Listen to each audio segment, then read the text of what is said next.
on the gas, full throttle till I crash. I'm back with a vengeance. You gon' see me end this. I will be ascending. I don't ever slack.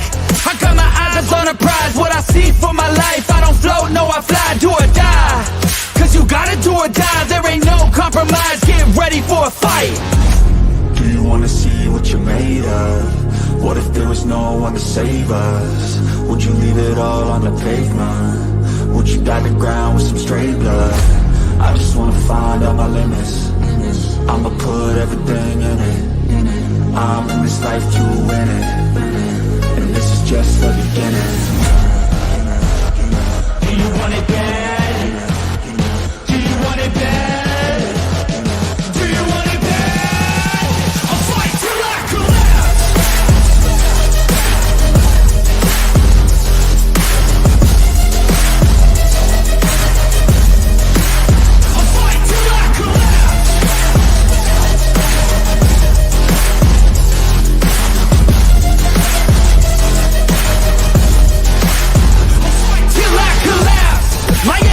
Unmatched. I don't get tired, no I don't get gas. I'm back, still working to surpass. Everybody getting past, on my way up fast. No slack. So watch out for me now. Everybody in this town will be looking at my crown.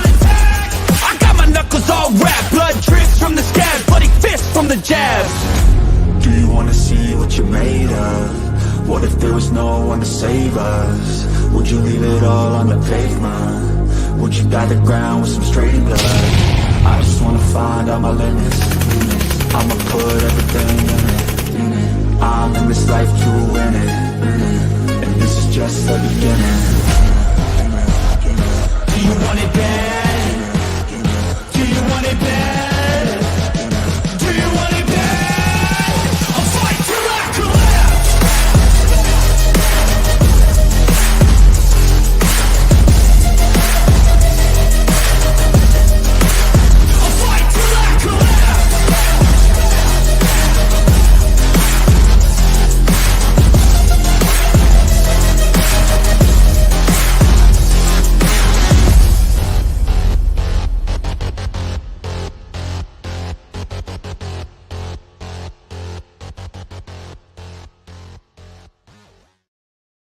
What up? What up, everybody? Hey, right. So how the fuck are you?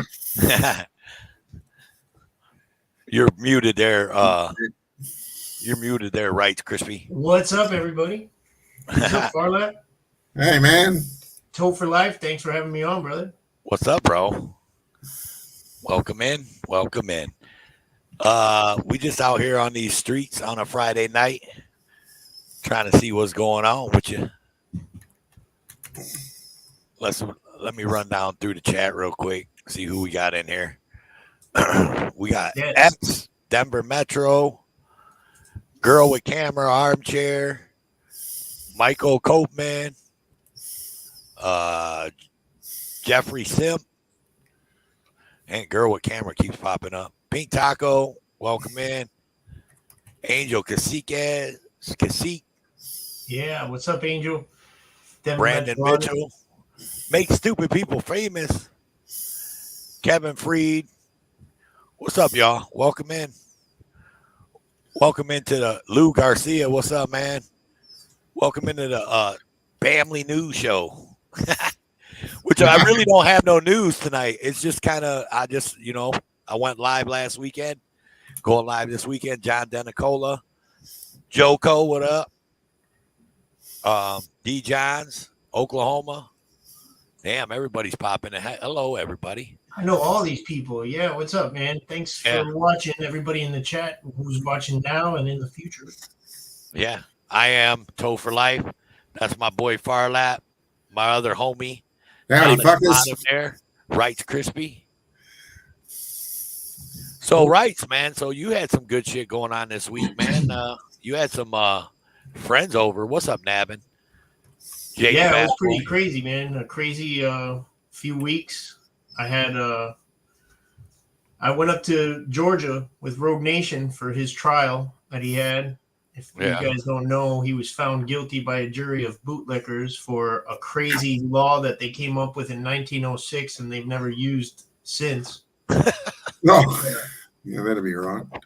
Yeah, one of the jurors owns a gym where she allows the police to work out for free there. It was messed up how we ran out of strikes before we could get her off of the jury, but that happened. And then it was my little boy's birthday, so we went to Legoland. That was awesome. I think my little boy had fun too. Sounds like you had more fun than he did. Hell yeah, man. And then I don't know if you guys know, San Joaquin made his first trip to the East Coast out here. He had never been outside of California except for Arizona a couple times. And I convinced him to come out here for Jay Surreal's memorial that we had, a celebration of his life on what would have been his 39th birthday. Awesome. And it was bittersweet, man. You know, we got to meet his family and I've already, met his kids, but I never met his exes. He always brought his kids like to my kids' birthday parties, so I already knew them. And the exes, they tried hard to continue the lawsuit, but they couldn't find a lawyer, and it was too much for them to take on themselves. And I offered, not help because I'm not a lawyer. I don't do legal advice. But they just didn't. They couldn't fight it, bro. It's not everybody who can do it. So. Right. And even if they would have fought it, since Jay passed away already, there's really not a lot of damages that he can continue to incur now that he's gone. You know what I mean? So right. Yeah. And then so we went to Miami Beach. We crushed Florida. I mean, we took them to the springs out here and floated down the springs for a while and saw a rattlesnake. Yeah, right. That fucking video, man, with the cop picking up the cigarette butt, man, that is just one awesome ass video. I don't care. Yeah, man. Actually, I that was my neighborhood, man. My old hood in Little Havana. It's a pretty rough neighborhood, so that's why there's police presence there. But they were sitting in my little window. That's my window where I get my coffee. I always take my wife there whenever we go down there because she loves that coffee and the toasted Cuban bread. But then we get there and these cops were, if you guys haven't seen the video, the cop was definitely stealing valor. He had Semper Fi tattooed on his arm. And I said, "Oh, what's up, Devil Dog?" He goes, Oh, no. No, I almost joined the Marine Corps. Man, you're lucky you didn't, because if you would have joined the Marine Corps with that thing on your arm, they would have taken sandpaper to it. Is that on your channel, Rights? No, on San Joaquin Valley Transparency. I don't know if you ever heard of that guy. He's a small channel out of California. He's that fella out there, right? Yeah. He's got a real small following, man. I mean, if we can get him some subscribers, that'd be nice. Get him some subs and tell him that Wrights Crispy and Toe for Life sent you. Yeah, right, exactly. Yeah, go sub to San Joaquin and tell him Wrights Crispy and Toe for Life sent you. Yeah, even if you already subbed to him, just tell him that we sent you to look at that video. Because you got to see it. This cop is smoking a cigarette when San Joaquin walks up and tells him, "Hey, man, are you supposed to smoke on duty?" He's like, "No." Like, "Yeah, put that out. It looks unprofessional." So he drops it right there. 10 minutes of conversation later, San Joaquin goes, "Is there a no littering law here?" He's like, "Yeah." "Why don't you pick that shit up then?" And the cop was like, "Oh, I was waiting for the cameras to turn off to pick it up." And San Joaquin says, "You were waiting for the cameras to turn? That doesn't make sense, man. Just pick it up." And I was texting on my phone. I didn't even look up from my phone. And I told him, "Hey, when we first got here, you were talking about the stand your ground law and how you have to humble yourself sometimes. Well, this is one of those times, man. Just pick that shit up." And he did right there. Right. I just dropped it in the chats. Oh, thank you. Yeah. Me personally, I thought it was hilarious when he walked up at first and he told him about smoking. And then the dude put it down and stepped on it. And I was like, man, look, I would have looked at him and been like, "Bro, I'm on break. I'll smoke if I want." Like, that's what I would have said, really. Yeah, no, a lot of people are like, "Oh man, why are you giving the cop a hard time? He's a smoker. Let him smoke." Man, I went through the Marine Corps without smoking in uniform. He could do it as a cop. Right. Or find a private place where you're not out in public and just making it look like crap. And not that, smoking makes it look like crap, but when you're supposed to be professional, it doesn't look professional.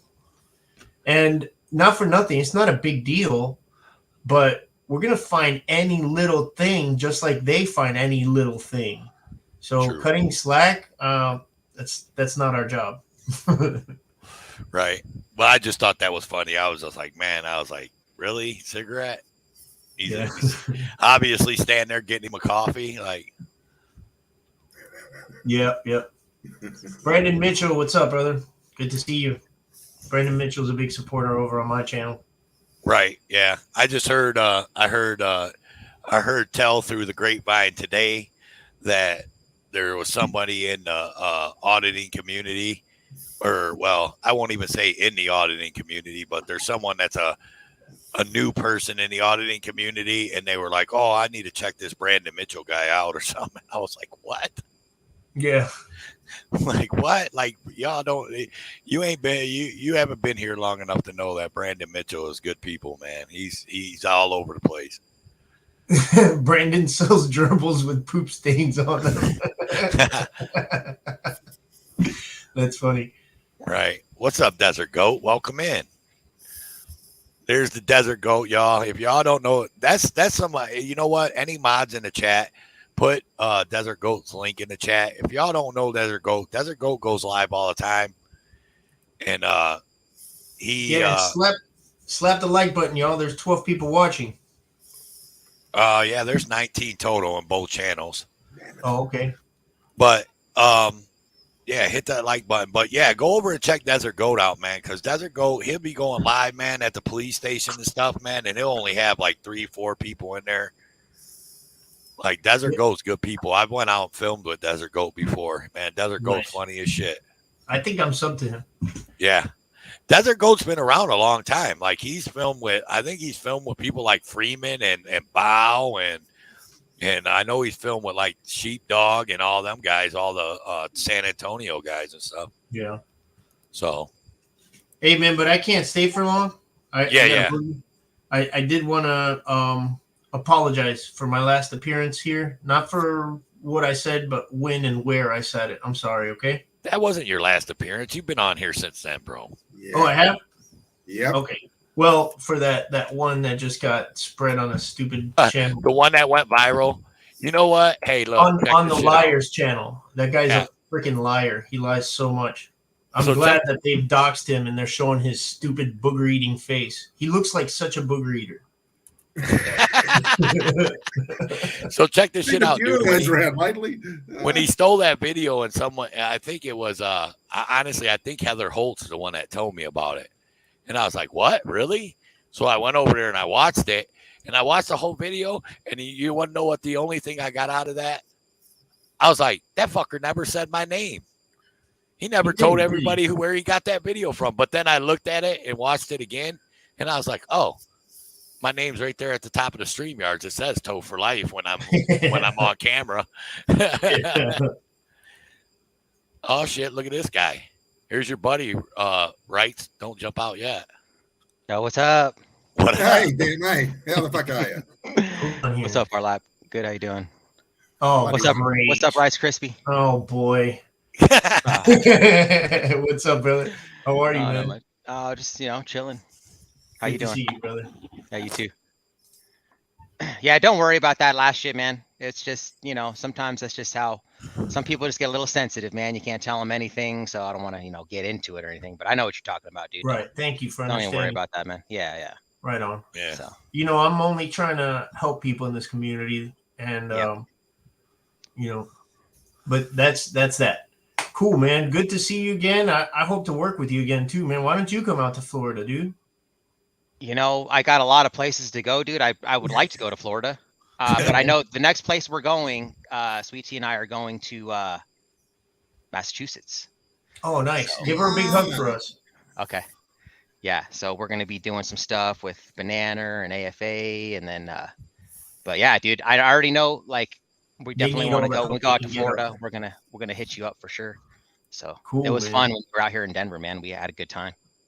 Hell yeah, dude. I still have to put up the rest of those videos, man. I'm so backlogged. I still haven't. I get another video and I'm like, oh, this one's going to be fire. And I go ahead and I put that one out instead of those that I have sitting there.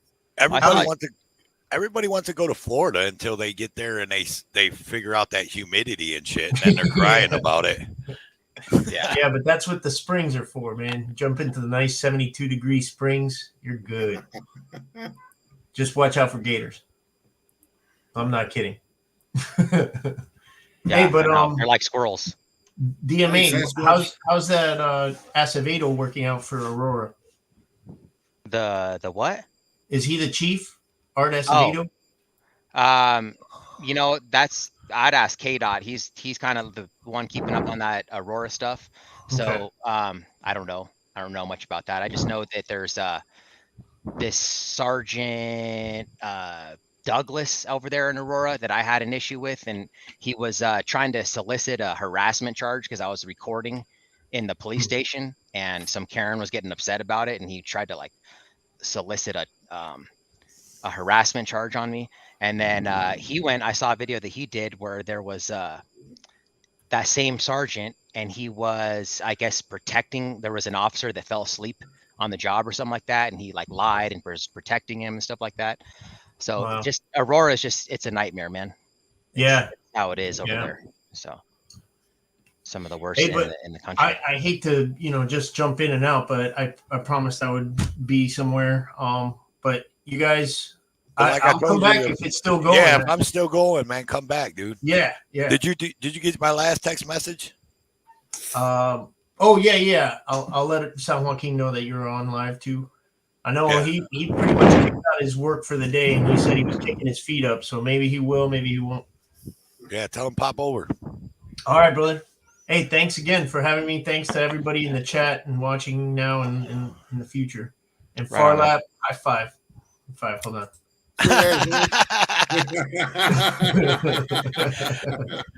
All right, man. Later, much love, brother. Much love to you guys. All right, I'm just trying to figure out how to. I haven't been on here in so long. Oh, here we go. I got to change this name up. This is from the last time I was on here. Yeah, you're on Sweet Tea DMA, but that's fine. I mean, everybody knows it. Yeah, I know. She's not here, so. Oh. I know. Actually, you should text her. I'll text her. Tell her to jump in the chat at least. Right. She's probably getting off work just now, so I'll text her now. Yeah, you text her. She'll probably answer your text before mine. Okay. All right, just text her. Let's see how long it takes her to jump in the chat, okay? We'll see. Put a timer on it. Let's see. There you go. Desert Goat, yeah. Age out, drop Desert Goat. So everybody watching, if you're not subscribed to Desert Goat, man, go over and subscribe to my boy Desert Goat. Like I said, he's great. What up, Jeff? My name Jeff. Hey, man, I wanted to congratulate you on the pregnancy. Congratulations on that. I never got to actually officially congratulate you. So dope. Do you know if it's a boy or a girl? You have to ask out in the chat. You have to ask the person in the chat right now. She's in the chat, so you can ask her. All right. Hey, Sweet Tea. Oh, she's there already? That wasn't too long. That was fast. No. My name Jeff. Yeah, if she says it, oh, she did it. Do you see it? No, I'm trying to adjust my avatar right now, so I'm doing too much. I guess I should have put that gift that she had in the backstage.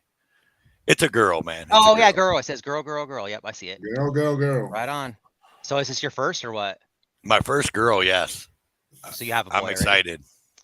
Girls are fun, man. Like I mean, I don't have any kids, but I dated a girl that had a girl, and like, I got my dog Minnie, and but it's like I just like girls because you get to like do their hairdos and like dress them up and stuff. They're cute. Right. I get to play with dollies.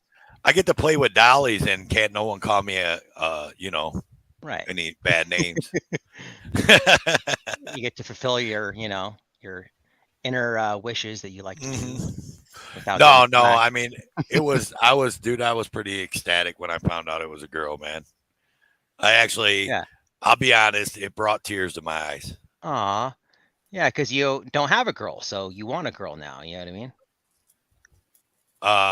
Yeah. Go Because ahead. everyone wants a boy on their first one, right? Because it's like you gotta have your boy. You know what I mean? Mm-hmm. Sorry about that. I don't have none of my YouTube windows open either, so I can't pin it. I don't think, can managing mods pin it?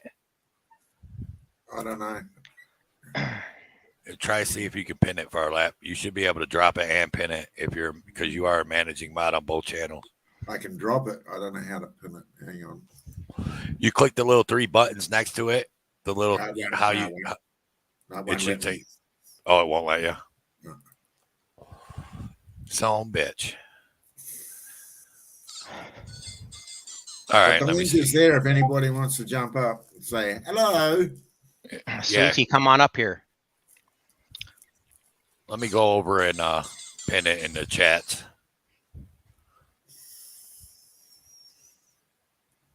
So what's on the agenda for tonight, man? We just up here chopping it up, or? Exactly.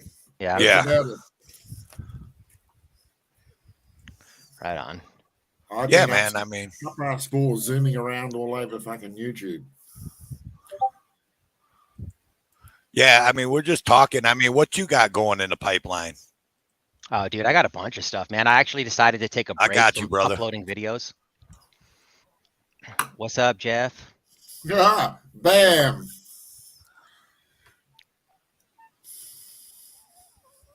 You're muted, if anything, Jeff, if you're talking. I'm not hearing you. There we go. Oh, there he is. Hello. Y'all hear me? We can. Okay. It went silent there for a minute. There was some dead space. You're crystal clear. I can't hear Jeff, though. He's being all quiet. It's not like him. He said 1 second. Right. When he comes in, he's gonna come in. He's gonna come in hot too. Watch. He's gonna come in real hot. Can you hear me? There we go. Yep. See, like I said, coming in hot. Yeah. Right. I had to adjust my voice mod, man. Sometimes it acts crazy. Just like the rest of us. That's right. What's up, brother? Always got it crazy every once in a while. Hey, nothing, man. Just chilling. Figured I'd jump on here for a minute, let y'all hear my wonderful voice. It just flows. Right on. I know, right? So what's going on? What y'all doing? Nothing. Hanging out. Y'all celebrating or anything? I mean, come on. We're celebrating Friday night, man. Right. Friday night, yeah. dude. Whoop, whoop. Friday night. Just another night for me, dude, man. Ain't nothing different about tonight. Yeah, me too, but, you know. Yeah. I mean, gotta have a reason to party sometimes, you know. Yeah, right. I mean, this is it right here, buddy. When you don't do nothing all week, man, it just all of it just meshes together, you know. Weekend's the same as the weekday for me. You know, sometimes you just need some chilling after a long week of just chilling. Yeah, there you go. Chilling, just chilling from chilling. There you go. That works for me. I'm all about that. I actually I had all kinds of people after I went live those Friday and Saturday night last week.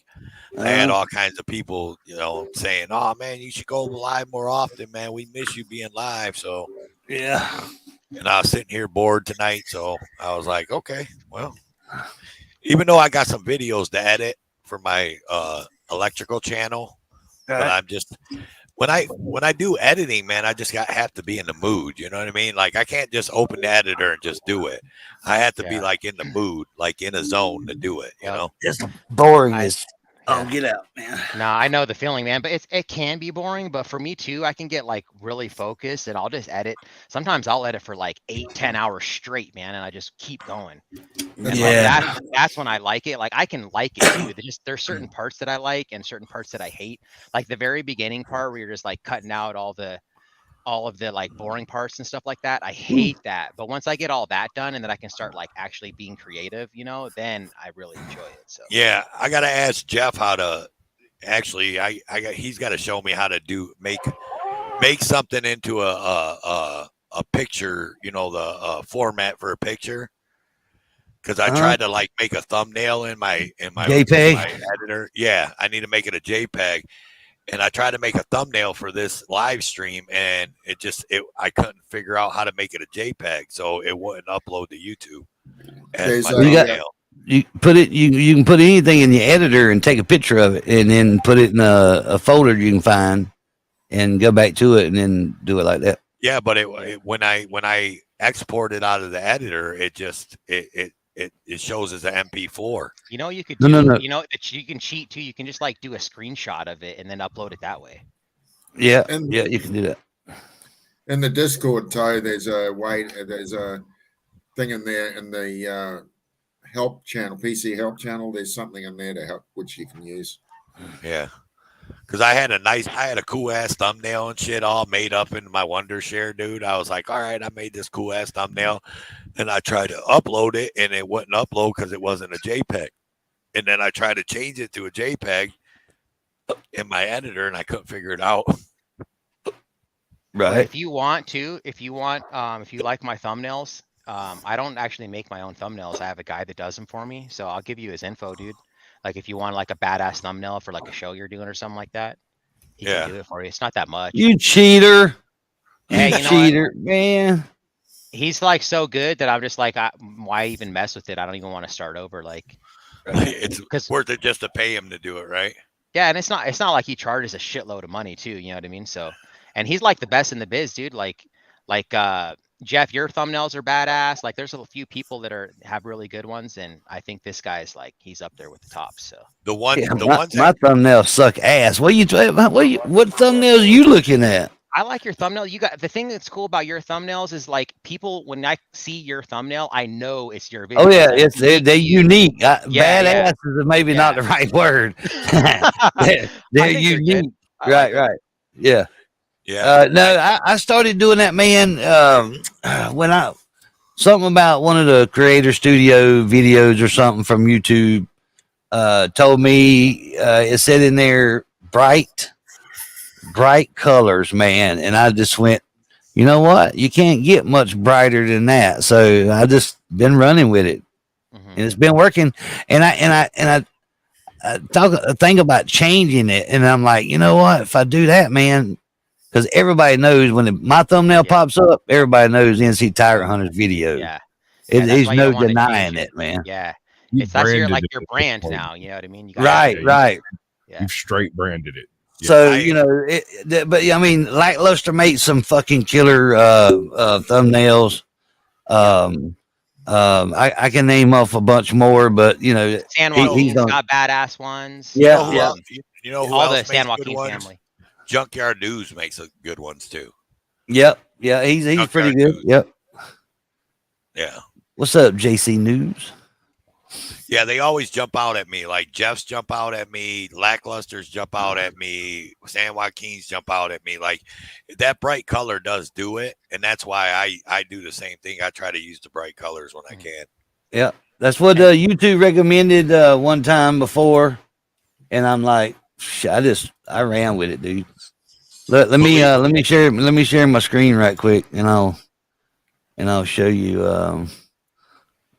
Everybody, if y'all don't know, y'all should know what my thumbnails look like. Share my screen right quick, Toe. Oh, all right. Get busy, Toe. The man has spoken. That is my thumbnails right there, man. That right there is like almost every one of them are just really bright and shit, man. It's just crazy. You got the red and the yellow. Yeah. Text. And like I said, YouTube the creator studios recommended using bright colors like that, so I rolled with it, man. I mean, I went with it. Yeah. There you go. Long Island Audit, his thumbnails, he doesn't do his own thumbnails. He's got his guy, his social media manager does them for him, and he's actually my social media manager too, and he's helping me with my Facebook and stuff, and he's made some thumbnails for me too. He's pretty good too. Somebody, I've had a couple of emails of people asking if I, needed help doing stuff like that. Right. And I'm like, I I just didn't, you know what I mean? I'm kind of wary about letting people Well, do stuff like that. It's just like you said already. It's kind of like your, not kind of, it is. It's like your trademark, you know, it's your brand. So you don't really want to steer away now. Like you already have a successful channel built off that. So I would just stick with that. Right. But So yeah. And I thought about it and I was like, nah, I better not. so the person that does your thumbnails, DMA, is it one of your supporters? he is. That's another thing. So you're he giving goes by back. Thumbnail Boss. Yeah, and like it's the cool because like Yeah. he supports me. Like he's into what I'm doing and he watches every single one of my videos. Like I'll just send him the video and he'll watch it and I'll give him timestamps of like the area which I think, you know, the people that I want, and he'll just pick whatever he thinks. I give him creative control on that kind of stuff. But he watches the entire video. He doesn't just go through it just to like grab the shots, you know, and like he actually watches it and he'll tell me, oh, that was a good video or this and that. So like he's a supporter of what we're doing, which is good because, you know, a lot of people don't like what we're doing. So it's nice to have someone that's well, that's what I was on gonna board. say. If you're just like outsourcing to some company that doesn't watch your videos, like that's a different story. But you're actually giving back to someone that supports you. You know Exactly. what I mean? Like, yeah. so you're giving back to the community, which is great. That's I never great. even thought about it that way, but yeah, that's true. Yeah, I mean, because there's somebody else out here. Who is it? Stevie Mayo. He does people's avatars. He's really good with avatars. I think he did Dragonette's avatar. I think he did Mexican Longhair's avatar. I used to see something, film something, used to do all my intros. I mean, every stinking one of them, and he done them for free for a long time. He's probably done like, I don't know, I probably had about 6 or 8 intros over the years. And the first year or two, he didn't even charge me nothing. But she didn't charge me nothing. The last, you know, the last one wasn't his, but the ones before that, all of them were made by See Something, Film Something, and he's pretty good at them. But I, you know, the last couple he made for me, I throwed him a couple $. You know what I mean? Just for, you know, he's a supporter and he didn't ask for no money. I just, you know, gave him some. Right. I guess I got having guests having their own channels. I use their avatar for my thumbnail. Right on. Yeah. Your intros and your outros, man, or your intro and your outro, even though it's been the same one for like a year and a half, it's still one of the baddest on YouTube, dude. Are you talking about mine? Yeah. It's pretty now cool. DMA switches his up all the time, and I think he's making his own, and I love his. His are pretty sweet too. Yeah, that's kind of like my thing that I love doing is outros. I kind of get like hooked on it. Like I'm like, I need a new outro for this video specifically, and I'll sit there and I'll spend like 5 hours like making a new outro. Oh damn! Like, oh hell no! Every single video I do though now has its own like specific unique intro. You know, like it's just like the spoilers in the beginning, and then I pick a song that I want to put on there, and then I like just throw in like my little, you know, graphic design that I have. And like I actually don't do a lot of my graphic design and stuff and like avatars. Like I have this guy, he's a supporter, his name's Shits and Giggles on YouTube. He like the avatar that I have now, he actually drew that. Like that's my picture, you know, of my logo typically, and like see how he made me like way more buff and shit. And so like he does a lot of that stuff for me. So like I don't have to do that. Like a lot of people, they just do that stuff for me, and then, you know, so it's cool. I don't have to do that, and they're happy just that I put it in the videos, you know. Right. And my second favorite that gets used all the time intro is Wright's Krispies. I think Wright's Krispies intro is fucking sweet. Yeah, the one with the beach and all that, and like he did all that. That's drone footage that he. Oh, captured. really? Yeah, nice. He made that video. That's his drone footage. Yeah, that's badass. I always wanted to get a drone so I could do stuff like that, because I wanted to do some stuff. I've been watching some videos of like people that they go and like check out old abandoned homes from like the 1800s and stuff. I've been loving that shit, and they have some really good drone footage, like flying all around the old ass house and shit. I'm like, that shit would be so badass to do for your intros. Like if I went to the police station, I got a banger ass video, and then after the banger ass video was over, I'd get my drone out and like do some, you know, above ground shit, you know, just for the intro. That would be awesome. Yeah. for your production. Like I know Bay Area Transparency, he has a drone. I mean, he's used it. I've seen it in one of his videos, but that was like the whole video. But just to have that for your production itself would be awesome. They're so expensive. They get so scared too, man, when you get ready to put a drone up. Like I seen somebody just put a drone up and just fly it like 6 feet in the air. This was a video like a couple years back. And they just flew it up in the air like 6 foot, but they were like over like some maybe a federal prison, but they never went over the fence. They were out on the sidewalk and they just lifted it up like 6, 8 feet. It's right here. Bam, back at you. Hey, you can go over the fence as long as you're a certain amount of feet off the ground. Right. Yeah, that's true. You got to be a certain amount of feet off the ground. Yeah. But like in a police station though, it's not that high though. Like I don't know how many feet it is, but like at prison, I'm sure it's probably way up there. Yeah. I think it's two or four. I can't remember if it's 2 or 4. It's been a while since I've seen that, but yeah, it's up there pretty good ways. Yeah, I haven't seen no one using one recently. I mean, it's been probably at least a year since I've seen a video like that. Yeah. Yeah, that one with Bay Area, I think was about roughly a year ago, right? Was that the one where he was getting ready to fly it? He didn't even fly it, but they were giving him all kinds of shit, asking him what the weight and all that shit was. Yeah, if he had it registered and all that kind of shit. Yeah, I remember that video. Hey, I've seen one that the dude didn't even have the drone in the air. He just had the remote. He was looking up, and they were freaking out. They were freaking, telling me, "Where's your drone at?" What do you mean, where's my drone at? Who said I had a drone out here? That's funny. I should just go with some random remote, just pretend like I have it. Right, exactly. Just look up, man. People be like, "What are you looking at, dude?" Oh, that's great. Yeah. Don't be stealing my idea. No, I'm kidding. I got an RC car, so single one of them I will steal, and I will use them well. I know, right? Just like my damn outro, you frigger. Yeah, there you go. The original, baby. Thief. Yes, sir. There you go. That's what I'm gonna do. I'm gonna take my RC car and I'm gonna mount a fucking camera to it. There you go. And next time I'm out filming the cops, I'm gonna drive around their car when they got their car stopped. I'm gonna drive around it with my RC car and film it. Hell yeah! What kind of RC car do you got? I got a Fast and the Furious drift car. Believe it or not. Oh, nice. What do you reckon they would do if they were suddenly having to talk to Yogi Bear? Hey, officer, what's the worst thing you've done today? Have you abused any puppies today? Well, that's like that Tuapri.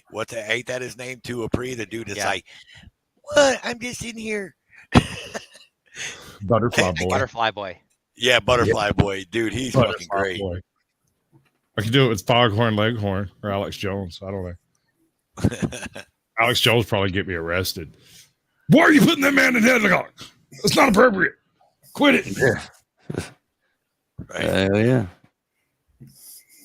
Yeah, I have a bunch of RC cars too. I used to drive them when they were gas powered was the shit, and they run off nitrous, and yeah, but they're like they sound badass. They're just they're cool. And now the electric ones though with the new technology are like so much faster and get more torque. It's like a Tesla, like instant torque. So because the old school ones, like in the 90s, the electric ones were kind of like the slow ones, you know what I mean? And the gas was the fast ones. But now it's changed. But I still like the gas. Just, I like combustion engines. Yeah, I got cool. my little drift car, man. That thing, man, it's pretty fast, man, and it drifts. Like you start flying in that thing, man, it just goes sideways and it'll drift. It'll do donuts and stuff. It's pretty sweet. What's the scale on it? I hate to change the subject, but I'm gonna. Fuck yeah. I don't know. I don't know DMA. I don't know what the scale is. I was no, y'all can get back to it in a minute. I just seen something flash across my Alexa, right? It says Aaron Rodgers. I don't know if y'all watch football, how many of y'all do, but Aaron Rodgers is now a Jet. Is that crazy or what? Oh, dang, he is. Oh, yeah. Green Bay. Yeah, he's not in Green Bay no more. Green Bay, they like to get rid of quarterbacks at the end of their careers. And Favre went to the Jets too at the end of his career. That was crazy. But did he go to the Jets first and then the Vikings? Uh-huh. Okay, yeah. That's crazy, man. Same path. Yeah. I just thought that was funny because I remember Brett Favre went there too and tanked, so I guess it's Aaron Rodgers' turn. Come on, man. Don't be talking about Brett Favre and Aaron Rodgers. I'm just saying. I didn't mean to interrupt, John. I just thought that was funny as hell. That is funny. Make stupid people famous says, I have a nitrous addiction. The car would never move. He's got a balloon on there. But it might explode. I've never actually done that nitrous shit. I heard it's pretty cool. Like I had a friend that used to go to parties with a bottle of nitrous and he'd sell balloons for like $5 a balloon. Yeah. That's safer than the way my buddies used to do it. Look, so we was talking about intros and outros, right? Yeah. I don't care. I can't get over this one. Oh, hang on. Let me put the volume up. Oh, wait. Where'd it go? It's gone. He's stealing my damn intro now. Shit. How about that? Let me finish what I was saying. You can finish when I get done. Bam. Bam. Take that.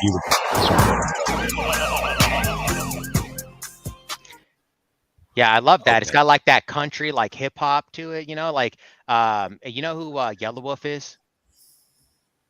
Yeah. Oh yeah. Jeff, like that, like he seems like that's kind of like the style, of that intro, that Yellow Wolf rap. Jeff, are you mad because I just used your intro? Nope. Hey, I got to give props. Game Over 2 made that intro, by the way. Yeah. Yeah. Yeah. Game Over 2 made it, maybe 2 years ago, right? I don't think it's been that long. Like a year and a half.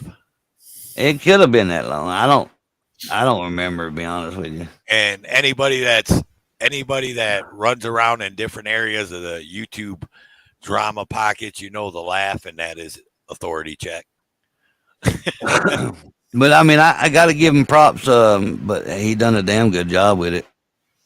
I can probably make a pretty decent one if I really sat down and thought about it for a little while and put some different clips together and whatnot. But I don't know if I could do it like that though. I do my own intros and outros, man.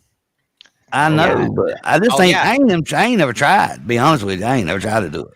Yeah, me too. I don't really try it. I get other people's shit and I just kind of throw it together, like Topher Life. Like I've used yours. Actually, I have a video. I don't know if I already dropped it or I think it's coming out soon, bro. Where I used your intro that you made for me. That badass one with the camera. Yeah. Farlap uses the one I made for him all the time. Yeah, I do too. What editing software you use, Toe? Wondershare. Okay. I never heard of that one. Phil Mora, Wondershare.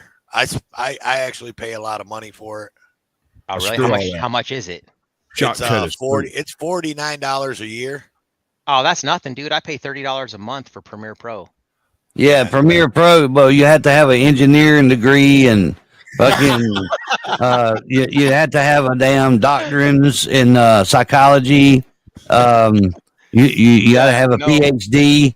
You know how I figure it out? Jesus. There's this thing. It's called Adobe in a Minute on YouTube, and literally in 1 to 2 minutes, like if you want to do something, like how do I do shit? I know there's a thing called YouTube too that tells you how to do shit, but it didn't work for me. You know what I mean? I'm just saying. Yeah, right. And that one is really, to me, very, very complicated. And if you got a freaked up memory like I do, don't even try Premiere Pro. Go look at Shotcut, man. It's free and it does everything. You just have to figure it out. It's complicated. Hey, look, difficult. You guys want to hear the story behind the Wondershare Filmora DMA? Yeah, but hold on. Before you start that, Caucasian Sasquatch. What's it called? That for Sweet Tea, because she's looking for something. What's it called? Oh, Great Lakes are just saying he got his one for free, Premiere Pro. Shotcut. Sasquatch. What was that? It's called Shotcut. Shotcut. Yes, okay. Sir. All right, babe. It's take that down. Shotcut. It's from the same batch of studios that did OBS. No, that's another one that's freaking, you need a degree in almost. Yeah, no, I'm not gonna lie. I sat down and became an expert in all things visual on OBS. Sound, not so much. Yeah, I mean, I did get the visual thing after 20, 30 tries, but I just couldn't get the rest of it to work right, man. It's yeah. When you include StreamYards doesn't like OBS sounds. Yeah. So if you're trying to do something in both OBS and in StreamYard, you have to turn certain things in OBS off for it not to echo or mess up. You know, just Hey Heather, what's up, girl? Heather. And I use voice mod too, and they got a profile for voice mod. OBS does, but I just couldn't figure it out. So now let me get back to the story behind Phil Mora. So the story behind Phil Mora was, I asked Jeff one day, what software do you use for your editing? And he told me, and nothing bad. I love my brother. I said, if Jeff can do it, then I can do it. So I got Phil Mora because I knew it had to be pretty easy to do. Yeah, after you get used to it, it's pretty simple. It took me a little while to figure that one out too, but hey, yeah, easier than the rest of them. But now, in my opinion, now Jeff helps me out in Phil Mora. So when I have a problem and I can't figure something out in Phil Mora, I ask Jeff, and Jeff walks me through it. I've been doing it for a while. I've been using that probably for 3 years now, and it's been working for me. So I don't like change. You know what I mean? Somebody can recommend the best freaking editor out there, easy as pie. Like first time you do it, be just the best. I won't change because I hate change. I hate try to learn something different. You know what I mean? It's all right. My brain don't work but so way. You know, I was just getting ready to tell you, DMA Farlap put the link to Shotcut in the private chat. Yep, that's good stuff. Is that what that was? It's devilishly complicated. It is unbelievably complicated, but at the same time, it can do everything all of your pay features do. Just have to figure it out. Oh, it's unbelievably complicated. That's not good. That turned me off right then, bro. You're not selling it too good, bro. Yeah, you got me turned off right quick, Sasquatch. You can't buy them. We're gonna get back to like we did last weekend. Everybody, like Nightbot says, help Toe for Life buy diapers, wipes, and rash cream. Hit up his Cash App at $ Toe for Life 43. Thanks, guys. Right. Must get deep. Yeah, you better get you some cloth diapers, big boy. That's all I can tell you. I might be willing to change one diaper for you and one for AJOT, but that's going to be about my limit. Right. I think I changed two. Either one of y'all's. I might be able to. We'll discuss some changes, some shitty youngins if necessary. You're gonna need it. It's gonna have to be needed, not a here, do this because I'm fat. Right. Really, dude? I am fat. I know. That's no excuse. Change a damn nasty diaper. It's right there. Sorry. I was one of those guys. I got really sensitive nose, and I'd wake up in the middle of the night and change the baby in the middle of the night because I smelled it from the other room. I did all my kids' diapers. I changed diapers on all my children, so I'm not scared of changing a diaper. We'll see about Thanks, that. Heather. I know you've done it before, but at the same time, there is that horror of that first one after. The absolute shock of what you're doing. It's like, I have a little person here, and I'm supposed to render them clean. I've done it before 25 years ago. Yeah. Well, they changed some things. Now they got an app for that. They got an app for it. Yeah. I can just ask Alexa. I can say, Alexa, change my kid's diaper. Try it. I imagine somebody will show up and charge your debit card, and your kid's diaper would get changed. Hey, I don't need to change the subject again, but is Desert Goat hitting on me or something in the chat there, man? I love you too, Desert Goat. Jeff, we are getting together and behind the scenes on my channel, and we're trying to plot your destruction. Actually, you know what? Sasquatch, I never thought about that. That's someone you ought to interview, Desert Goat. I'd love to talk to him a couple of times, and he doesn't really do that whole, information exchange thing. It's more of a just listen to him for a while. Which is fine. I don't have a problem with that. He can do that for 57 minutes straight, and I'll call it an episode. But he's got to slow down enough to actually get in. Hey, there go. You flirting with me, boy? I don't Come on tell now. him I don't swing that way, boy. Hey, boy. Hey, yeah. Fuck off. I like you and all, but yeah, Mama Bear might be mad if Just say you got to fight her. I wouldn't want to do that. Just putting that out there. Right. As long as you better watch it, man. His wife, she's nice and sweet until you mess with Jeff. Right. Anyway, all right. Well, look here. I'm jumping off of here, man. It's been fun. All right, but I got shit not to do. It's good to see you. Yeah.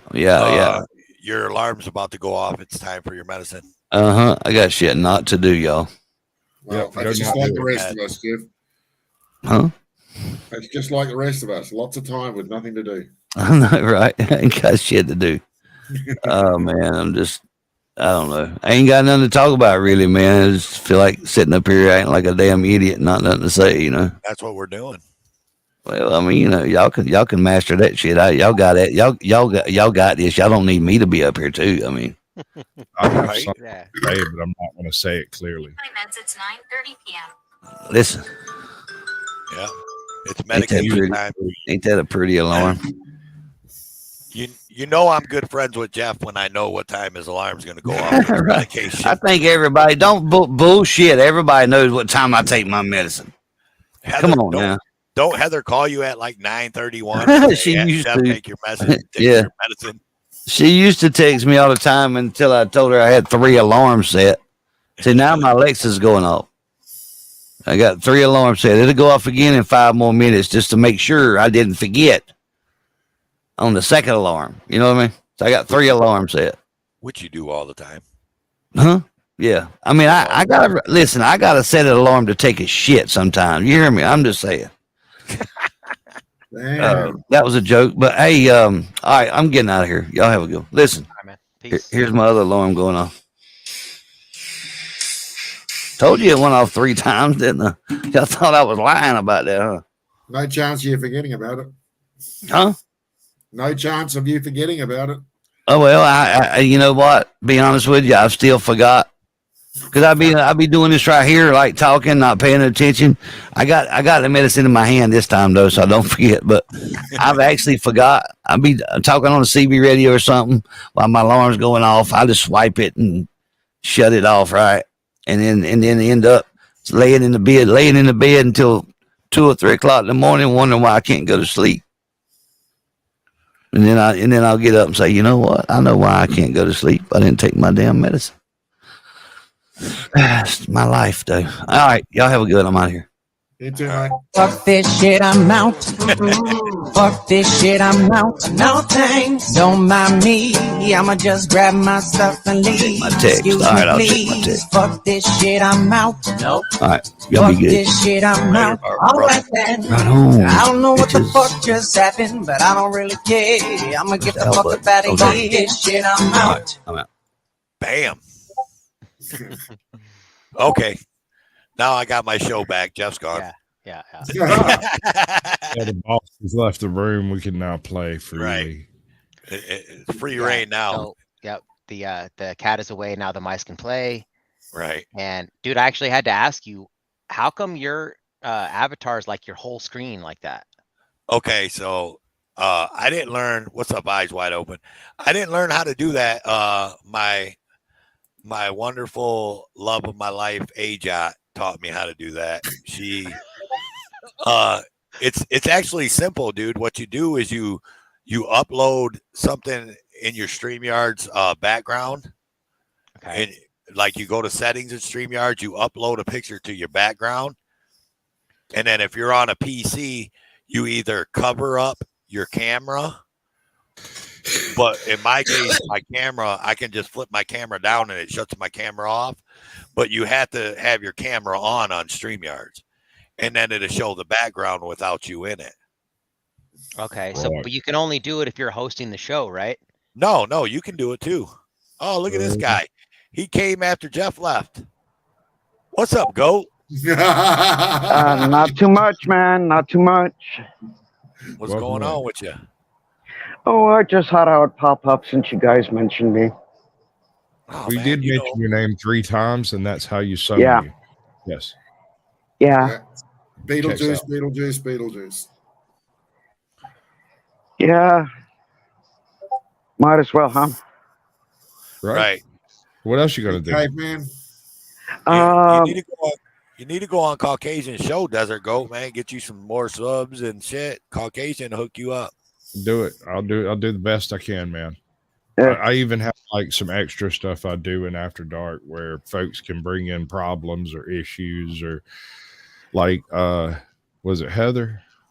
I think it was Heather. No, it was Michelle's Mobile Media. She did one about a particular police department in Louisiana that was doing a particular thing, and she brought up all the info on it, and we sat down and talked it out. And occasionally had folks come in and question her about details and stuff. It was pretty good. I call it the problem. Michelle's Mobile Media. I love the video she did on me. Yeah, no, she's cool beans, man. She's one of my favorite auditors just because of how she does things quietly. Yeah, I've actually filmed with her, believe it or not. I know. I've seen you on over there. Yep. Yeah. Oh, yeah, he's trying to mess monkey with his shit. She filmed me blowing kisses at a cop. Yeah, it's because you're so sweet on them. Well, you know, if a cop's going to act a fool, I might as well join in on the fun. Exactly. It's got to be fun for everybody, or why would we bother doing it? That's why I'm seriously considering talking in Foghorn Leghorn voice the next time I get pulled over. Well, weird. You see, this is the problem. The Desert Goat wants to get tased, but the cops are too afraid to tase me. I'll tase you. Yeah. Well, I got a taser, so. Your device isn't connected, DMA. It says device not connected.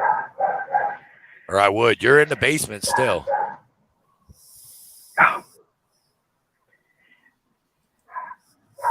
And anybody that's coming in from Indoctrination, welcome in, you guys.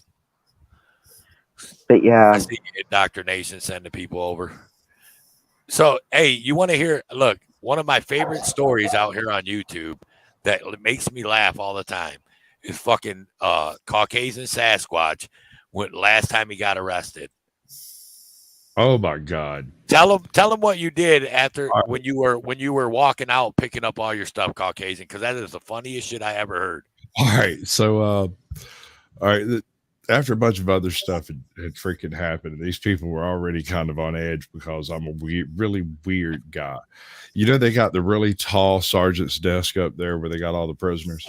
I walked around the corner still in handcuffs and did a straight vertical leap, landed on with elbows and said, "Man, can I tell you a secret?" And homie sat there with his eyes this big around like, "Oh no, this guy's actually nuts." And I go, "This is the worst hotel I've ever been in my life. The room service was terrible. There was no phone in my room. I didn't have any toilet paper, and there was no towel turn down service." And his response was brilliant.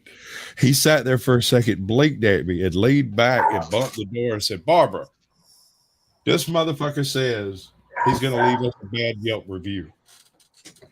And everybody started laughing. I don't like this place. That's the greatest shit ever. Like anybody that gets arrested ought to do some shit like that, dude. That would be great. I am definitely stealing that one. I hope you don't mind, but I am stealing that one. I got a few others. Like not so much being arrested, but if somebody asks you a question, some official asks you a question, tell them that you don't feel like talking about your private life with public servants. Yeah. You know, I think I should be taking notes. I'm not an auditor, dude. I'm just a smart ass. That's all. And it's unmitigated and I can't help it. And I'm really weird. So. Oh, you can't be any weirder than I am. You should hear me when I talk to scammers on the phone. Oh, I love it, dude. You do it. Hey, you know, I should have brought that up, though. So I was on the phone. I was on the phone with Wrights Crispy before the show. And he told me that just the other day, he got one of those scammers that called him to actually quit his job.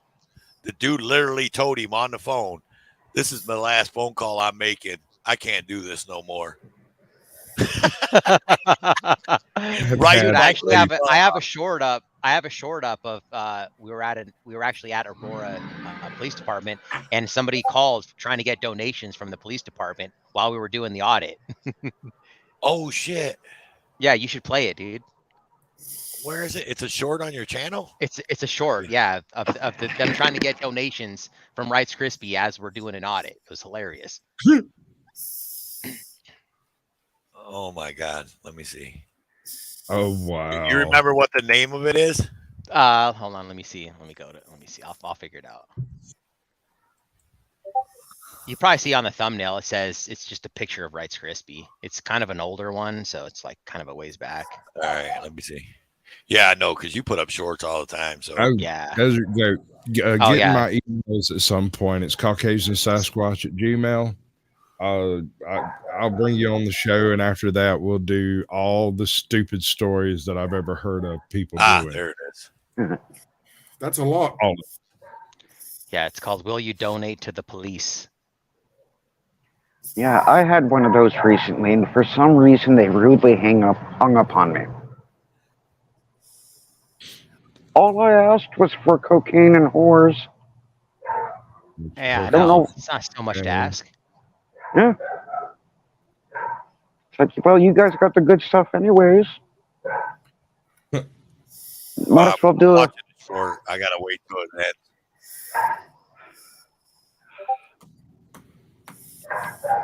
But yeah, I can't stay on too long though. Oh, good. Because comment for sure. Because yesterday was my birthday, and one of my friends, he has a tradition with me. Happy birthday! Happy birthday! Birthday! Every year, bro. Thank you. Every year he comes over with a bottle of whiskey, and he makes me give him my word to drink all of it within a week. What the? Just a week. So it's like, well, I don't drink heavily, guys. I really don't. Well, what kind of whiskey though? Oh shit! Hang on. You Crown Royal. Okay. It's Canadian. Crown Royal apple. Oh yeah, that stuff's good. I like that. I'm actually a bourbon drinker. I like bourbon. It's a little weak next to the stuff I normally drink. Yeah, it's only like it's like 35. Yeah, we got you. All right. Or, sorry. 70. I got to interrupt. You know how I get it. You know how I do. Of course. The boss is back. Yeah, boss is back. No. Listen now. We missed Desert Goat's birthday, damn it. So we had to do. Happy birthday! You're late. We just did that. But okay. This is your celebration.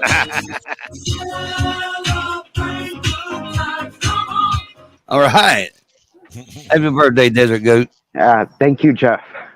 What's up? Yeah, I know. I should be careful when it comes to flirting with Jeff because his wife would kick my butt. That's right. Hey, Banana Enter is in the chat, y'all. Yeah, sorry there. What's up, Banana? Yeah, what's up? I just told everyone that we're coming out there. I didn't tell them the time or anything, but that we're coming out there to see you guys. So let's check this short out from DMA real quick. This is the Rice Krispie one. Check it it's out. funny. It's gonna replay.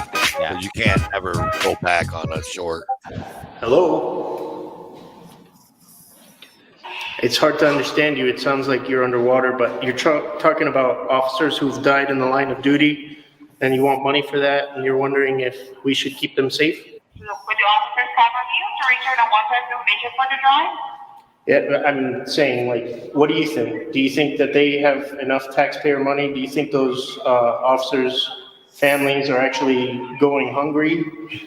Do you think there's an actual need for you to call them? I just wanted to let you you know the call was made for the National Police and Sheriff. Well, I just want to let you know that that's why there's another job out there for you. There's definitely another job. You could be selling home solar stuff or talking about student loan shooting.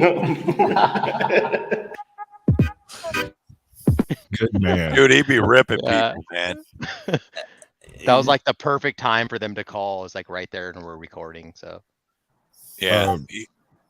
When he told me that shit earlier today about how he had that guy tell him that that's his last phone call, he's like, "Yeah, I hate this job. This is my last call. I quit," or some shit. I was like, "Dude, I said, bro. I said, did you tape that?" He goes, "Yeah, I got the end of the call, man. When he says this is his last phone call." I was like, "Oh, that's awesome." yeah, that's that's one accomplishment at a time right there. Yeah, it was it was I'm you know me, it was somebody from a different country, and he did some rattle on shit about he rattled on about you're in you got fluorescent lights on you and all this shit. Like he made the guy feel like he was just like some kind of roach, stuck in a hole or something, man. What he said to the guy, and I'm just like, bro, really?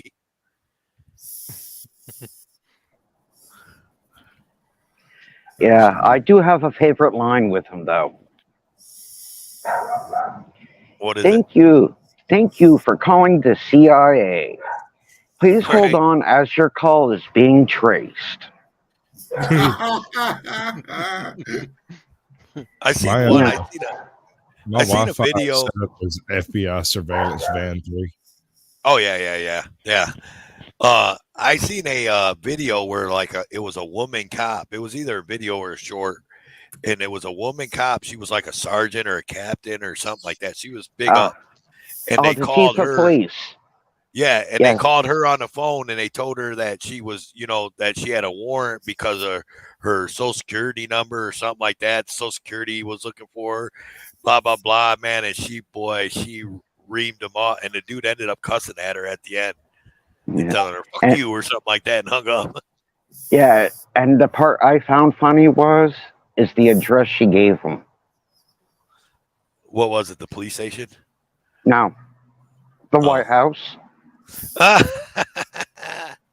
It was a long time ago I seen it. And I was just like, because I remember seeing one where it was a female police chief, and same thing, and she ended up giving them the address to the actual White House where the president is.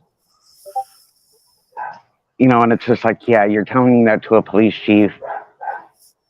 Farlab's Discord's blowing the hell up, ain't it? Yeah, Badoo, it's him. badoo.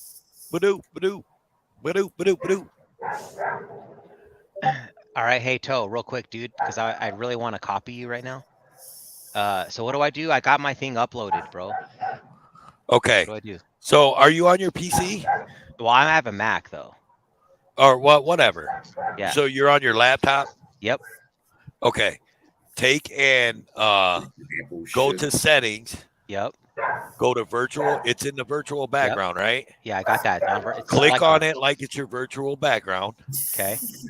Turn your camera on and cover your camera up on your laptop with something. Okay, hold on. Turn your camera on. Yeah, turn your camera on like you're showing me you on stream. Oh, okay. Yeah. Like share screen? No. Like at the bottom where it says mute and stop cam or start cam, start your cam. Okay. Start your camera. Okay. And then cover it up, and then your virtual background should show up. And it's not doing it. You sure you got the virtual background on? Yeah, it's got Boomer. It says virtual background. It's selected. Boomer. No. Look, see, I can change all mine. Look, I'm changing them all. That sounds like some kind of like hocus pocus, man. There you go. Cover your camera up, and it just shows up on its own.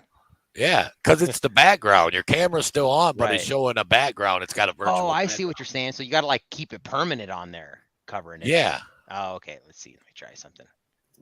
Yeah. See how I keep changing mine?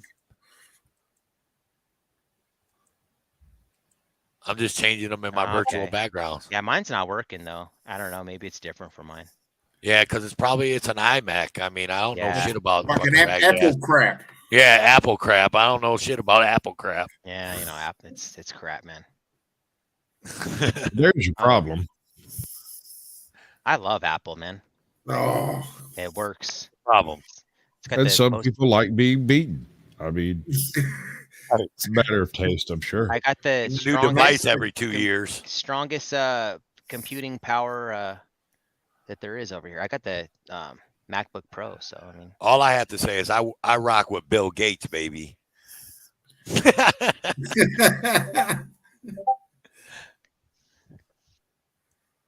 I don't know why, but that's all I'm doing, dude. Look, watch. Look here. I'm gonna open my camera. Well, that depends on what you mean by rock.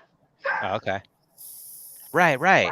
See, it doesn't even work for mine though. Like it should be in the background at least. You know what I mean? Because it's on, but it's not on. So. And if I turn my camera off here, this is what happens. Then it goes back to my avatar. Right. I'll figure it out. Yeah. Give me a minute. That came from AJOT. She taught me how to do that. Because I asked her, I said, how the hell are you doing that? And then she told me, and I was like, oh, that's pretty cool. So now I got all kinds of stuff I got a whole bunch of things uploaded, different things. This is my Bitmoji. Yeah, I finally finished that bracelet she requested so much about a couple of years ago. Call her, dude. Call her. She's in San Antonio right now. Yeah, I'll have to. Yeah, she'll probably come by.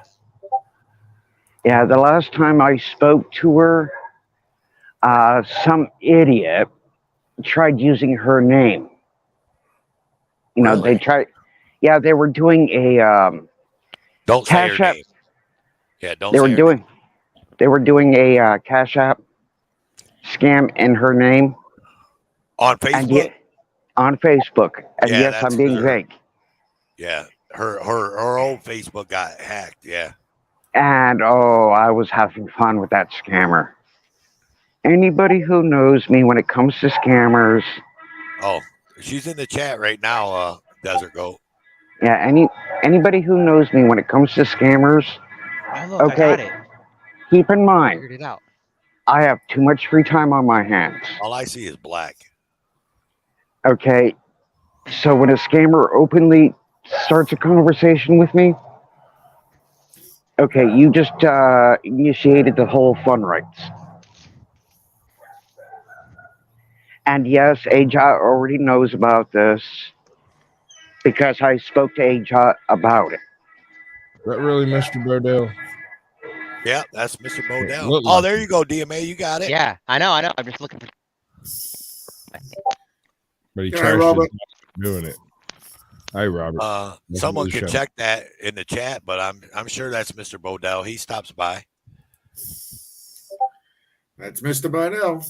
There you go. DMA, are you still there? Oh yeah, I'm here, man. I was just okay. I'm looking for some tape. No, you guys just carry on. You're a Sparky, dude. You ain't got no electrical tape. Oh yeah, that's right. I was looking for some masking tape so it wouldn't jack shit up, but yeah. Oh yeah. You might want to find some painter's tape so it doesn't leave a film on your computer. What's up, Mr. Bodell? Welcome in. Glad to see you. Glad to see that you're out and about on the YouTube Skreetz. Yeah, I haven't seen anything out of him in a minute. But a couple weeks back, he did a live stream, I think, for like 2 weeks ago. I lurk everything. I lurk everywhere. Yeah. I'm always lurking, you know. I'm Sasquatch. Thanks, Gregory. Much appreciated.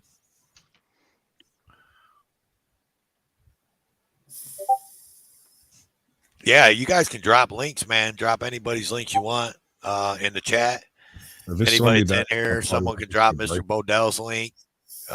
Four Corners, Ohio Steve, Farlat Moose, Heather Holt, Bitch with Camera, Caucasian Sasquatch, AJOT, Toe for Life, DMA, Sweet Tea, List goes on and on and on and on and on and on. Hey, Ty. Yeah. I'm hosting Scully's House of Thrillers tomorrow. I seen that. I've been working on that one for like, what, 2 months? 3 months? Really? I mean, that dude. Productions. Yeah. No, that's awesome, man. I mean, I like Scully's. I didn't never know anything about him until, you know, AJOT, obviously. Yeah. And but he's a cool dude. He like in person, he's a real laid back cat. And I apologized to her like 100 different times, 100 different ways, and I apologized to you. I had you on here Friday night, and we talked about Scully's, and we sent the link, and we told everybody, and then I turn around the next day and forget all about it and go live at the same time. And I was like, oh shit. Like once I noticed it. It's that deep down in your heart, you hate us. No. Hey, the evidence is right before you. No, I was just like, man, I want to go live, man, and I I set it all up, and that was So that was the first time that I ever like really sat down and made thumbnails for my live and scheduled it and all that. Usually I just go freaking live. Effort in fucking us over. I see how it is. Right. And then you guys are live, and then I was just like, oh shit. And then oh my God. AJOT was so mad, dude. Like I said, I had to apologize 100 million times. No, I'm doing that stuff over there just to get the experience of doing it. You know, part of that 10,000 hours to master a craft, I suppose. No, man. I mean, that shit's good, man. I like it over there. I do the best I can. You know, I'm not a professional, but I like to play one on YouTube. There you go. No, he needs to cover it though, so that way it doesn't do That's that. What he's doing.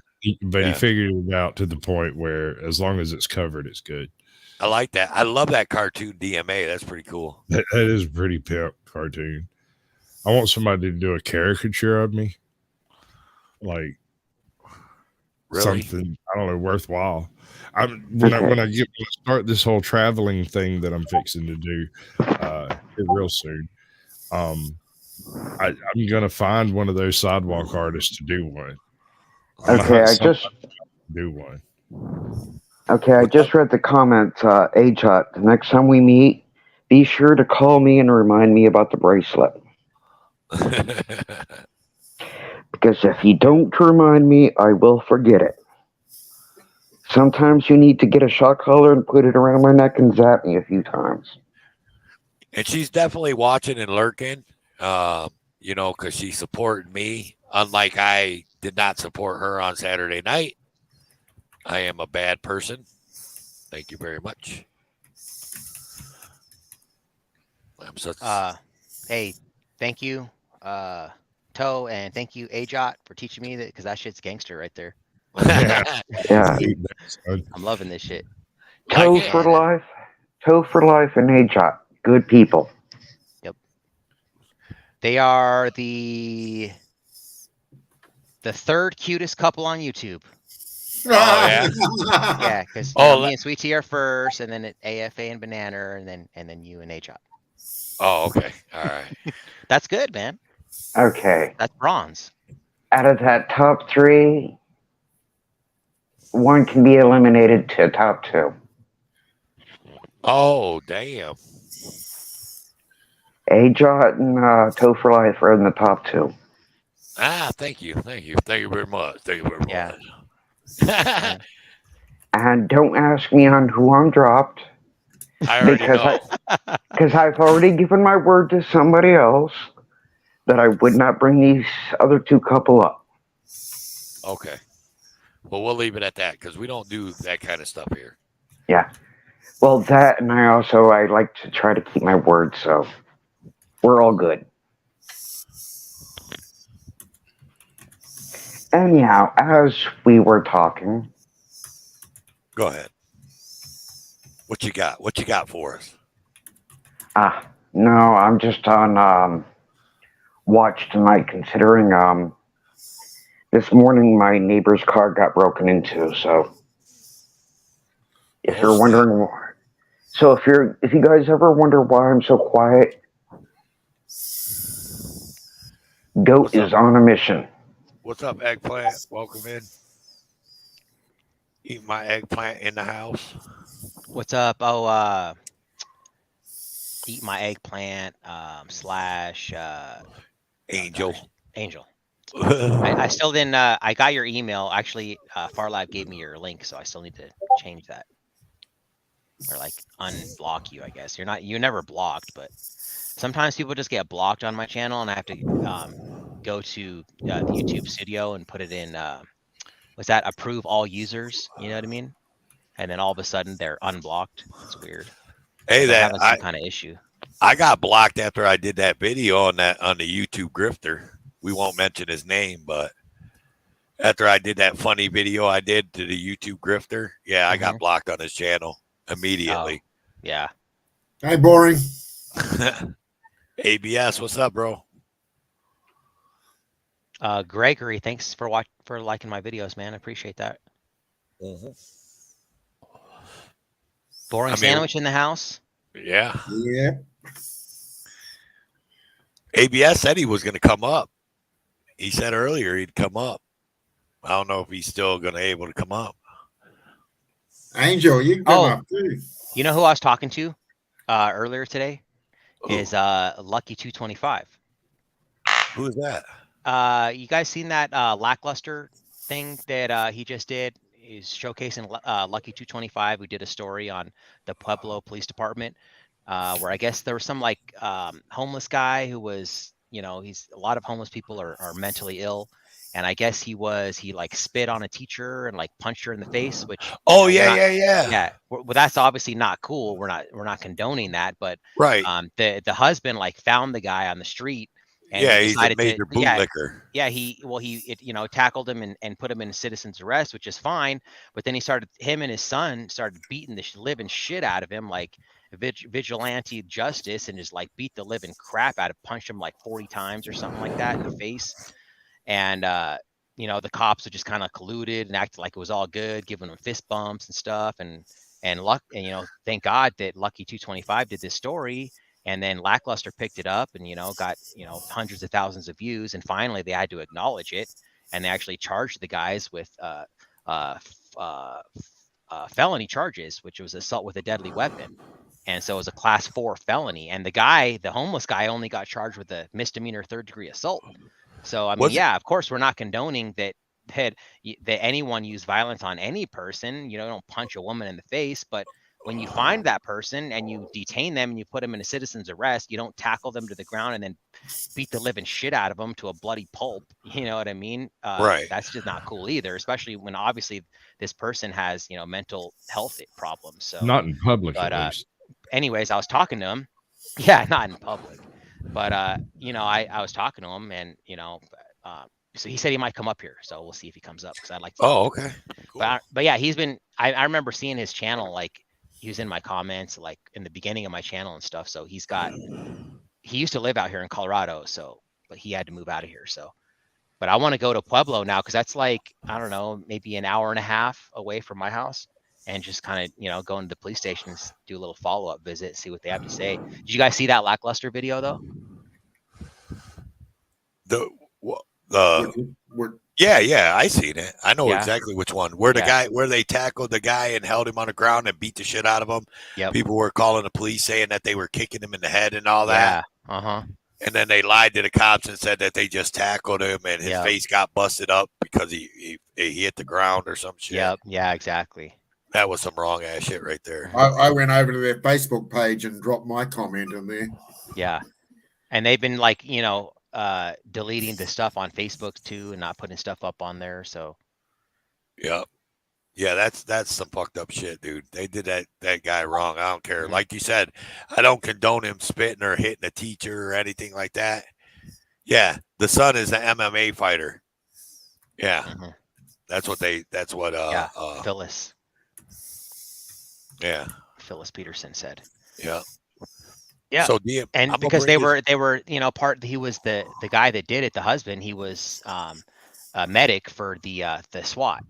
He was like a part-time medic for the SWAT or something like that. So they're all in cahoots, you know what I mean? So, he was like coaching him on what to say, and then the police officer lied and said, oh, well, he didn't know what he was saying. Like I asked him how his face got busted, and he said he didn't know. And you know what I mean? Like they always do. So I'm trying to find this video, dude. I found this new channel, DMA. You'll probably like this dude.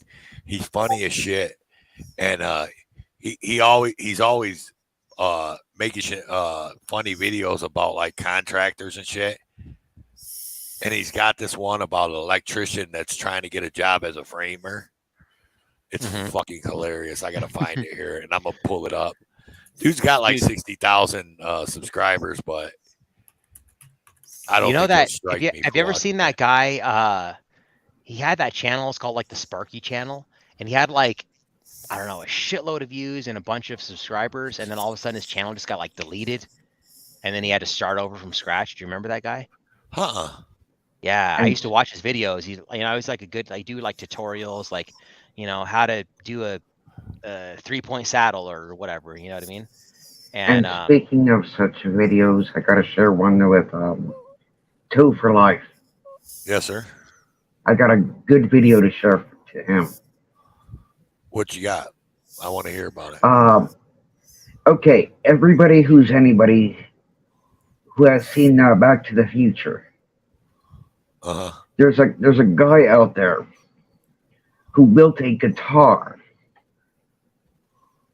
and guess what it is? I don't know. What is it? Well, do you remember the first movie? Do you remember the first movie, the Back to the Future? Yeah. Where Doc Brown is going through the intro to the car. You know, this is where you are. This is where you go. This is the flux capacitor. Right. He did the same thing to the guitar.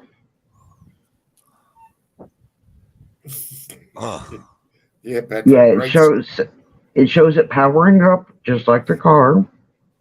It shows the dates just like the car. And it shows the flux capacitor like the guitar, you know, the car.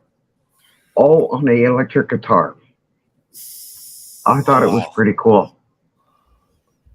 Yeah. Personally, I thought it was cool. You have to send me that video.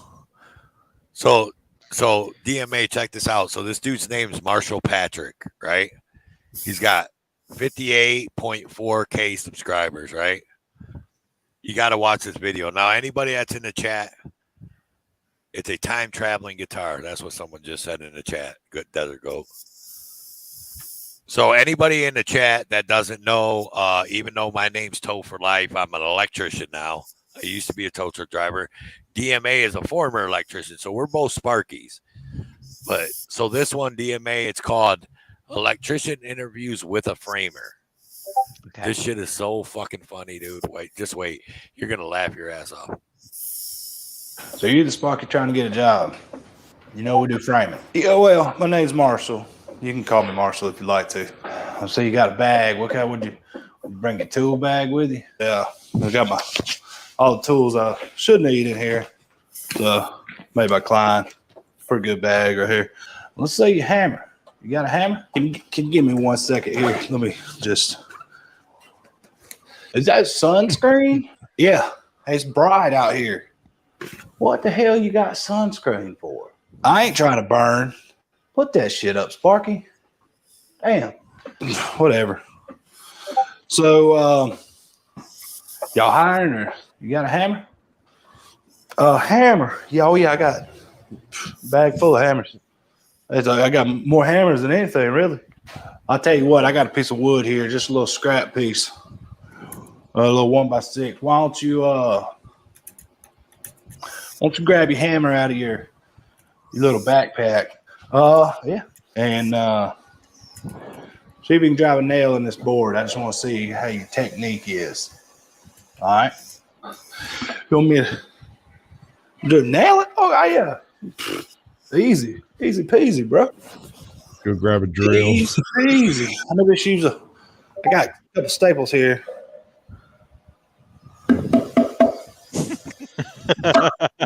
What in the hell? Look.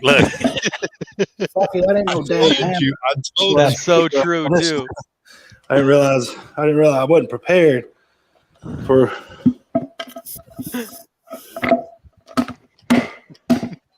You're going to beat the shit out of your Milwaukee drill battery. What the hell are you doing, Sparky? Quit. Make sure it's off. I'll give you a hammer. Quit. That's strike one. What? Strike one. This is ridiculous. You ain't got a hammer, do you? I got hammers. Those ain't hammers. Those are screwdrivers. They ain't even Klein. Look, the hell are those? They ain't even Klein. Got Milwaukee. What's up, Road Dog? Just quit. You ever ran a saw? Yeah. Good night, Road Dog. Saws? Not that we'll really use those kind of saws here, Sparky. Well, my name's Marshall, by the way. Sparky. All right, Sparky. Real saw with a cord. Real one.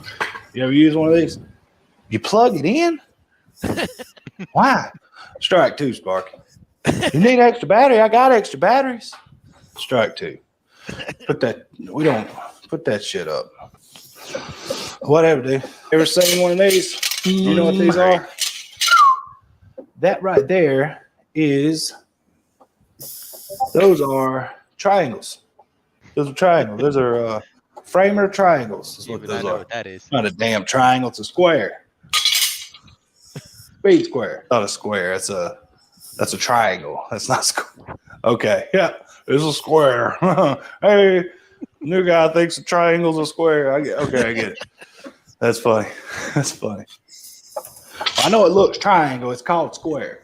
It's not it's a triangle though. You ever use one? You know how to read it? Do I know how to read it? Well, what's it got words? If it's got words on it, I can read. I can read pretty well. I've been reading my whole life, really. I gotta, yeah. All right, Sparky, you wasting my time. You got a tape? A tape? Yeah, I got a tape. Look, check this out. That's funny. Yeah. Orange black, baby. Way to go, made by Klein. Not a damn. Get the truck right now. You just sit there and try not to hurt yourself. To measure things. Hey, Sparky's used measuring tapes. There's 50 feet. It says it right here. He said there's 50 feet. It says it right here. Sparky. I don't think it's gonna work out. I'm gonna just get my bag here and probably going back and do some more electrical work, I guess. You just seems like you don't really know too much about what we do. And I really don't feel like training somebody from ground zero. So we appreciate you coming. I got to get back to work now with my real tools and my man job. So be careful. And we appreciate you stopping by. All right. All right. Watch him. Grab yourself a broom on the way out. Broom on the way out.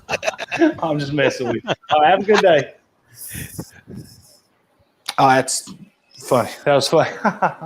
Stupid. Okay, two things. Number one, that Klein bag is a piece of shit. I'd never get that Klein bag. But I had a Milwaukee one. I got the Milwaukee one, which is like the mid-grade. And then the top of the line though is that, what's that one? You know what I'm talking about, the backpack. Like $300 one. Yeah. I forgot the name of the company. Yeah, I can't even think of it. But yeah. I've been out the game for so long. But I want one of those. But the Milwaukee one though, like starts like tilting after a while. It's not that great. But there's another thing too, is as a Sparky, I always had a hammer though. Like you don't have to have a hammer, like really you don't. So that's funny because like we use anything as a hammer. Like that's funny. We use like I always had a hammer. Yes, but I beat shit with my Kleins all the fucking time. Like I beat staples in and all kinds of shit. Yeah, it's like a hammer too. But I have fucked up a couple of pairs of Kleins though, doing that. So like I stopped doing that, and I actually went and got a hammer. Actually, I always had a hammer, but I started using my hammer. Like when you're actually I don't know because you're not like a commercial electrician, but like those bang-ons that you put on the joists and stuff. Yeah. For like hang to hang like like the unistrut and EMT, threaded rod and shit. Right, or you could even hang like MC with it and stuff. Right. But like I started using my hammer for that because like it actually does work way better than just using your Kleins, man. Like I was like, wow, it's just way better use. Wait. Let me get this straight. You need to tell me that use the proper tool for the job works better.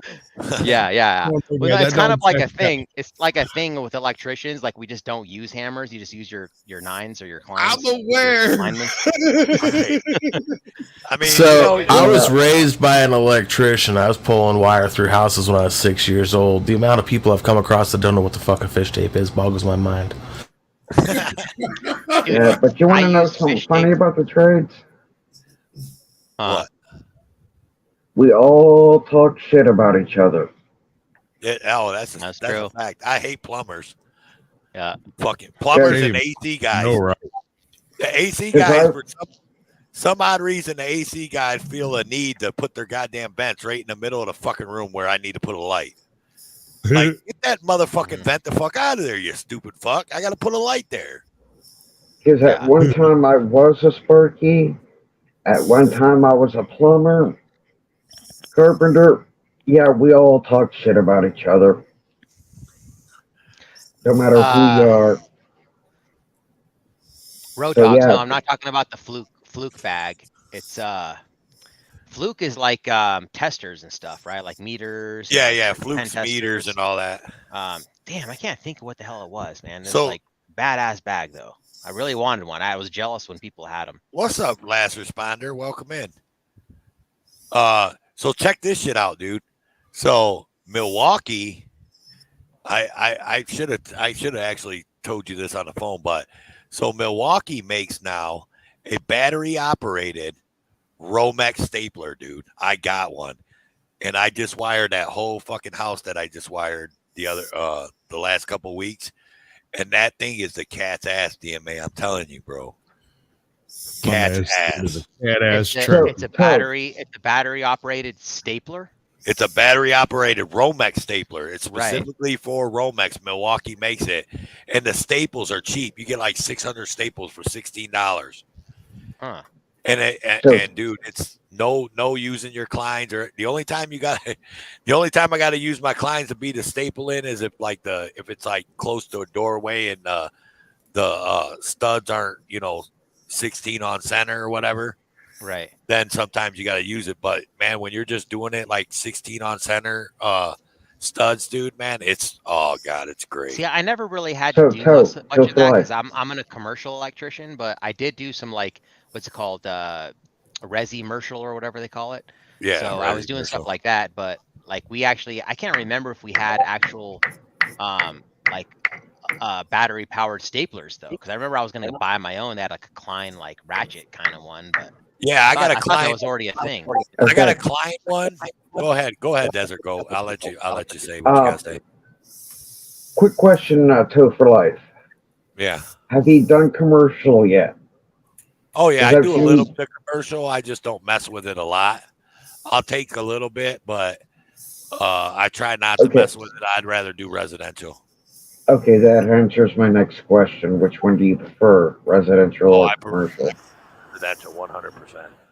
Yeah, residential is like easy peasy, man. Like doing commercial, like learning how to bend pipe on its own is its own trade, man. Yeah, that's like a skill on its own just to figure that shit out, dude. So, the whole not being able to bend 360 degrees.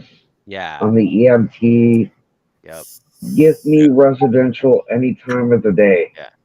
I mean, it's cool. Like I like bending pipe once you start getting good at it. At the beginning, it's like a nightmare, but once you start getting good at it, it's just anything else. You become creative and being able to, figure out how you're going to run this pipe and stuff. And it's fun.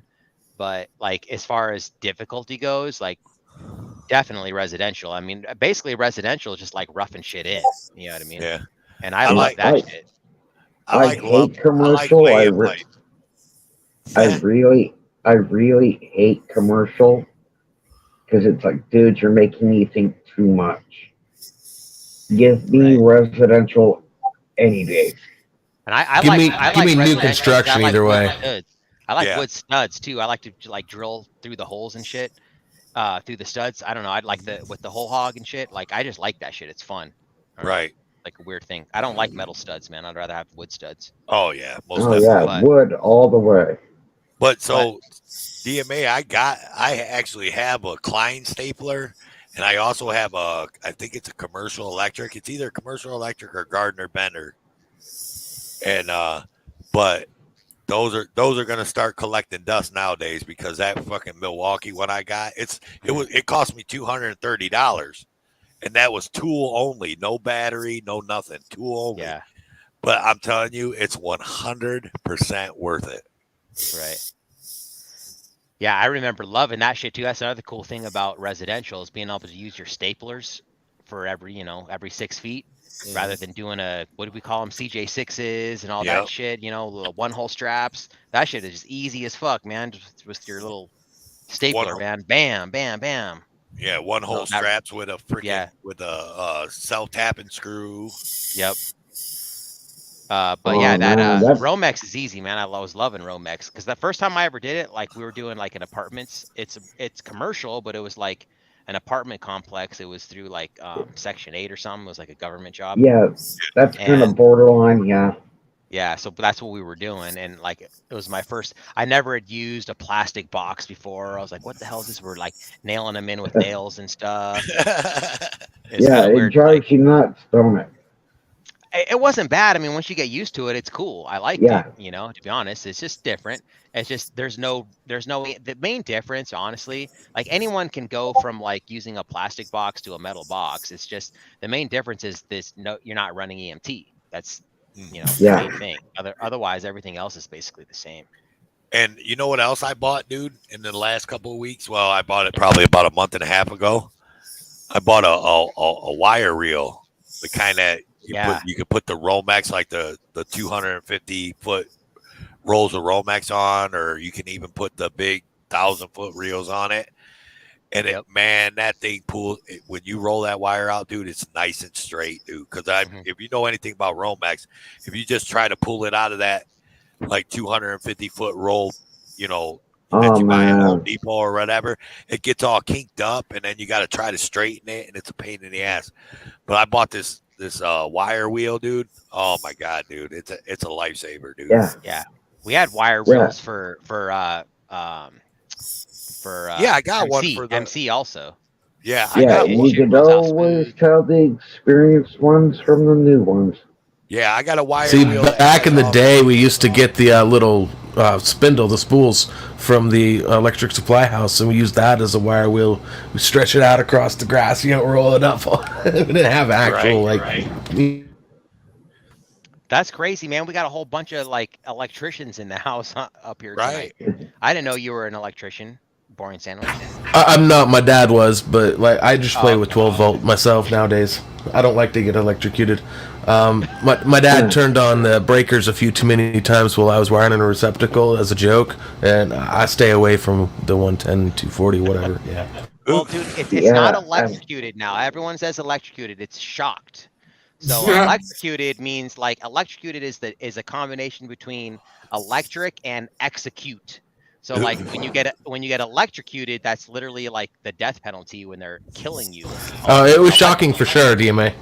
At the very least, I'm sure.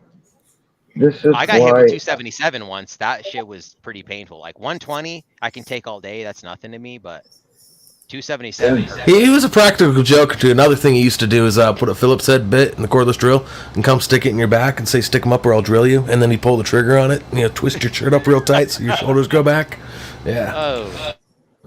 And this is another reason why I prefer residential than commercial. Less idiots you have to deal with. I've had one of them wire wheels, for like the the little spools of number 12 and 10 and all that, that you can buy at Home Depot, like the 500 feet and all that. I got one of those wire wheels, like when I'm running like EMT or something like that, or even PVC, like when I'm, doing a shed. Like I used it when I did that guy's shed that I filmed a couple weeks back. I use that wire wheel all the time. I remember the first job I got as a commercial electrician. That job lasted a week. Yeah. Oh, we're all familiar with the lockout tagout. Yeah, Well, I had a foreman's son who cut my lock 2 minutes in after I put my tag on. Needless to say, I was fired for attacking the foreman's son with a hammer. let me tell you, so they got a new code, DMA here in Austin, and I didn't know about it. I got hit with it on my roughing inspection. Yeah, I heard on your last one. Yeah, you told me about it. Yeah, about the putting a temporary pole in. Yeah, refresh my memory on it though, real quick. So if the house is more than 45% demoed, you had to cut the power to the house and put a temporary pole in. Okay. What the fuck? Yeah, it's supposedly about safety. And like I told the inspector, I go, open the breaker panel. I said, there's not a one breaker that has any wire hooked to it. Nothing's hooked to the breakers that are in that panel. It's only the breakers for my temporary. I got a couple temporary boards, that have like 16 outlets on them.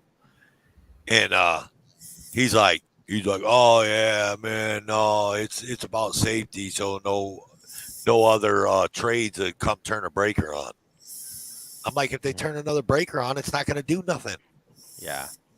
No, that's just literally like what, when they come up with all these new codes, like they're all every single year, right? Like what is it? Every 3 years they come up with a new code, right? They have a new book and they have to just add more shit in, just like they're adding in more laws with the government, right? It's the same shit. It's like I don't know if you guys remember Gary Johnson.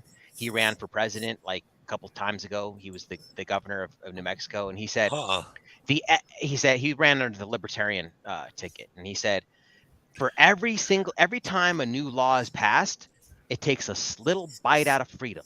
And that's true, man. Like that's just the same thing with like, with when you're dealing with your codes, and every 3 years they're adding more and more codes. Unfortunately, we're lockstep on our way to totalitarianism. I mean, it might be quick, it might be slow, but it's inevitably going to get there before it collapses. That's just the way it is.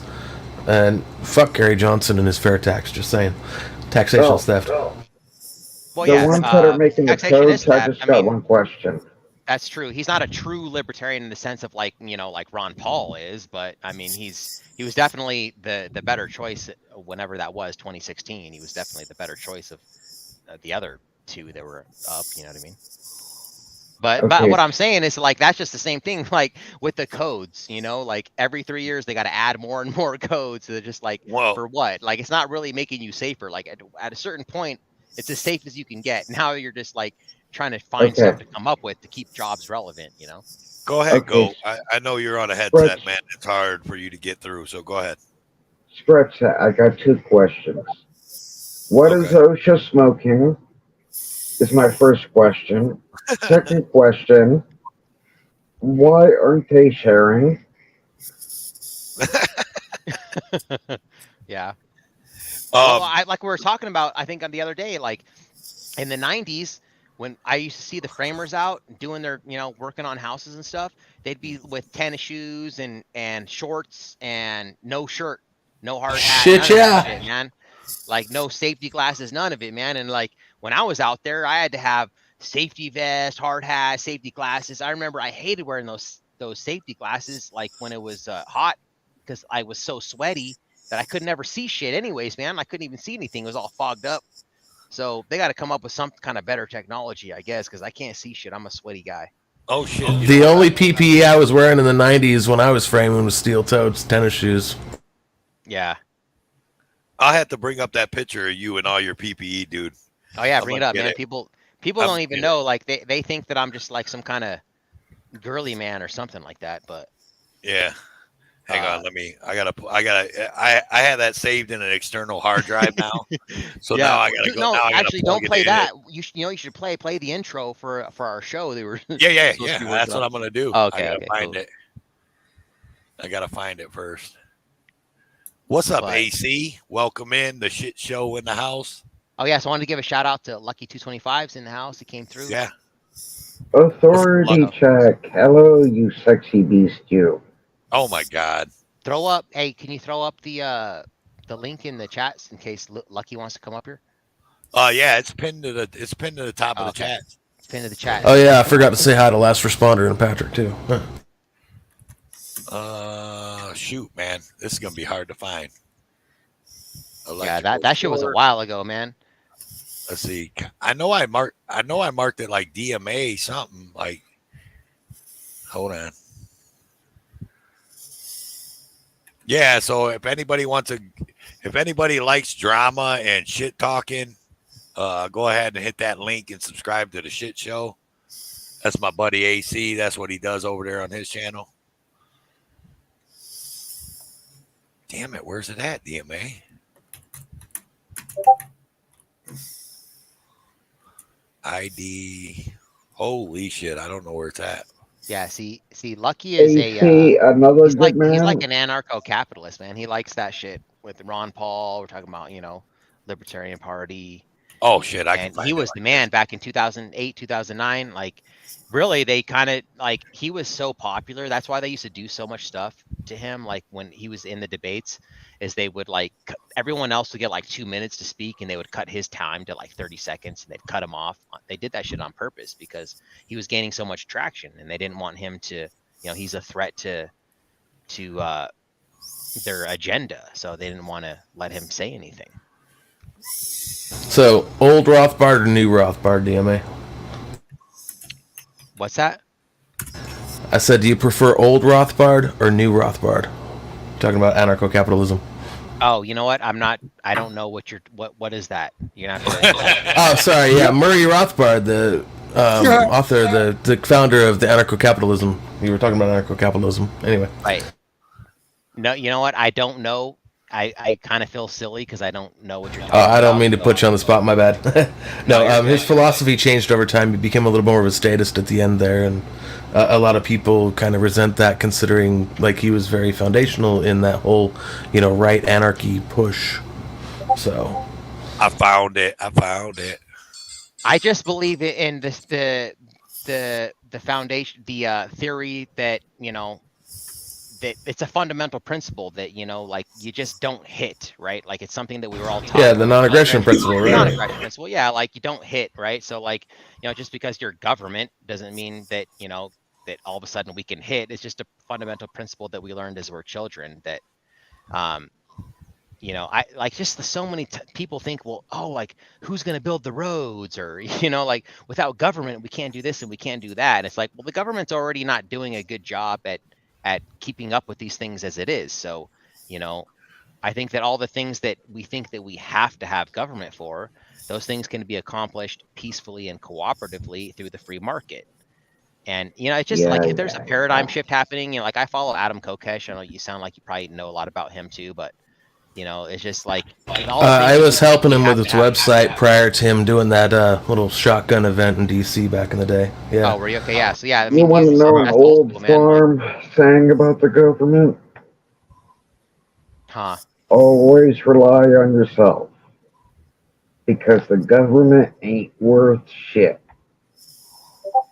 Yeah, my favorite thing to say to that who will build the roads thing is, paving companies, that's who builds the parking lots, and they don't steal from people to do it. Yeah, exactly. When you're saying oh, well, who will build the roads, it's equivalent to saying, well, without slaves, who will pick the cotton, right? It's kind of silly to think that we can't come up with a way to build a road without pointing guns at people, essentially, and stealing money from people with force. So yeah, another one that's good on that one is Larkin Rose. I don't know if you see a lot of his content, but always rely on yourself, your friends, and your neighbors. Screw the government. All right, you ready to watch this video? Yeah, let's make it happen. So check this out. So all you guys heard us talking about electrical. Look, check this out. I made this for me and DMA probably about 6-8 months ago. I can't believe it's been that long. I think so. Oh, hang on. I'm trying to get the wrong thing.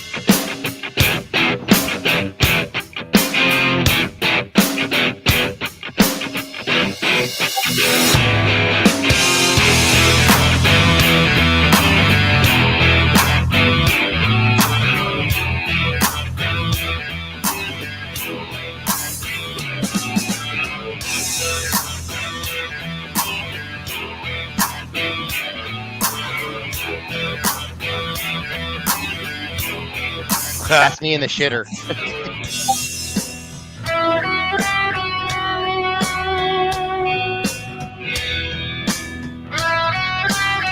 Look at all that fucking hard hat and all that.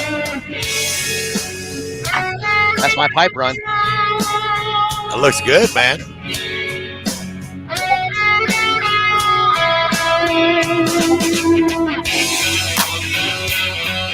Ooh la la.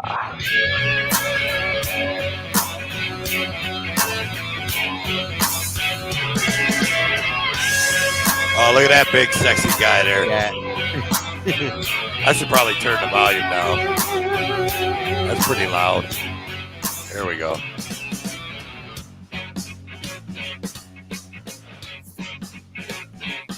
There. And remember, ladies and gentlemen, it's not fun until you get hit by a 120 line.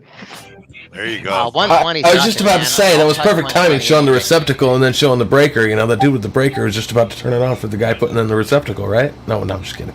Look at that sexy guy there. Right there, yeah. Who's that guy?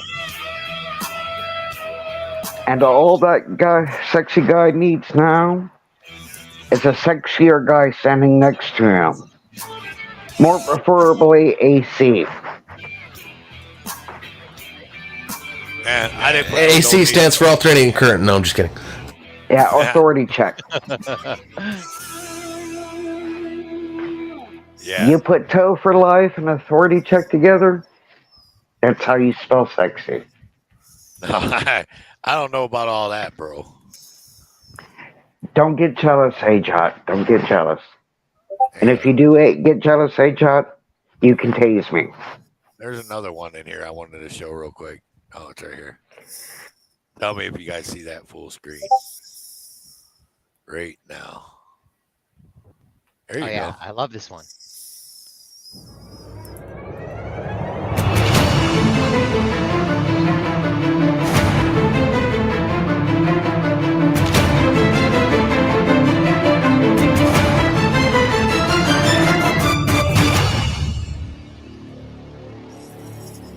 Know your rights. Hell yeah. Yeah, that is a pretty good intro, though. Man. It is, dude. I was like, that's what, out of all the ones that you made for everyone, I liked mine the best. Yeah, that's pretty good. I like Parlapse, honestly, dude. His new one that I just made him recently. Launch it. Throw it up there. Let me see. Let me find it here. Because I've made a couple for Parlapse too. Parlapse is pretty dope, though. Jody, who's in the house? What up, Jody? What's up, Jody? Who?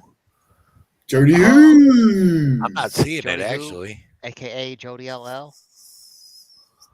Shit, I might have to look somewhere else. You guys got to give me a minute. Talk amongst yourselves. We'll talk amongst ourselves.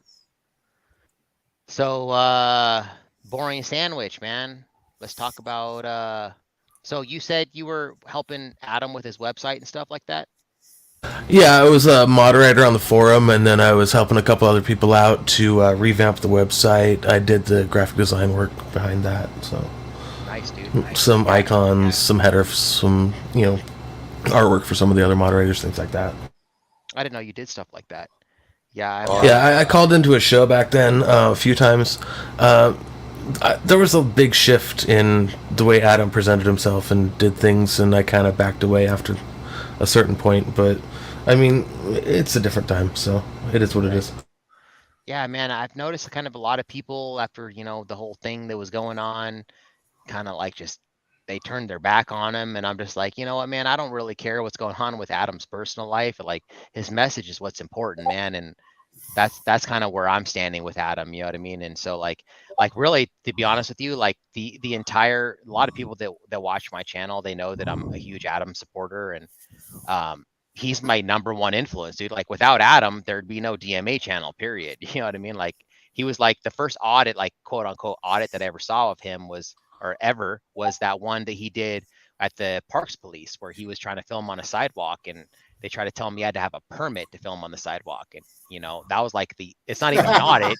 He was just doing his interviews, and all of a sudden he just ended up doing an audit, and like I was like, holy shit. Yeah, and you got to think, this is back before live streaming. This is even back before Ustream. This is static.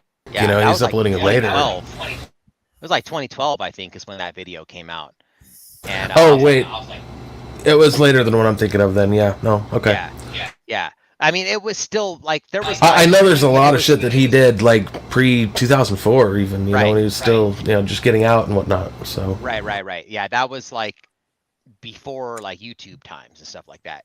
But I mean, but like live streaming wasn't really even a big deal back then. You know what I mean? Like YouTube was still, you know, relatively primitive back then, even. So, but you know, it's just kind of surreal because I remember when he was doing his For the Love of Freedom tour, and then he did the Taxation is Theft tour, and he would come out to Denver, and I was there, and you got to meet him and stuff, and like I was supporting him and donating to his thing, and like now he's like donating to the DMA channel. You know what I mean? Like he's one of my main donors, and I'm like, oh shit, this is like, it's just crazy, you know, how like you just, you know, like your idols become your supporters. So you getting out of here? Well, I just polished off this Crown Royal bottle. I might as well get out of here.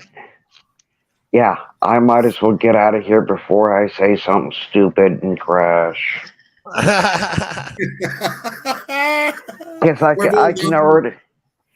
can already feel the conspiracy theories coming out of me. Oh yeah. I don't want to go put on a tinfoil hat. So yeah, okay. Yeah. So I'm way off on all my dates. I just looked at my folders, but yeah, my bad. So night all. 2012, right? All right, Desert Goat man. All right, much love, Goat, brother. Man. Peace out, bro. Catch you later, man. So check this out real quick. Yeah, DMA. Jody Who, he's my man crush. People have been saying that for years. That's definitely true. Yeah, check this out. Here we go. Check this out.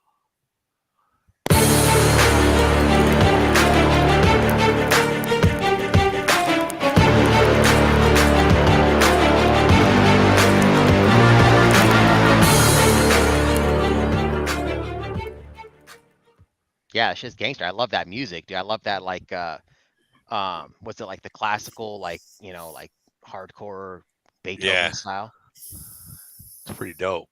I don't know why I like that. I like that a lot, man.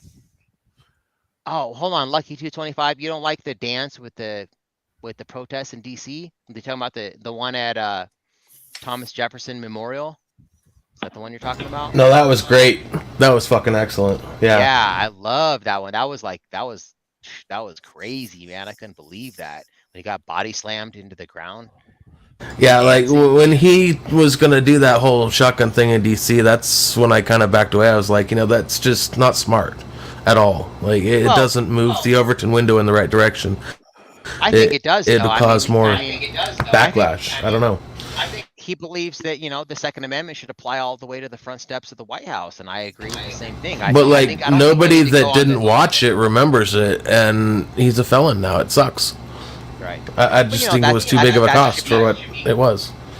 Well, for him maybe, but I think that's commendable that he's willing to give up his Second Amendment right to further the cause of freedom. You know what I mean?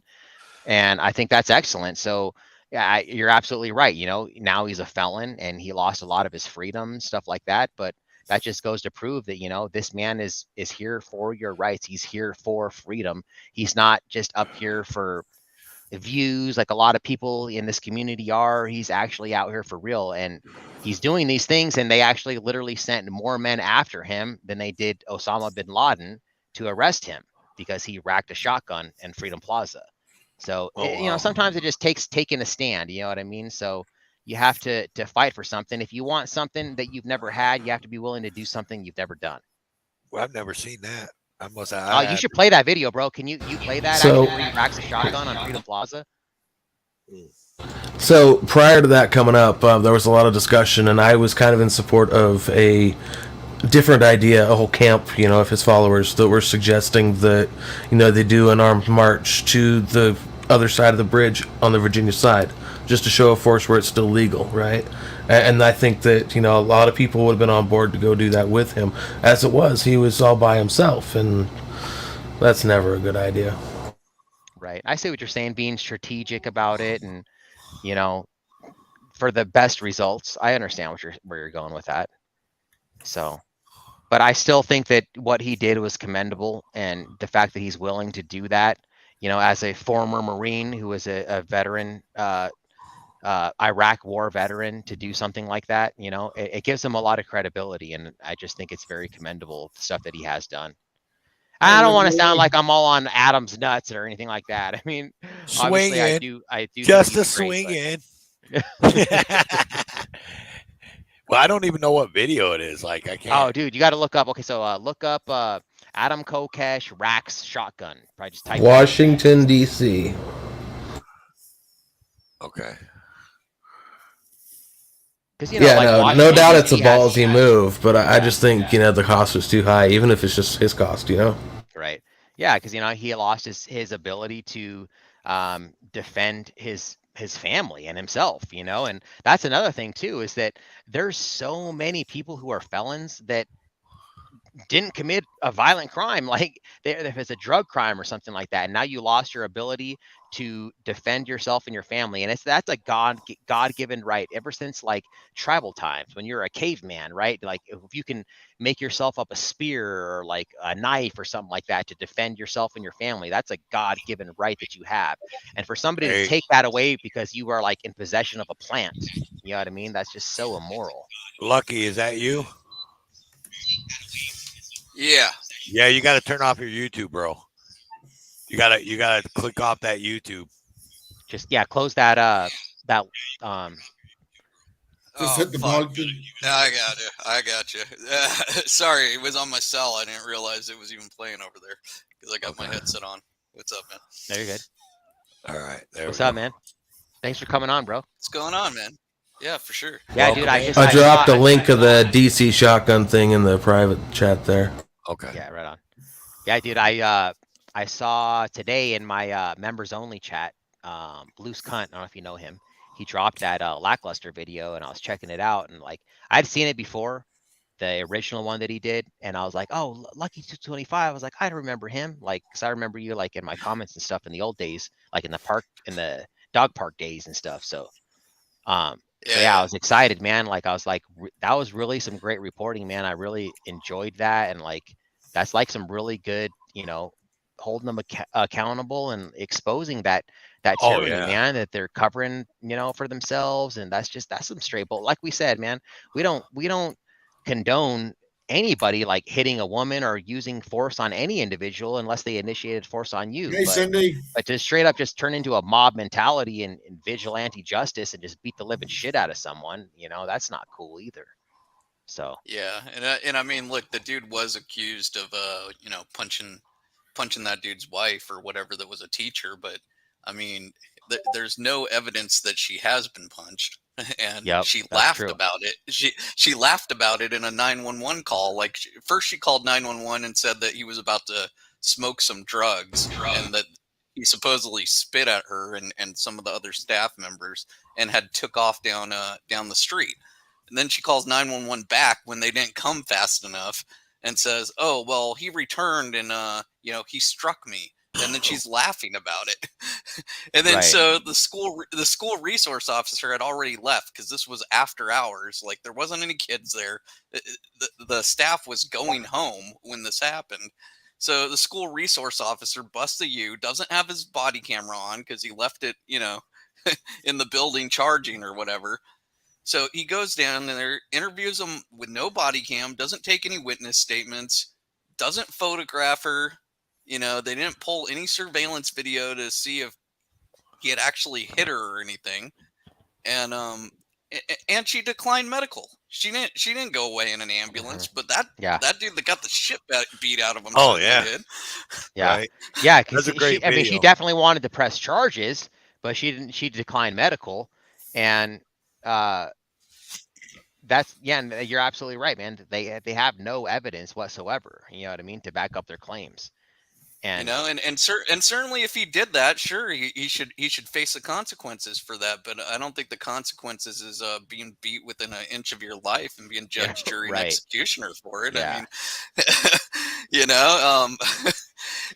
and there's so many bootlickers in the comments too. They're like, well, what if that was your wife or mom? Well, first of all, if it was my wife or mom, I'd be wanting to know, like, hey, are you okay? And especially if I'm a volunteer SWAT medic, I'd be trying to render first aid on them, not trying to chase some kid across town to go beat the shit out of them.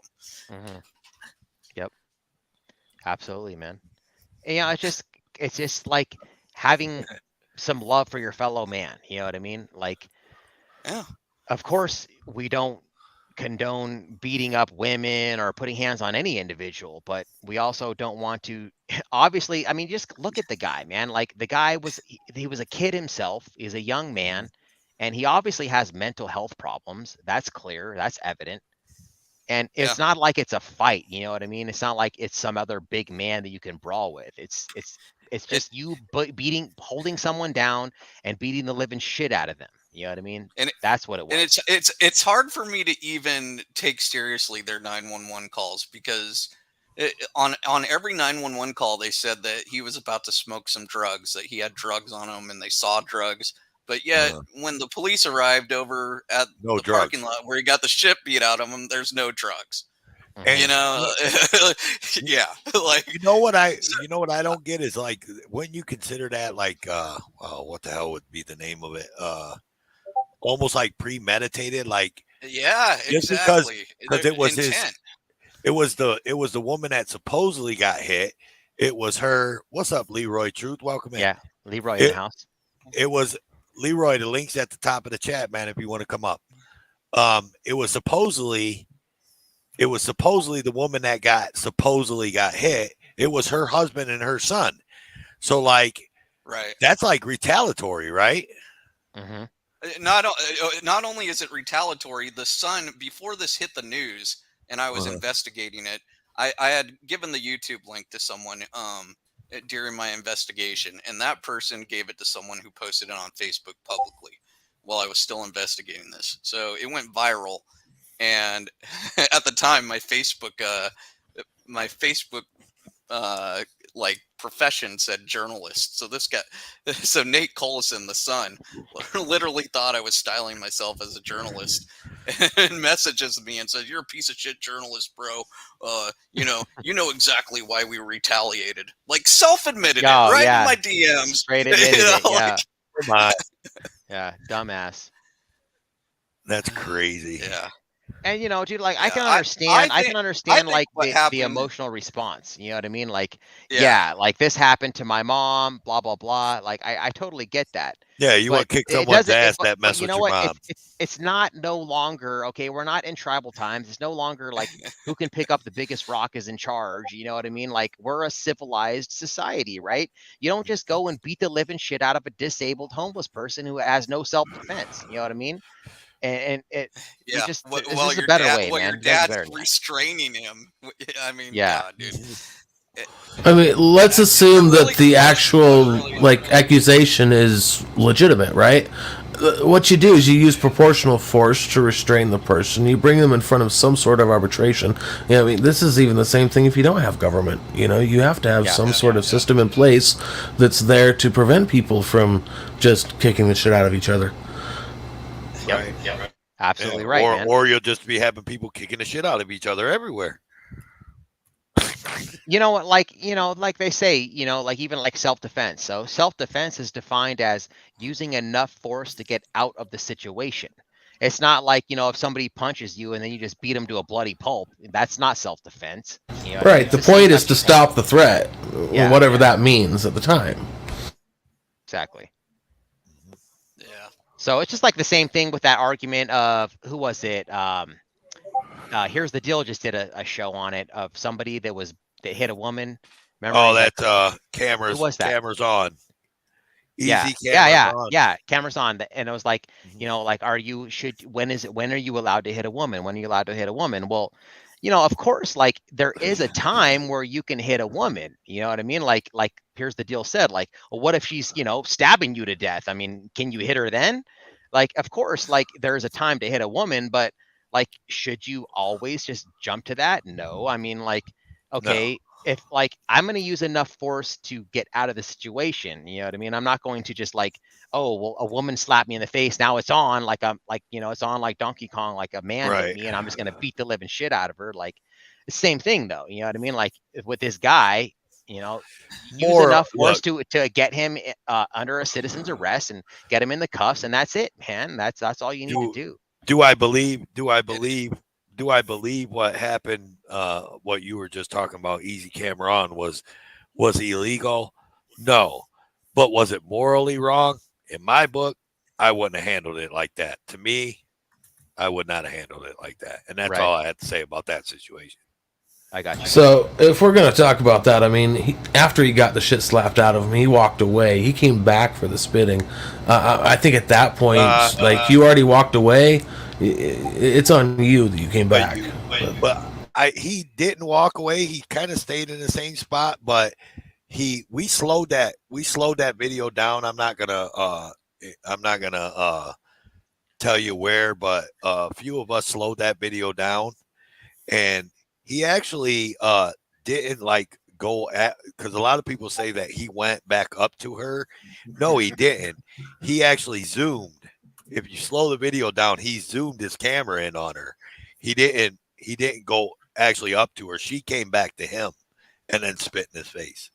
I mean, either way, you know, if he'd responded while she was slapping him, that would have been a completely different story. But the fact that there was time between that and then just the spitting, I mean, spitting's disgusting. It's definitely assault. It shouldn't happen. Like, adults shouldn't do that to each other.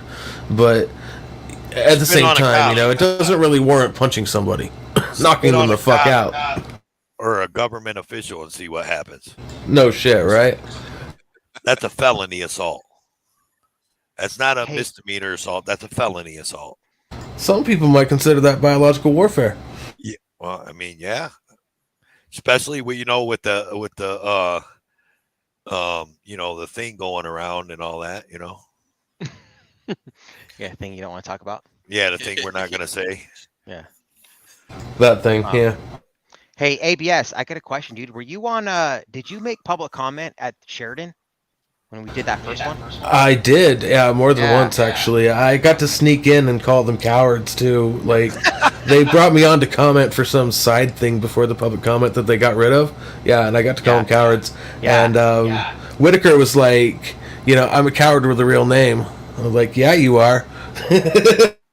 Yeah, I remember that. Thanks for coming up there and doing that, man. Like, that was really that first one was the only one that we were really allowed to have, like, everyone from across the country or across the world come in and do that, because they, you know, put a stop to it right away. They want to silence us. Oh yeah, they're scared. They are cowards for sure. But what's going on with that anyway? I was screen recording it and then I stopped. I've been watching it the last couple times, but you know, are they going to be going back to that room, or are they just going to repurpose it for something else? That might be something to wonder about. Everything is basically now just Zoom only, so you can't even go in there.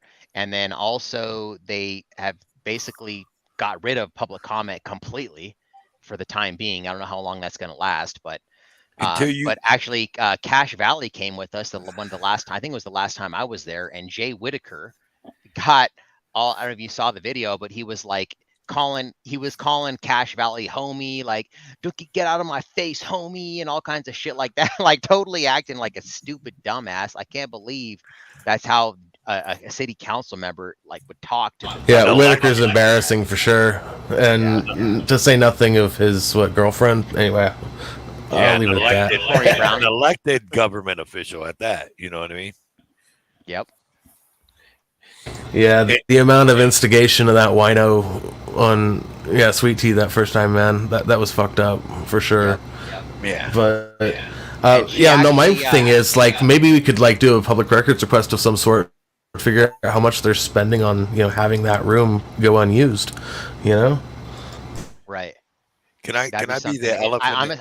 I'm afraid to go back in there because I actually have a protection order against me that says that I cannot enter that building unless I have official business. And I actually went in there for official business, and anything that I do, like, they're retaliating against me so bad that absolutely they are. If I go in there for official business, I've already had a violation of my protection order because they're claiming I didn't have official business, even though I was. So, like, if I do anything, like if I have any conversation with a public employee or anything like that, like, oh, you're not here for official business, and they sent to give them a warrant out for my arrest, like, whatever they can do, it's like, I don't even want to like go back there anymore, man. It's like, I don't want to be locked in a cage. You know what I mean? It's crazy. the tyranny that's coming out of that city, man. It's small towns. They're the worst because they're all in cahoots. Like even like Ernie Camacho's wife, when she made public comment, she straight up said, the city of Sheridan is like a family. We're family here. Like basically admitting it. Like, yeah, the government is not about family. That's not government's purpose, to be a family. Government has a specific purpose. Okay. And that's not what it is. It's not about, you know, these parades and these Christmas parties. Like you have a specific function. Okay. And family, like you're basically just admitting that you are like a mafia style. You know, right. Yeah. That's the kind of family I was thinking about. Yeah. Hey, now watch it now. No, I won't.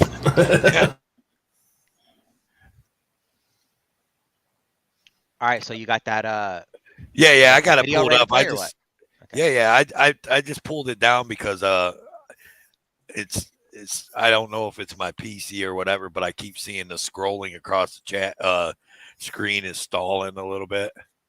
I don't know if you guys are seeing it or not. We're not having any issues on my end. Yeah, I'm good over here. Here we go. Let's watch this. Okay, click it. Live now, a new controversy over gun rights here in our region and across the country as well. A local gun rights advocate takes a bold stand after making a controversial video. Adam Kokesh, who previously wanted to hold a march with armed protesters walking into D.C., posted this video you see here of himself on YouTube. He's armed and he's at Freedom Plaza downtown. Jennifer Donlin is live now with more on why this has law enforcement upset and possibly taking action. Jennifer? Well, Leon, there are a couple of things they have to figure out first. Most importantly, was it a real gun? We're here at Freedom Plaza. As you can see, they have the freedom to skateboard here, but do they have the freedom to carry guns? Police say absolutely not. We will not obey. A 23-second YouTube video posted today appears to show activist and Iraq War veteran Adam Kokesh loading a shotgun at Freedom Plaza in downtown D.C. We will not allow our government to destroy our humanity. Kokesh had organized the open carry march on Washington, D.C. Participants were supposed to carry loaded guns and marched into the city today. We are going to march. Weeks ago, Police Chief Kathy Lanier said on News Talk if the march went on as planned, the loaded gun toters would be arrested. It's a violation of law, and we'll have to treat it as such. Kokesh canceled the march, and it appears this morning's video took its place. The final American Revolution. Downtown, it was mostly frowned upon. I don't think that anything good will come from that action. It seems a little extreme. I hope he's not a father with children. So he should have been arrested. It is illegal in the District of Columbia to openly carry a gun. Yeah, I'm gonna stop if playing registered, that. you can't. I don't want to get a copyright claim. That's just that's just the typical mindset of the typical American right there. Just it's against the law. You just follow it. It's not necessary. You just do what you're told. I mean, gosh, man, it's just, I honestly think it's the fluoride in the water, man. It's like too much just docile Americans just going with the flow. You know what I mean? Just going along to get along, just to not rock the boat. And, you know, I got a family to take care of. And that's the problem, I feel the same way. Yep. I don't know. That's not how it was in the old up. days, man. Like in the old days, and here's a fact here's a statistic that I can talk about real quick is that in the 1930s, the average testosterone level was 2,000 nanograms per deciliter, and now today, if you have a 2,000 nanograms per deciliter testosterone level, that is considered extremely dangerously high. And the thing is that like now it's like 700 to 1,000. It's like gone down by 100%, more than 100%. And it's because of things that they're doing. It's number one, the fluoride in the water. It's the hormones that they're putting in like the cow's milk and all that stuff. Like there's things that people are ingesting that are creating our testosterone levels to go down. So like in the 1930s, it wasn't a big deal, you know, for like a man to just like pick up an axle and just pick it up and be a man. I mean, men were manly back then. Look at men now. Men are feminine. You know what I mean? It's just like men are just like docile. They go with the flow, and that's all by design. Like they want that. They want people to just be docile and just go with the flow. And it's proven. I mean, this is what's happening right now, and people just don't see it. They're like, oh, you know, like the founders of this country, they'd be stacking bodies right now. Like they wouldn't be accepting this shit at all. Oh yeah, that's 100%. I mean, we did. The founders did stack bodies. The redcoats. Yeah, they melted down a statue of King George and made like 40,000 lead balls out of it in New York. George Washington's army did. Yeah. And they did it for what? For a fraction of what's going on right now. Like they did that shit. The American Revolution was for what? A 1% increase in tax from like a 2 to a 3% increase.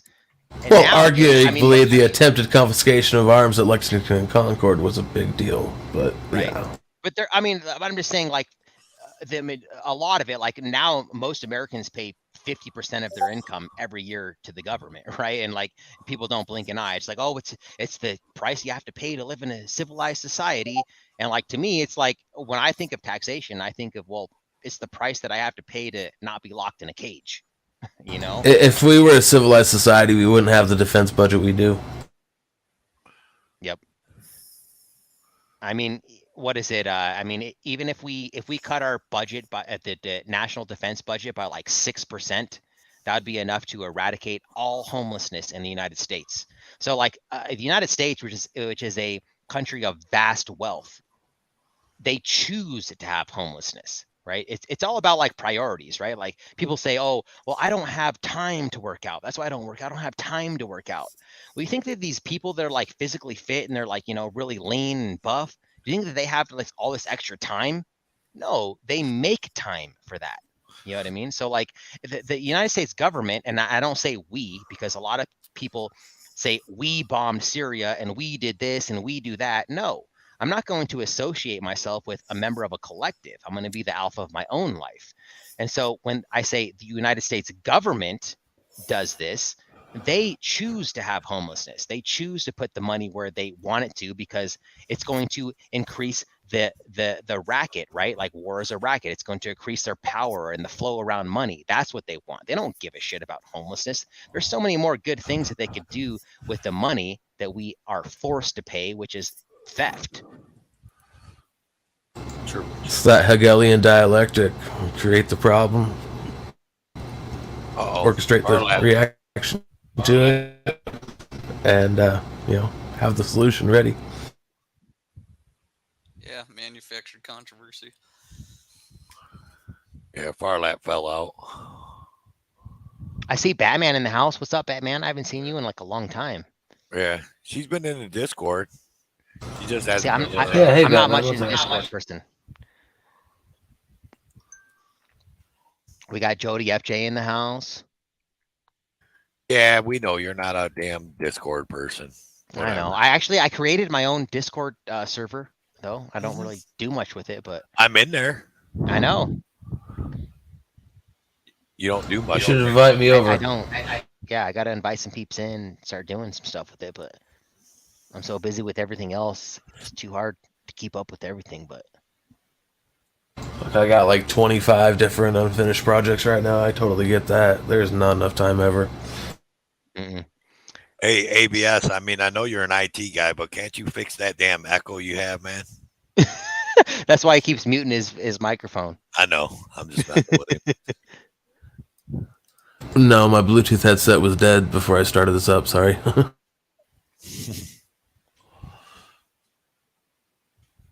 It's all good as long as you're the only one talking. If we say anything to what you say, though, it echoes. So what else has been going on? So Lucky, so did that after Lackluster shared that, did you take off? Yeah, he's got like 1,200 subscribers now. Yeah. Like 1,500. 1,500, and he had like, what, you have like 40 when you started? No, I had 300 before Lackluster. Okay. Yeah. Yeah, dude, that's awesome, man. Like, that's great, dude. Like, Lackluster showcased a couple of my videos too, and like I've got like a couple thousand from him too. Like, he's amazing, man. The guy's almost got 1 million subscribers now. Guy's getting he's getting like 100,000 subscribers a month, man. Yeah, he's at like 900 and something right now. So yeah. And I remember, believe it or not, I was one of his first 30,000 subscribers. Wow. And it wasn't that long ago. It was maybe 2.5, 3 years ago. You know what it is, man? It's a couple of things. Number one, his voice. He's got a fucking perfect voice for that shit. He's got really knowledgeable. He knows what he's talking about. He does a lot of research, and his editing is off the charts, man. Like his editing is amazing. So he comes out with amazing, like people that want to just skip all the audits before this. So someone literally just like said, "Hey, why don't you send that to Lackluster?" And I'm like, "Who?" And I saw like 800K subs. Like, actually, I had emailed you about this DMA, but I didn't say what it was about. I was trying to get in touch with Regan because I thought she'd be a good person since it involved, homeless and whatnot. Right. But so but I'd reach out to you. I'd reach out to Long Island Audit. Didn't get any response, and I'm just like, and someone said, well, why don't you upload it to Lackluster? And I'm like, what? So I uploaded it, not expecting anything, and the dude replied like right away. He's like, "Yo, did you break this story?" I'm like, "Yeah, I got all the facts, dude." Like Lackluster's like he's like the biggest guy out here, and he's also one of the most humble guys out here too. Yeah, we love Lackluster, man. And sorry if I didn't respond, dude. Like I get a shitload of emails, and so sometimes yeah, like I said, I sent it via email. I didn't really say what it was about because I was trying to get it to like a couple people, just to, whoever was going to respond. Right. And yeah, and I was still researching it at the time as well. Like I didn't expect it to randomly go viral because someone I was talking with during the investigation decided to take it upon themselves and post my unlisted video. And everything happens for a reason too. So like, I mean, Lackluster obviously is like huge. So thank God that he picked it up and could really bring awareness to this. And if it wasn't for Lackluster picking this up and making this shit huge, they wouldn't be charged with a class 4 felony right now. So thank God. Definitely not. Definitely not. I mean, even the PD didn't want to charge him with a felony. The PD went on KRDO and said, because people were asking, well, he's a trained MMA fighter. Can't his fists be deadly weapons? And the chief is like, no, it's based on what injuries were sustained. So we're referring misdemeanor, simple assault, 3rd degree. And then the DA was like, no, that's not going to fucking fly. Class 4 felony. Thank God. Class 4 felony, assault with a deadly weapon. Yeah. Rightfully so. So wait, did the dad get charged with a deadly weapon also, though? Yes, and I'm actually kind of surprised on that one. First of all, I think the dad should have been charged with more. It was an unlawful detainment to begin with. You can't do a citizen's arrest if you weren't physically there to witness the crime that had happened. Right, that's true. And so there's an illegal detainment there. Kidnapping. That's kidnapping, yeah. Yeah, kidnapping. Strike, shove, kick. Of course, but and then he searched his pockets too. I mean, theft. I mean, there's all kinds of charges. But yeah, the DA went with assault with a deadly weapon on the dad as well, which I'm not really sure what his legal theory is behind that, since 2 other people, basically beat the crap out of him. The dad just kind of held him and didn't tell them not to. So there was that other guy that was a bystander, right? That just came over and started beating the shit out of him too, right? Yeah. He's not so what identified did that guy, yet.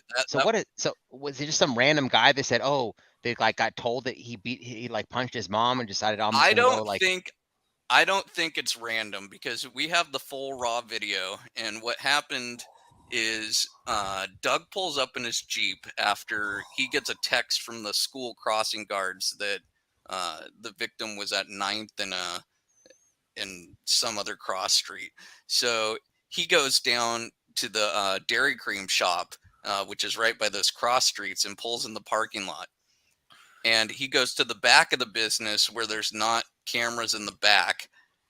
And he's there for maybe 30 seconds before he busts a U and comes to the front of the parking lot to park his Jeep.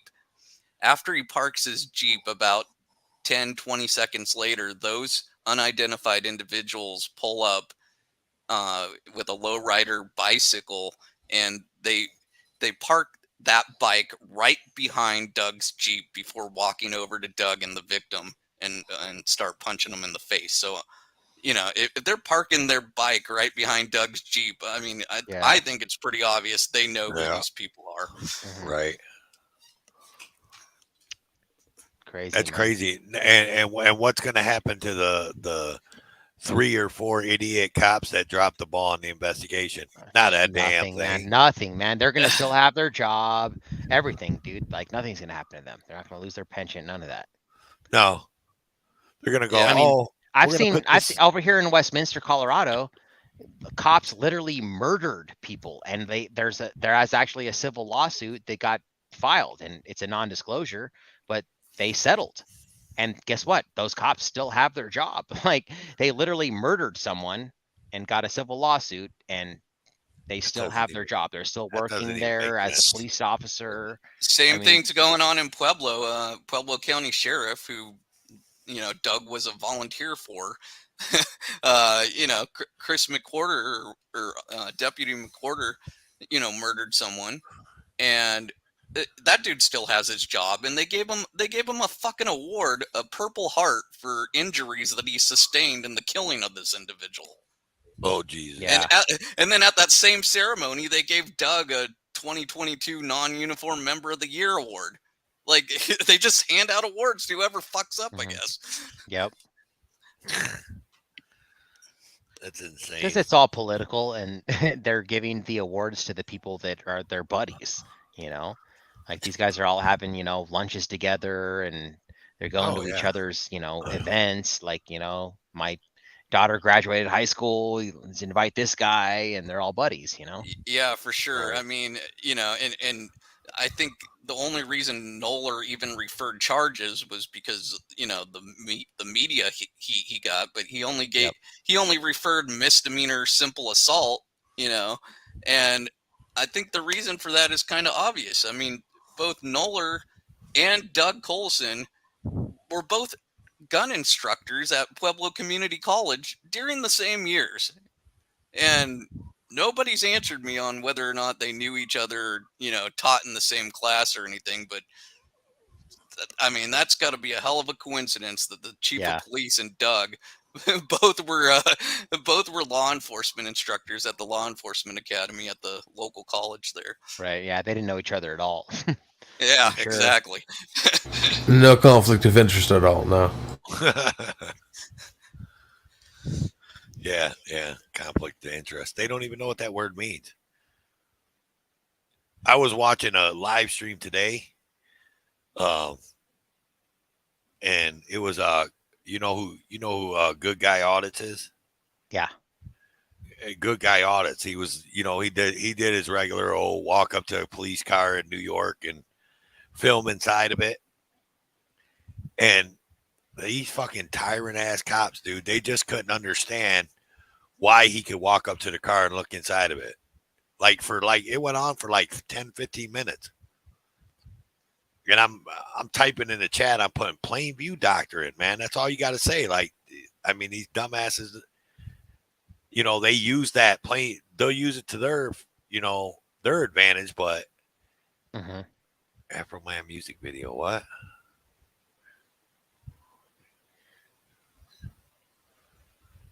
What is that? What is that, ABS? That's a frame from one of those fake fucking fentanyl overdose cop videos that came out. I was like, what the hell is that? But yeah, like that good citizen, or Good Guy Audits video or live stream today was pretty decent. I don't mind him. I like watching him, man. I think he's very I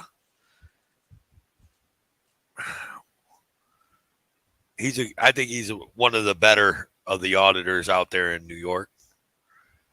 Auditors and cop watchers.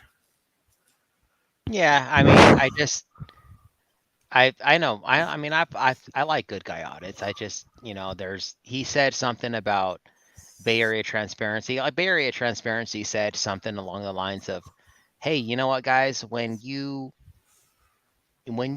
leave under threat of arrest, okay, what you're doing is you are making it worse for the rest of us. And I 100% agree with that.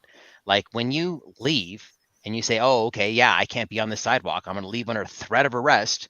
Right. Like what you're doing is you're reinforcing that behavior. So now the cop thinks, oh, okay, cool. So like I just bullied this guy off a sidewalk. So now the next guy that comes over here with a camera, I'm going to do the same thing.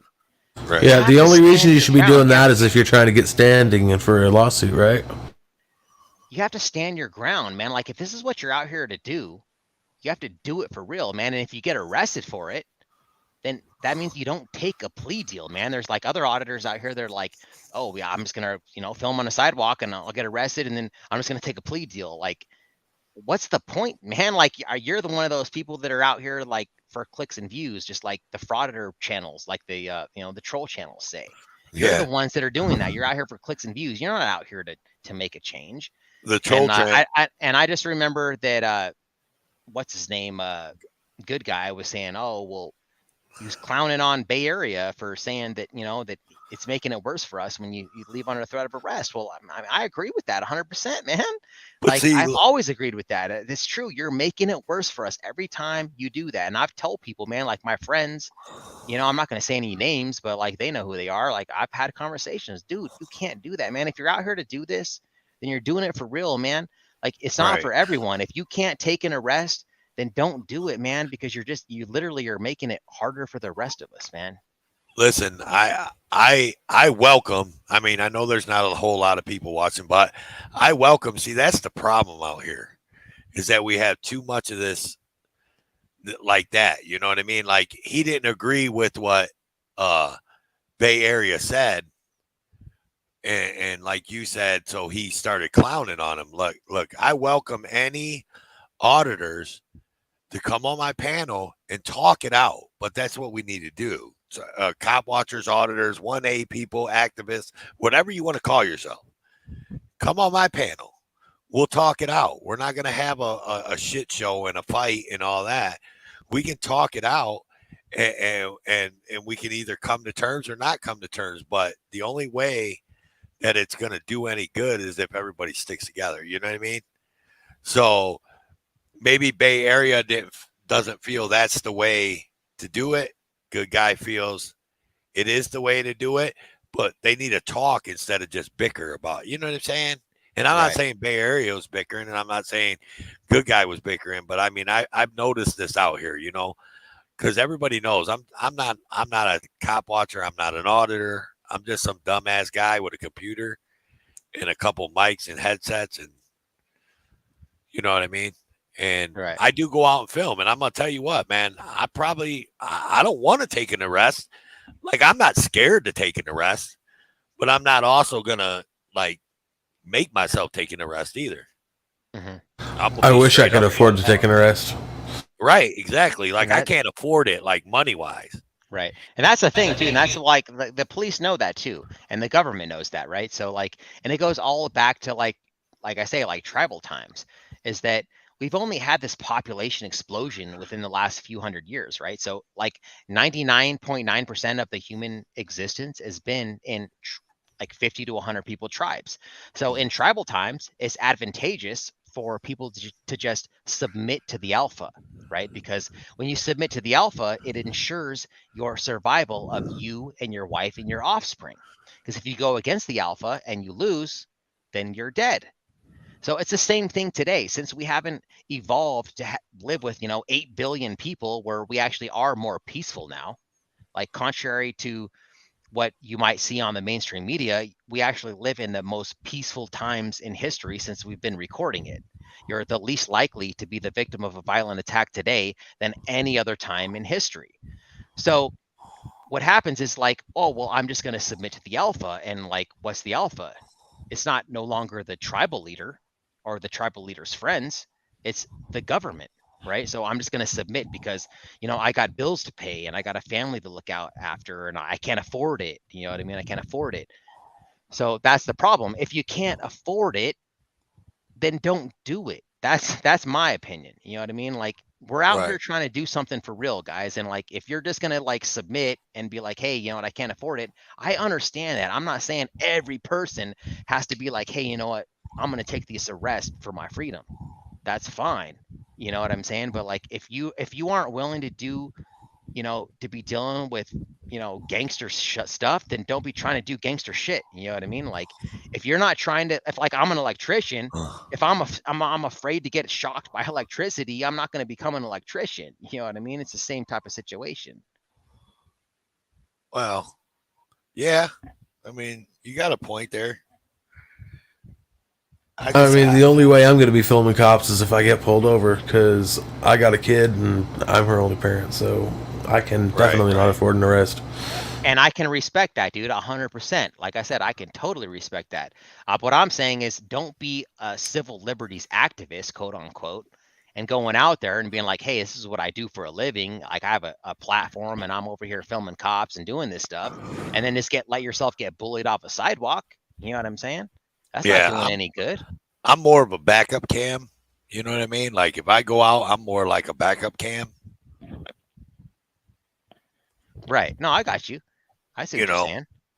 I mean, I have went out and been out there by myself, and you know what I mean? I've been like on the front, but like when I went out with Jeff and them, I was more like a backup cam. You know what I mean? Mm-hmm. I was just kind of sitting in the backside, just kind of watching, you know. I was more awestruck than anything, you know. And there's lots of people that are like that, you know, like it's good to have people that are, you know, in your corner and have your back and stuff like that. Like, you know, like Sweet Tea, you know, like she is great. She gives me confidence just by her presence being there. And I appreciate that. And I'm not expecting her to take an arrest with me. Like, I don't want her to take the arrest with me. I'm going to take the arrest and you're going to stay there because I don't want you to get arrested. And that's fine. Everyone has their place, you know, like it's a bunch of gears together that equals this huge machine. You know what I mean? But you got to watch her nowadays. She's becoming spicy tea lately.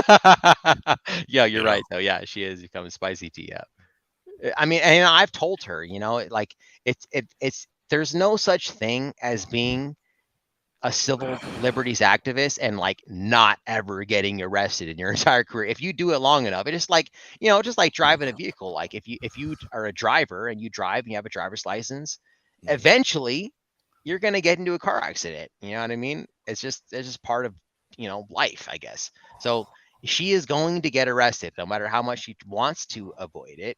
If I told her straight up, like, if you keep hanging out with me, like, you know, there's going to be a time that you're going to get arrested. And she admitted, like, yeah, she knows. Like, yeah, I know. I'm ready for it. So she knows. Oh, what's up, Lucky Laptop? Hey, Lucky. That's our laptop filming buddy right there. Actually off of work for a change, so I figured I'd get up on panel with everybody. Hell yeah, man. Welcome in. You know you're always welcome over here, bro. Oh, yeah. I just met Lucky last week. He's a good guy. So what's new with you? What's new with your channel, man? You got anything new coming up, or? Not really. I'm trying to stay under the radar because IRS kind of really screwed me. Well, you want to elaborate on that? Or no? Or you can't, can you? I forgot. Yeah, I can't really. Just put it this way. I have to obey certain rules, and when I record, I have to stay 1,000 foot back.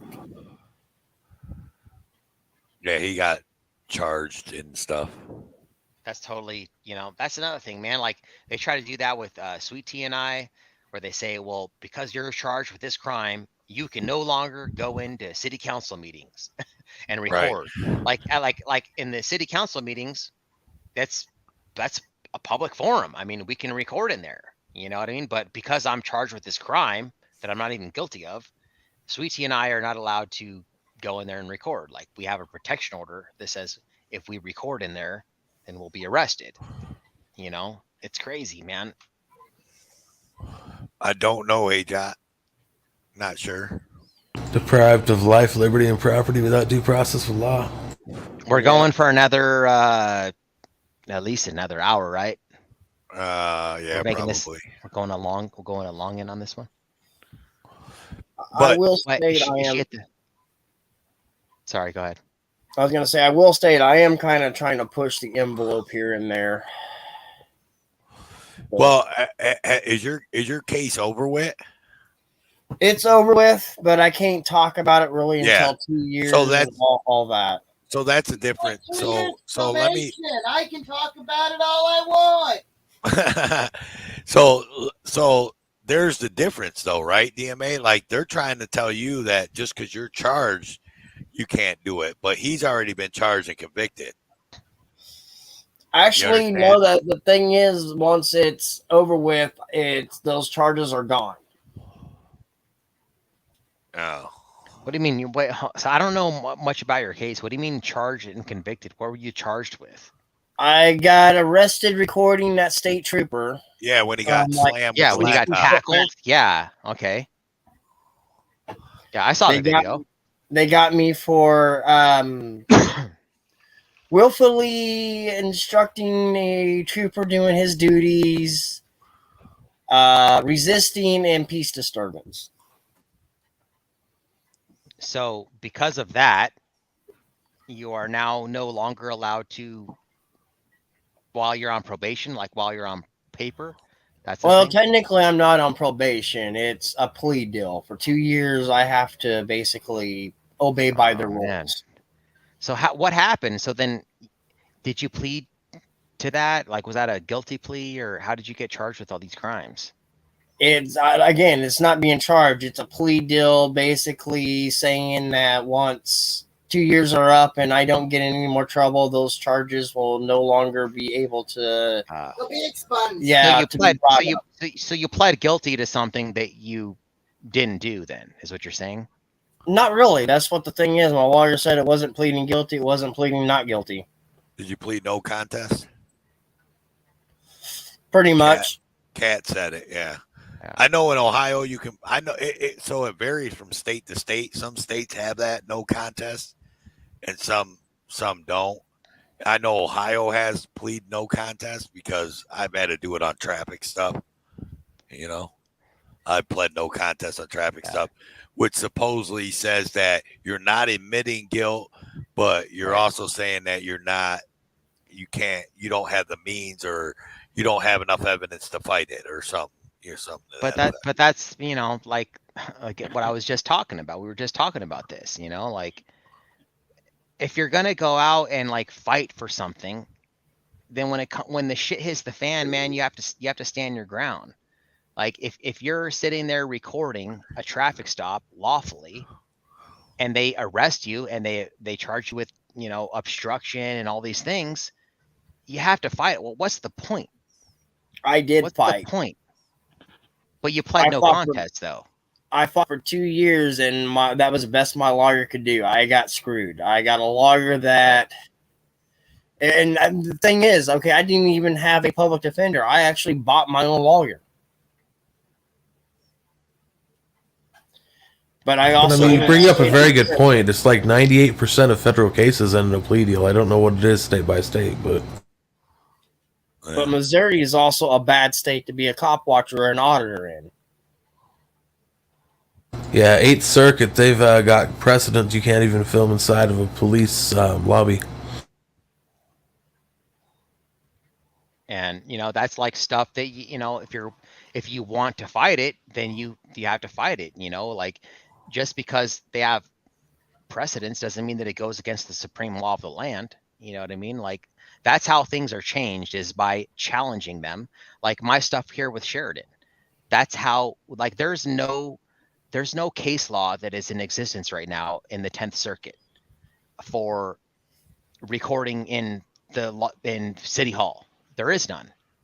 But that's what we're trying to do. We're trying to create that. And that's how you do that, is by challenging something and creating it. Just like the First Circuit of Cuniff versus, what is it? Does anyone know? Cuniff or something. I can't think of it right now. But this says that we have the lawful right to record public officials in the course of their duties. you know, and that's how it's done. And just, I don't know, man. I just think that if you're going to do it, you got to go in all the way, man. And I understand that it's scary and nobody likes being locked in a cage. I don't like being locked in a cage either. But like, just like, you know, if you're a fireman, you're not going to be scared to go into a burning building because that's what you signed up to do. And if you're a police officer, you're not going to be a coward and just start shooting into a crowd of people because somebody has a gun and you're going to shoot a whole bunch of civilians. It's the same thing, man. Like, just like, you know, like Bay Area Transparency says, like, you don't do that because we're here for a reason and we want to affect change. And if you want to affect change for real, then you got to stand your ground and you got to do something. And like, I'm not saying like everyone has to just not leave under threat of arrest because, okay, like in my situation right now, I'm currently facing an appeal, a federal appeal. I'm facing a municipal appeal for obstruction, and I'm facing county charges. So I'm on bond right now on 2 charges, and I'm facing a federal appeal. So in my situation, maybe it's advantageous for me to not just continuously get arrested. You know what I mean? I understand that. So there's always, you got to be able to calibrate it. But if you're out here, like that's a lot of times, like right now, I'm not trying to go out and do audits. Like I've been doing showcases. I've been doing, I got some videos coming out that are like re-uploads of old videos because I know that like I can't take an arrest because I can't bury myself and be, you know, stuck with thousands, tens of thousands of dollars in attorney fees. Like that's not doing me any good either. And we have one activist out here that's like that right now. I mean, they're buried under so many charges, like every time, but he keeps on doing it. Who? And that'd be Manuel. Oh yeah, yeah. I mean, and I understand, and that's another thing that I commend Manuel for. Right. He's a gangster, dude. Like he's out here for real, man. And like, I'm doing this, man, and this is what it's about. And yeah, and he just keeps taking them. He keeps taking them to the chin, man. Like, yep. Whatever it is. Well, I also have to be careful anymore because of my job. So, yeah, I mean, you know, different strokes for different folks, man, is the way I look at this situation. You know what I mean? Like, me personally, I feel like if you affected one person and opened one person's eyes or shined the light for one person, you did what you needed to do. You know what I'm saying? And I get the whole change and all that, and that's hardcore activism. I get you. But like I think there's some situations, man, where some people just can't. I don't know if it's won't, whatever, take the ride. I guess, I don't know, man. You don't need to carry a camera to help out in this community either. I mean, there's a lot of back end shit that needs to be done. You know, there's research, there's, you know, filing for, you know, different kinds of reports and requests of different anyway. Yep. I have tons of people on my team. Like I always say that, you know, the DMA channel is not, it's not me, it's not, you know, Christopher Cordova. It's us as a community, and I have tons of people that help me. That's fine. Everyone knows my name anyways. I gave up on the doxing thing, dude. Like everyone knows my name anyways. So, but it doesn't matter. Like there's lots of people on the DMA channel that do research for me. They help me. They send me stories. Like Heather Holt does that stuff. They do research. Jordan is my research guy. There's tons of stuff you can do to help out. You don't have to pick up a camera and be out there, you know, putting yourself on the front lines. Phone calls, Facebook and Google reviews. Yes, I mean, all that stuff. Like I leave all my information, and every single video I leave the information, the links. If you want to put Google reviews, if you want to leave file a complaint via a phone number, I'll put all that information in my description, so everyone can do that stuff. And like on this latest video that I did with the Tuapre one, where I was showcasing his, you know, the Butterfly Boy stuff. Like, hey guys, I've been doing this stuff before I even had a channel. You know, I've been calling and saying, hey, you know, like what's going on with this? I'm redressing my government. I am petitioning my government for a redress of grievances. And Right. everyone needs to be doing that stuff. You don't have to be picking up a camera to do that stuff. Everyone can help. And I know I'm biased, but I mean, this is a great point right here. Yeah. And that's instead of filming police, I think more people need to start filming court, because what goes on in courtrooms, it's ridiculous. And it's ridiculous that these judges think that, the First Amendment applies on the sidewalk and while you're filming the police in the course of their duties, but you can't film a judge in the course of his duties. How does that make any sense? Yeah, it don't to me. I mean, it's public record. You can pay for the transcripts anyways, right? It's public record. It's right. The thing is that they want you to pay for their record. They don't want you to be able to create your own record. Which always got me. It just doesn't make sense. It's kind of like the couple conversations ABS and me's had in Discord and whatnot. It's like, you want me to pay for records that I'm already paying for. Yeah, my taxes. Like, that doesn't even make sense. That's double tax, right? Like, it's kind of like, you get income tax taxed out of your check, and then you go to the grocery store and you get taxed again, and then you go to the carry out or get gas and you get taxed again. You know what I mean? Like, I thought that was actually against the law. Ain't there a law against that, like double taxation? And right? when it comes to court records, I mean, that's sure, yes, you can request a transcript, but I mean, that's if a transcriptionist has even been requested for that particular case, or if it's required because it's a criminal case or whatever. But and that's not a substitute for what was actually said and what the facial expressions and everything else that's visually going on in that courtroom. You're relying on someone else to make a transcript. They mistype or do a typo that you don't know what actually went on in that courtroom.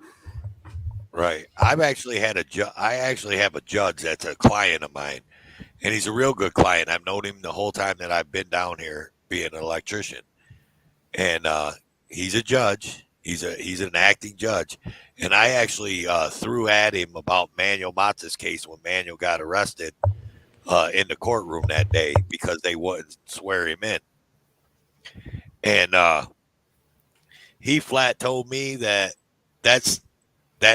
judge shouldn't have done that, but he said there's nothing that can stop him. There's nobody or nothing that can stop him in that courtroom for doing what he wants. And see, that's BS. And that's exactly, a judge told me that. And this guy was a judge. He also was a lawyer, and now he's back to being a judge. It's true. There's a Colorado judge panel that you can make a complaint to these people against judges in your case. And I made one in a criminal case that I was involved in. And it has to do with a certain disease that I'm not going to say here. But they use that as an excuse to delay my case. And they only ruled on my case when it became a moot point. This involved a driver license revocation. And I was appealing this to the district court to show that I was unlawfully had my driver license revoked. And because of that disease, my case was not ruled on until the very same day that my revocation expired and I could reinstate my license. So, I mean, I could have appealed it to the Colorado Court of Appeals and spent a bunch of money, but what would have been the point? I mean, the only the only thing that they could remedy would be reinstating my driver license, which I could already do after after they ruled against me, saying no, that's we're not finding in your favor. Well, and she didn't even do it by actual case law, didn't read our motion, and went with what the hearing officer said. Yeah. And that's the thing, is they can do whatever the hell they want, man. And there's no one to stop them. Yeah, you could send a review board. But they don't do no good. He said, I'm assuming, TJ Rezipi said, I'm assuming the disease wasn't chlamydia, herpes, jungle words. No, it was one of those ones that came out in 2019, I think. But, okay, this was just how bad my judge was. Right during, I guess, like a couple years before my case, he was being investigated and being sued, and I guess won the lawsuit, but apparently he sent somebody to jail that had to go to a doctor's appointment, and because that person missed his doctor's appointment, they had to amputate his foot. Oh, wow. But yet the judge did no wrong.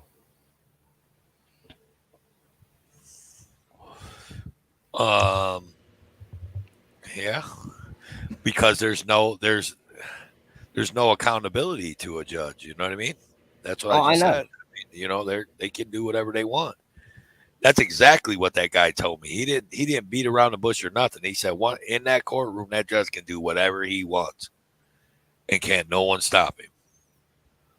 So can't no police officer, nothing can stop him."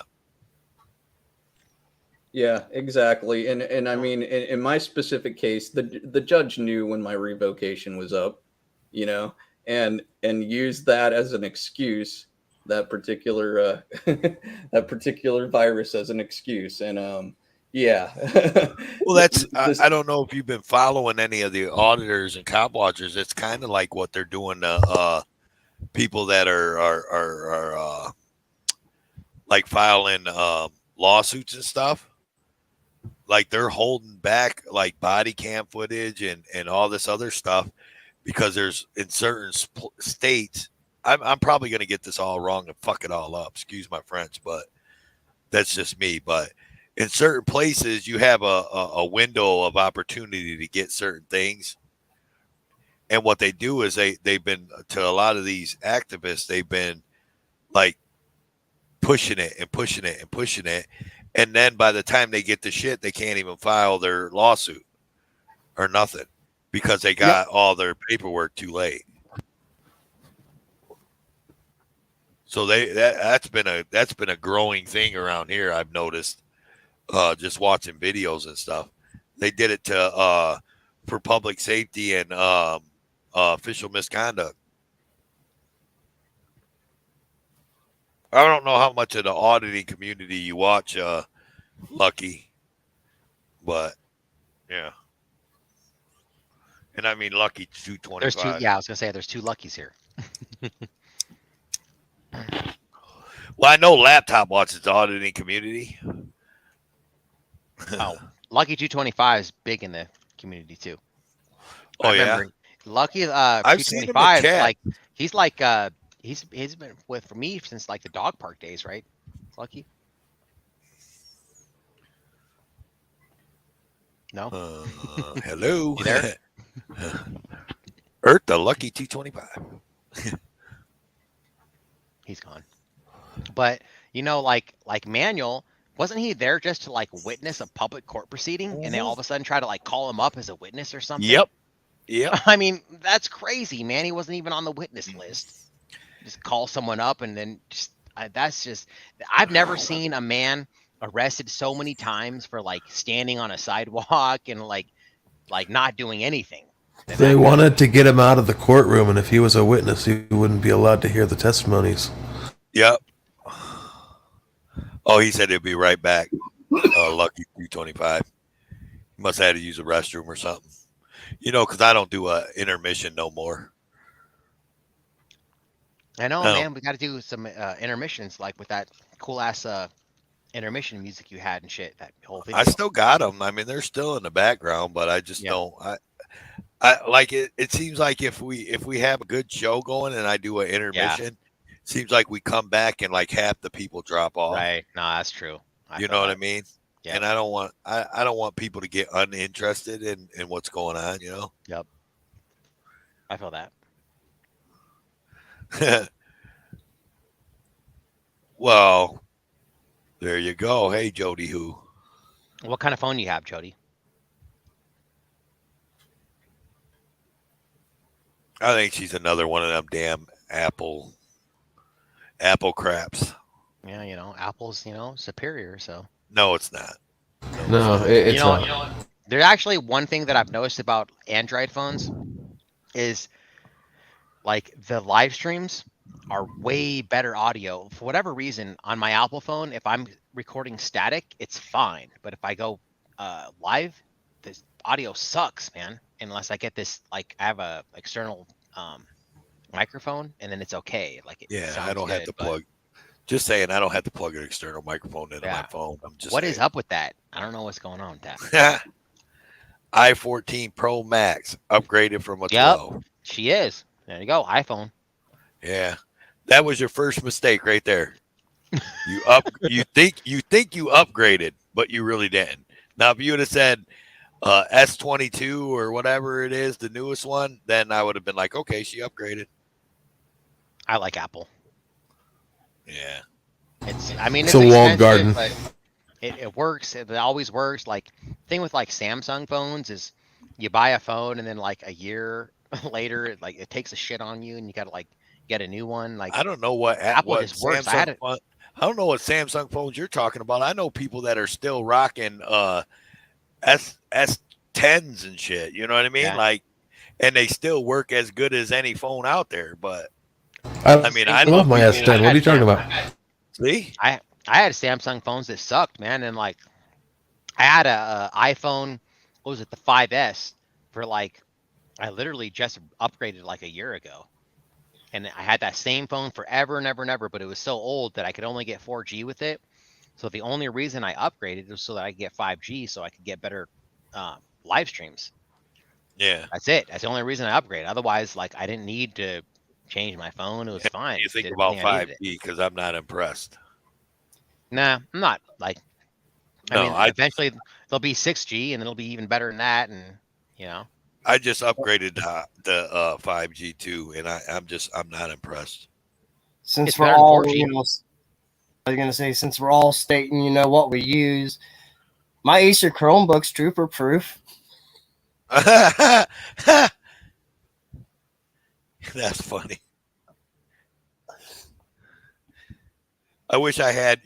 One of these days I'm gonna have to get a hold of Road Dogg and get that commercial that he made. It's on my show. It's on my channel. That laptop protective commercial. That's fucking hilarious. I honestly got to say, I'm actually surprised this thing still works after that arrest.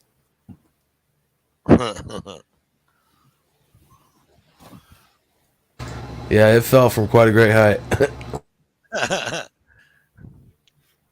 That's a really cool niche, though, is like recording on your laptop. Like, that's like what's it called? Like a trademark thing. You know what I mean?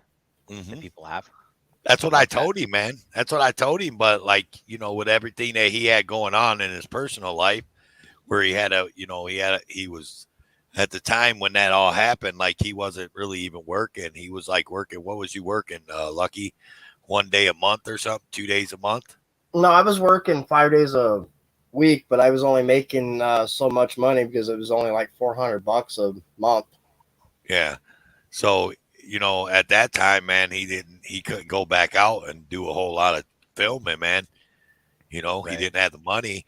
And I told him when I first met him, I was like, man, you got a gold mine if you can get out there and film like that. Freaking gold mine. And I still use a laptop in. That's what I'm planning on using even when I get a new one. I did get a camcorder, but I think I'm going to have a lady laptop using that as I'm using the laptop. That's great. Yeah, that's awesome, dude. Filming with a laptop. I love it, man. That's like pepperoni audit. Go ahead. No, go ahead. That's one reason why I got to be careful, though, and not lose my job, So I got to watch my P's and Q's when I'm out there, because recording costs money, and the job pays good, so I'm putting money into my Lucky Laptop News. Hey, it's like Pepperoni Audit. You ever see that camera Pepperoni Audit films with? Not off the hand, I haven't. Oh, Pepperoni Audits films with a big ass old camcorder. Like, it's not old, I guess. I think it's digital, but it's freaking huge. It's like almost like a film crew camera. Oh, nice. Yeah, like it's freaking huge, man. And so he gets a lot of people to perk their eyes up when he's out filming. You know, they're like, "This dude filming?" You know, with a phone, some people can just maybe, you know, just kind of blow that off. But like when you got a big ass camera like that, you know what I mean? Like everybody knows you're filming. Oh yeah. I always wanted to get like one of, you know, those like on the sidelines at the football games, they got like that shit. It's like wrapped around their stomach and shit. It's like a big old strap, like with a gimbal and shit. Like you want to strap on? Yeah. Or yeah, I want a strap on. You want to like strap on? At least like, you know, like the shoulder mount, like you know, Channel 7 News got and shit. And like it's just a big ass huge camera and just show up with that and like boom mic and shit, you know. Go all crazy with it. See how the people respond to that. With those pipe bending skills, you might have to fabricate something. Yeah. But you know, like, you know, it's like the bigger the camera, are they going to get more freaked out, or is it the bigger the camera, they're going to be like, oh, well, they're official like a referee with a whistle, so I'm not going to say shit. Well, right. One thing funny about the laptop is, you know, it's facing them, the screen's facing them. They can see they're being recorded. Yeah. Yeah. Except for when you try to lift it up over top to see their badge number, and then you get slammed to the ground. Yeah, no shit. Gives me an idea though. Wouldn't it be cool to like hang a mirror around your neck so they can see themselves? Yeah. And public service announcement. To help Topher Life buy diapers, wipes, and rash cream, hit up his Cash App at $Topher Life 43. And also hair ties and barrettes. Yeah, hair ties and barrettes and baby dolls. Yep.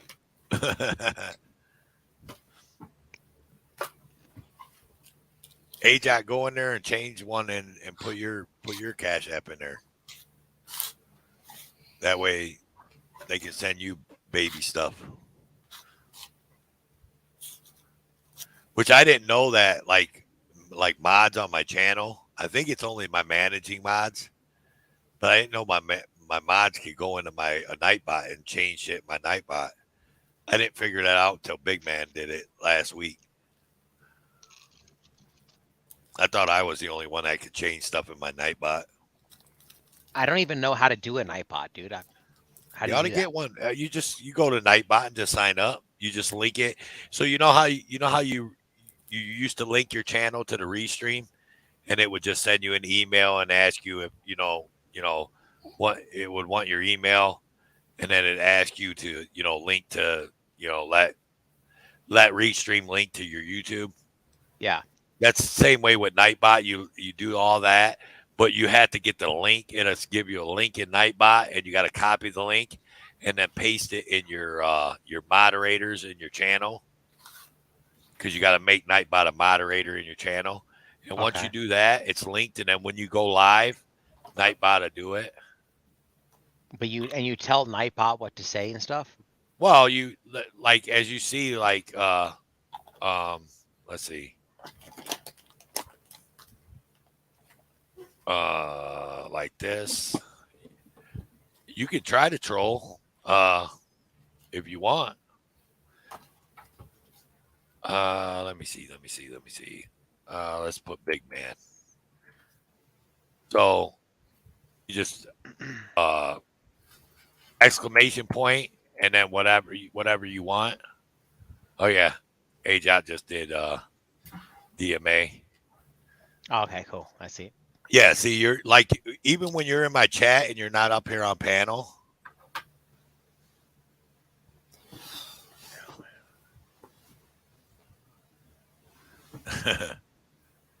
All right, man. I don't know. One of your non friends, I guess. But no, thanks That's for funny, being man. here. Yeah, that's cool, man. You help with the algorithm, dude. Yeah. I mean, people don't like my voice, man. That's fine. All my You're not the first person that said that to me. all my oh, you know, I know exactly who that is. Oh, never mind. I know exactly who that is. I just happened to see the picture. Yep, I know exactly who that is. Who is it? Huh? Who is it? I'll tell you later. I don't want to out him right now on the live stream, but now I seen the picture, I know who it is. You don't want to out him right now. Yeah. The guy that's talking shit on the stream? Yeah. Because he's actually a friend.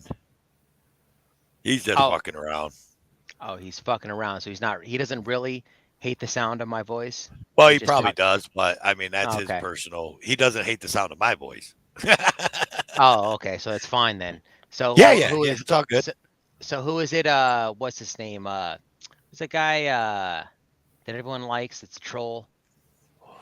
He's always up on panels. I can't think of his name. The guy that's always up on panels with like banana and shit. Who are you thinking? He's got like his avatar is like a guy with like long hair.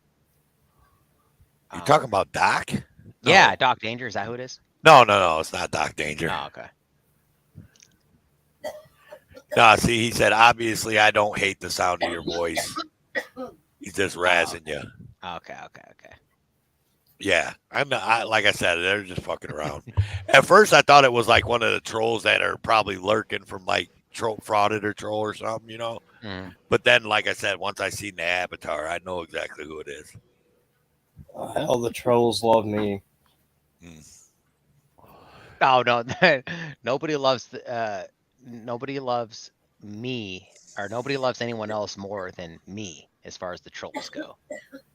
Trust me, I'm like the #1 target. I don't care. Like, I really don't care. Like, other people like trying to like sue them, and you know, like, really, the way I look at it is when you just have that much hate in your heart for another individual, what happens is you just create your own tower moment in your life, and you just destroy your own life. And that's how it is. So the law of attraction, you know what I mean? It's like, it's a law of the universe. It's just how the world works. So I don't even. What's up, Ancap? Come up here. Ancap Gamer in the house. What up? Yeah. What's up, Ancap? Yeah, Ancap. You've never been on my panel. What's up with that? I know. Actually, you know what? I met Ancap. What was it, like, about a month ago? I was over there in Albuquerque. I had like a family thing going on, so I was down there and met him. Went to his court date. Met his mom, and me and Sweet Tea. So. Yeah, Ancap. Yeah, we love Ancap, man. Should have went through Pueblo then. Oh, we went. I mean, we drove through Pueblo, but we didn't stop in Pueblo. Yeah, I was messing with San Joaquin earlier. He dropped that video today where it showed him on the plane and stuff when he went to Florida. And I was like, damn, man, you flew right over Texas and didn't even stop. What the hell? And then he was like, I did actually stop in Texas, but it was a layover, and I had to run like, what'd he say? Like, what's that movie with Macaulay Culkin? Home Alone. He said, I had to run like Home Alone through the airport. Yeah, I've had to do that through Denver before. It's not fun. And Ancap says, yeah, you met me in Sheridan too. Yeah, of course.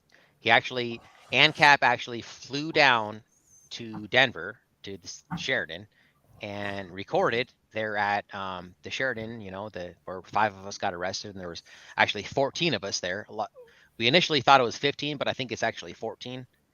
But he was there. He flew all the way down from Albuquerque. He's the only one that flew down from out of state to come and be part of that. So real activist over there, man. We love Ancap. And I just love his name too, man. Ancap. So right. You get no better than that. Oh, he drove, he said. Oh yeah, he drove. Yeah. But still, I mean, that's a long drive, man. That's 400 miles. Yeah, I found Ancap by watching, you know, my buddy Clash with Bow. Does everybody know who Clash with Bow is? Look. Yep. I got a picture of Clash with Bow. Just saying. I mean, is he from Albuquerque too? No, I don't know where he's actually hails from, but I mean, he's been all over. He's worked with James Freeman before, so like. Oh, him and Freeman are buddies. Yeah, that's why I was wondering, like, where's he from? I'm not gonna dox him and put him out, but I know right about where he's at right now nowadays. That's racist. You like that? Look, that's my boy Bao.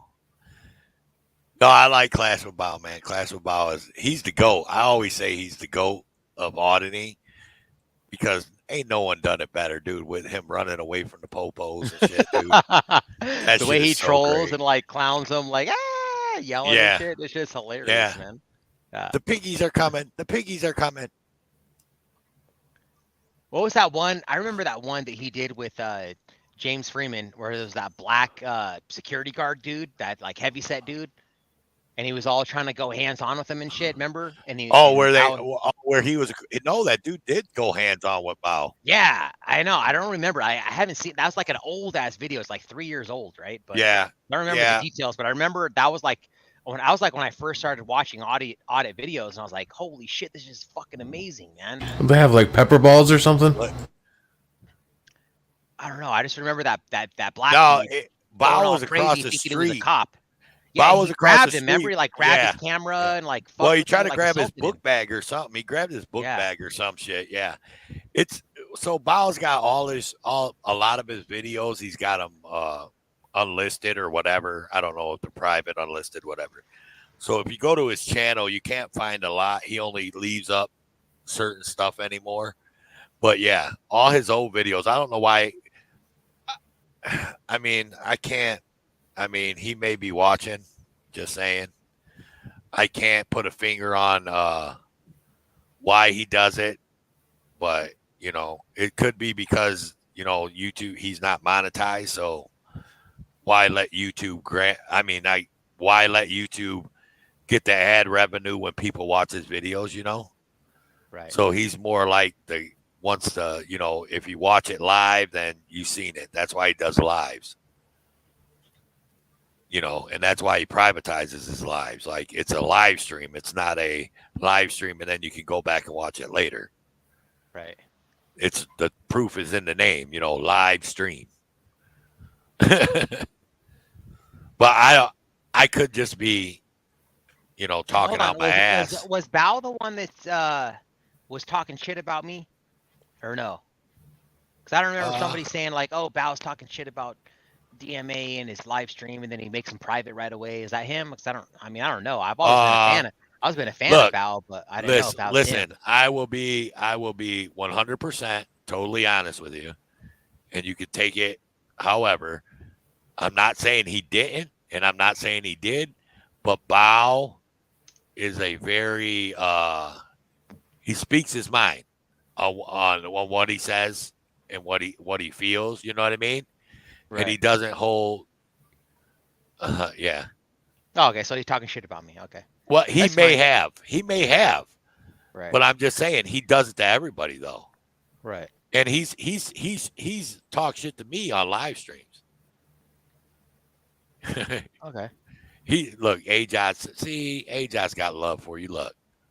Oh, I didn't see. I'm outside right now. I'm even next to my computer. Oh, she says everyone talks shit about you. You're just so good. I mean, thanks. DMA must think so because he thought I deleted a comment or something earlier. I'm like, what the fuck are you talking about? Dude, I got all pissed, dude. No, because I literally left a comment, like, because I saw the Lackluster video, and I left a comment. I was like, hey, man, I was like, hey, I want to go up to Pueblo, and obviously I want you to come with me. Can you email me, right? And then, like, I went back to edit the video, edit the comment, because I wanted to say, hey, good job on this reporting. I wanted to, like, add that part in. And it's like, error, like, cannot be whatever. And I was like, what? And then I refreshed the page, and like all of a sudden my comment was gone. And I was like, what the fuck? I was like, this guy like deleted my comment like within like 1 minute of you leaving. I was like, well, fine. I was like, well, fine. I guess you don't want my help, then fuck it then, or something, right? And he emailed me. He's like, oh, dude, I swear to God, I didn't delete it. And I was like, oh shit, my bad, dude. It must have been like a YouTube like glitch or some shit, you know. I don't know. Maybe it didn't post or something, but. Yeah, see. But yeah, that did happen today. It was funny. Farlap said it. fuck Bow talk shit to some in his chat, let alone other channels, laugh it off. And that's pretty much like he talks shit. Like there's people that honestly, dude, there's people that send him, you know, over a course of a month, like hundreds and hundreds of dollars in or not super chats, but TTSs and stuff. And he talks shit to them. Oh, that's not really cool, man. But that. it's kind of like his niche. You know what I mean? Like everybody's cool with it. Everybody knows because he does it. Oh, how can I explain it? I don't know. I'm gonna quit trying to talk for him. You know what I mean? I guess like, I don't really. He's talking shit to live me. Streams. I don't see his live stream, so I don't know what you're talking about. You gotta watch him for a while, dude, and just go over there and lurk or something, man, and watch him. And I'm subscribed to him. I just don't ever see his live streams, you know. Okay, Yeah. so I think A-Dot said it. So like the people he talks shit to are the people he likes. Like, you know what I mean? Like he talks. No, shit I to feel the that people that he likes. because I talk shit about people that I like. That's kind of like the guy humor thing. Like, you only talk shit about guys that you like, not people you don't like. Okay, so he kind of does like what Chuck Bronson does. He just gives you hell. Chuck Bronson's an asshole.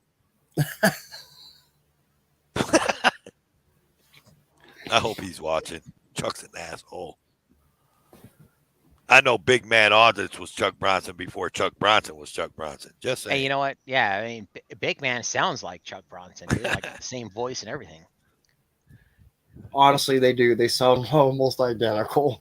They sound 100% identical, dude. Like I was like, when I was hearing Chuck or Big Man, I was like, holy shit, dude, this sounds like Chuck Bronson to the max. It's like the exact same person. I'm not saying they're the same person. I'm just saying I've never seen them together at the same time. Yeah, right? Yeah. Kind of like you never see me and Pink Taco together at the same time. Yep. Hashtag Wolverine transparency. Oh, is that what he was saying? Yeah. He started that rumor? Yeah, he started that rumor. Yeah, Toe for Life is I'm a snitch. What was I? A-Jot can tell you more. I'm a snitch. A-Jot, Farlap, and Heather and them. He called me a snitch. This, that. I know Pink Taco is Toe for Life. He's a snitch. Well, I mean, I guess I don't know, but like I heard that they were like Wolverine and Broken System, Broken Trust were talking shit about me for blocking them on my channel and shit like that. And I was like, what the fuck? Like, you guys know that I've had problems with, you know, people being blocked on my channel. I'm not purposely blocking people on my channel. Right. And they were talking shit about me, I guess. But I went up there and he's like, oh, no, it's all good. I'm just saying, you know, this and that and the other thing. And, you know, you and AFA were trolling me because we called him, you know, with our DMAFA prank stuff. Right. And, you know, it's just like, okay, whatever, man. Like, I troll people all the time, man. I don't give a shit. Well, you know, like the same thing with like Billy the Kid. You know what I mean? Like Billy the Kid only stole horses from people he liked. Same thing. Like I only call and prank you if, you know, if I like you. That's it.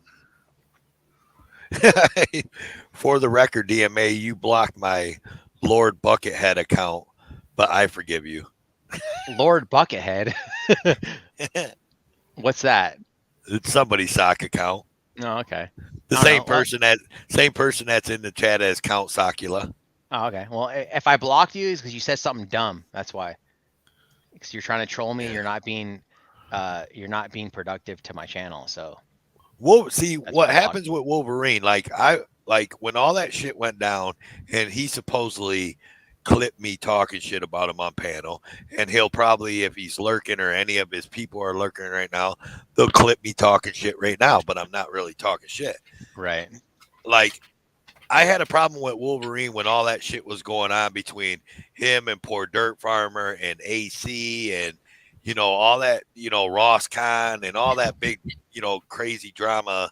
You probably weren't paying attention to DMA because you were doing your thing, but like us people that, you know, watch everything, us watchdogs out here in the 1A, like we see all this stuff. So there was this big ordeal where PDF and Wolverine and AC and it was the whole time with Ross Khan and there was a whole bunch of other people in the mix. But anyways, like Wolverine was acting like a douche. Like he said some shit to Ross Kahn that was pretty dirty and, things like that. So I wasn't a fan of him then. But then he got away from like going up on them people's panels and stuff. And then he started going back out cop watching. And I like his cop watch. I always said it. I like Wolverine's cop watches. I thought he's pretty good. I think he still is pretty good. I'm not gonna lie. When he does cop watches and stuff, but I think what happened is he wasn't getting a lot of attention. And this is recently is what I'm saying. He wasn't getting a lot of attention. So now he's doing all this shit talking again and trying to get attention again. You know what I mean? Well, he did say something to that effect of, well, I've been doing this for a long time, but, just some people's channels exploded and others didn't and stuff like that. Like he did mention that. So look, I'll say it again. My channel didn't explode. My channel grew, but I'm no, Long Island Audit, Long Island Audit channel has been around for a little bit longer than mine. He's got 400,000 subscribers. I'm not going to hate on him for that, good for him. It's all about the cause that we have. It's not about I've been doing this longer than you and I should have this many subscribers. That's not what it's about. I don't get butthurt. I mean, I said it last week and I'll say it again this week. I'm probably one of the most known people in the community with the least amount of subscribers. Yep. That actively goes out and films too. Yep. I will say this. Toe, if it wasn't for the Road and Toe show, my channel would still probably be at 10, 8, or whatever it was at when you guys found me. Twat waffle. Yeah, I mean, you're right. I mean, and you know what? YouTube's a weird thing. Like I don't know. People actually like to see people's demise. If you notice, any channel where someone gets arrested, their numbers automatically go up. Yep. Soon as they get arrested, their numbers go up. You know what I mean? And I mean, look at Brooklyn Audits. That dude's jumped up like crazy, fast. Well, Brooklyn Audits, he actually would, in my opinion, would be at 100,000 subscribers right now if it wasn't for that stupid shit that he recorded himself doing. Oh yeah, he was gaining 7,000 subscribers a day, and then all of a sudden he did that stupid ass shit. Now he's doing what? He gained 3,000-4,000 a week. He's still growing. He's still growing. And his live streams were what, 600-700 people in a live stream. Now it's 200. And so that's what happens, man. Yeah. Well, it's and what percentage are still hanging on to see the train wreck too? Yep, exactly right. Just the same thing with Chili. You know what I mean? A lot of people that watch Chili is, are they really watching it because they like Chili, or are they just watching to just see the drama, or just see just to troll That's him? exactly it. Because a lot of people in the chat, in Chili's chats, are they're just trolling him the whole time. So. I can honestly say that I troll Chili. But I don't go in Chili's chat under sock accounts or nothing. That day, that video that I made, that was the first time I ever really talked in his chat. And I only did it because I knew, because the person that he is, after he seen me. Did I tell you that whole story? No. DMA? Okay. So I was watching Here's the Deal, right? And I was in there and I popped in and saying couple things, and everybody shouting me out, everybody's like, hey, what's up, Toe? Hey, Toe, whatever, blah, blah, blah. So I decide, I'm like, all right. So I get ready I was going to super chat. Here's the deal, $5, right? Well, then I look and he's got gift membership, right? On his super chat thing. So I gifted 5 memberships, right? So Chili's in the chat at the time. And Chili's like, and I had already like a whole conversation before that. Chili was like talking, him and AFA were in the chat and they were going at it, right? Like Chili was talking shit, you know, he was saying his regular old spiel to AFA and about AFA, and AFA was saying shit back to him anyways. So I had told Chili in the chat, I was like, shut up, Chili. No one wants to hear you, dude. Like, really, why don't you just leave? So I was trolling him in Here's the Deal's chat. Well, then I did that super chat, or I, you know, got those 5 things. And then I see Chili put up a comment. He's like, oh, Toe for Life is out here helping all kinds of channels out, donating and helping. And I'm like, and I read his comment. I'm like, did you not just see me tell you that you know, no one wants to hear your dumb ass? You can leave. Yeah. And then I'm like, okay. I'm like, so this dude, so now I know I'm on his radar because he seen me donate some money to somebody, right? So then he starts talking about, oh, I got to go live. I got a live set up. So I'm out of here, Brian. You have a good stream, whatever. I got to go live. I've already had it set up. And I go, okay. I go, watch this now. Watch this one. So I went over into his live. And then I did my whole, you know, my lurking eyes and waving hand like I do in everybody's chat. This motherfucker going to be like, Toe for Life, Playboy, what's up, Playboy? And I'm just like, this motherfucker, dude, what's he think he's going to grift me? Ain't going to happen, homie. Like, You're so fucking stupid. I just trolled you. And that's why I put that video out on my channel about trolling Chili. Because that's what I did. I just trolled him because I knew, and it just cemented to me what kind of person he is. Like, he didn't know me from Jack or Adam. But once he seen me donate a couple of dollars, and Here's the Deal's chat, and then I pop into his chat, he automatically going to try to shout me out because he wants that money. He wants that dono. You feel me? Yeah, he's looking for something that can help him out. So like that's the thing is like, what can this person bring to me? That's kind of the way I feel about it. Like when he was trying to do like shout out Regan, and it's funny because. Like, okay, he always knew that Josh and I are good friends, right? He's known that. He's known that like him and Josh hate each other and this and that and lawsuits and everything else. But then he's going to specifically come out to that Social Security audit that he's doing, uninvited. Right. Knowing that Josh and I are pretty fucking close, right? Why would you even fucking show up there, man? You know why he showed up? Because you showed up because I had 3,500 people in my live stream, and he just happened to be in Denver, and he's like, "Oh fuck, man, this is a perfect opportunity for me." So he came over there trying to be all cool, trying to be my homeboy and friend, and you know what? I was pretty fucking diplomatic about that, knowing that Josh is like, you know, one of my really good friends, and all the shit that he did to my friend. I was pretty fucking cool with him, man. Like, I didn't like call him out. I did say some shit. Hey, you know what? I did say, hey, you know, Josh is my best friend, and like I support my friend Josh, but I do appreciate you coming out to support us, man. So thank you, blah, blah, blah.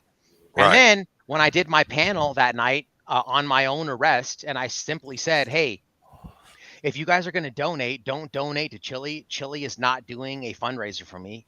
If you're going to donate to help me with attorney fees, donate directly to my donation links. That's all I said.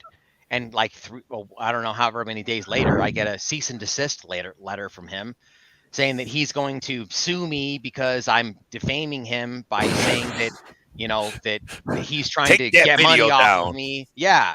He's trying to get money off me because I simply said, don't donate to Chili. You know what I mean? Like, I think honestly, he planned that shit.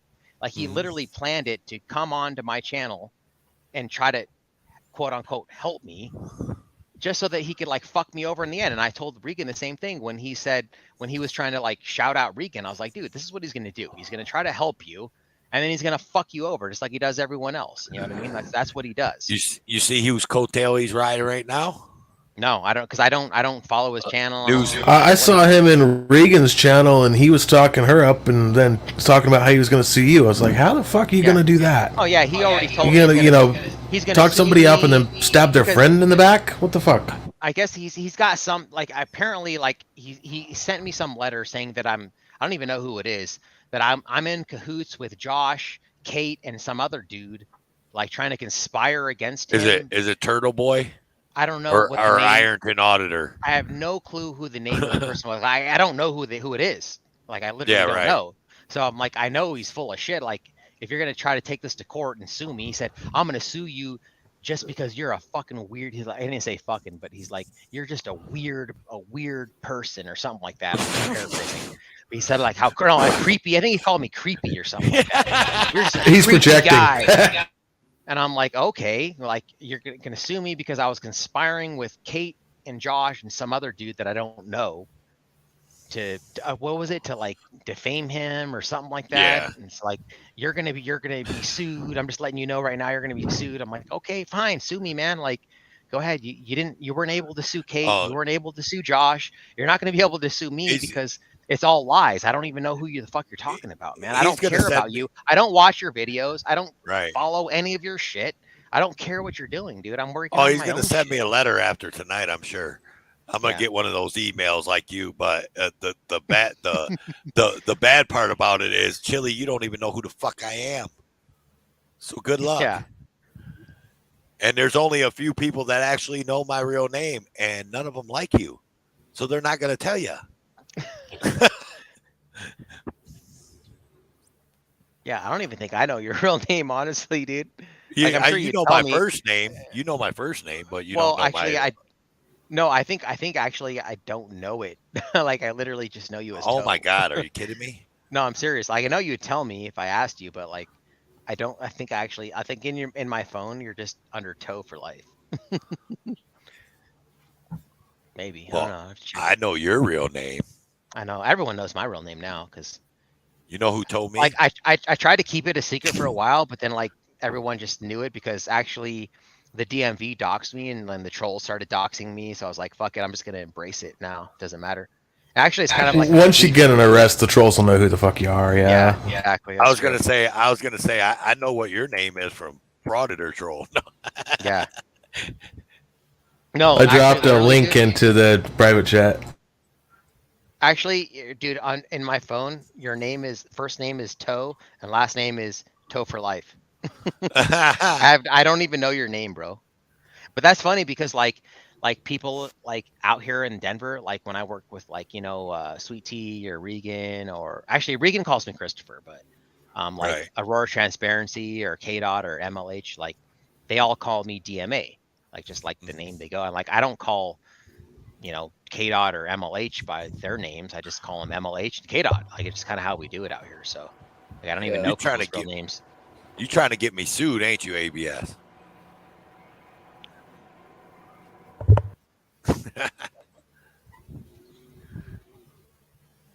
I think it's hilarious when KDOT just tells people, yeah, this is KDOT. We was at Aurora the other day.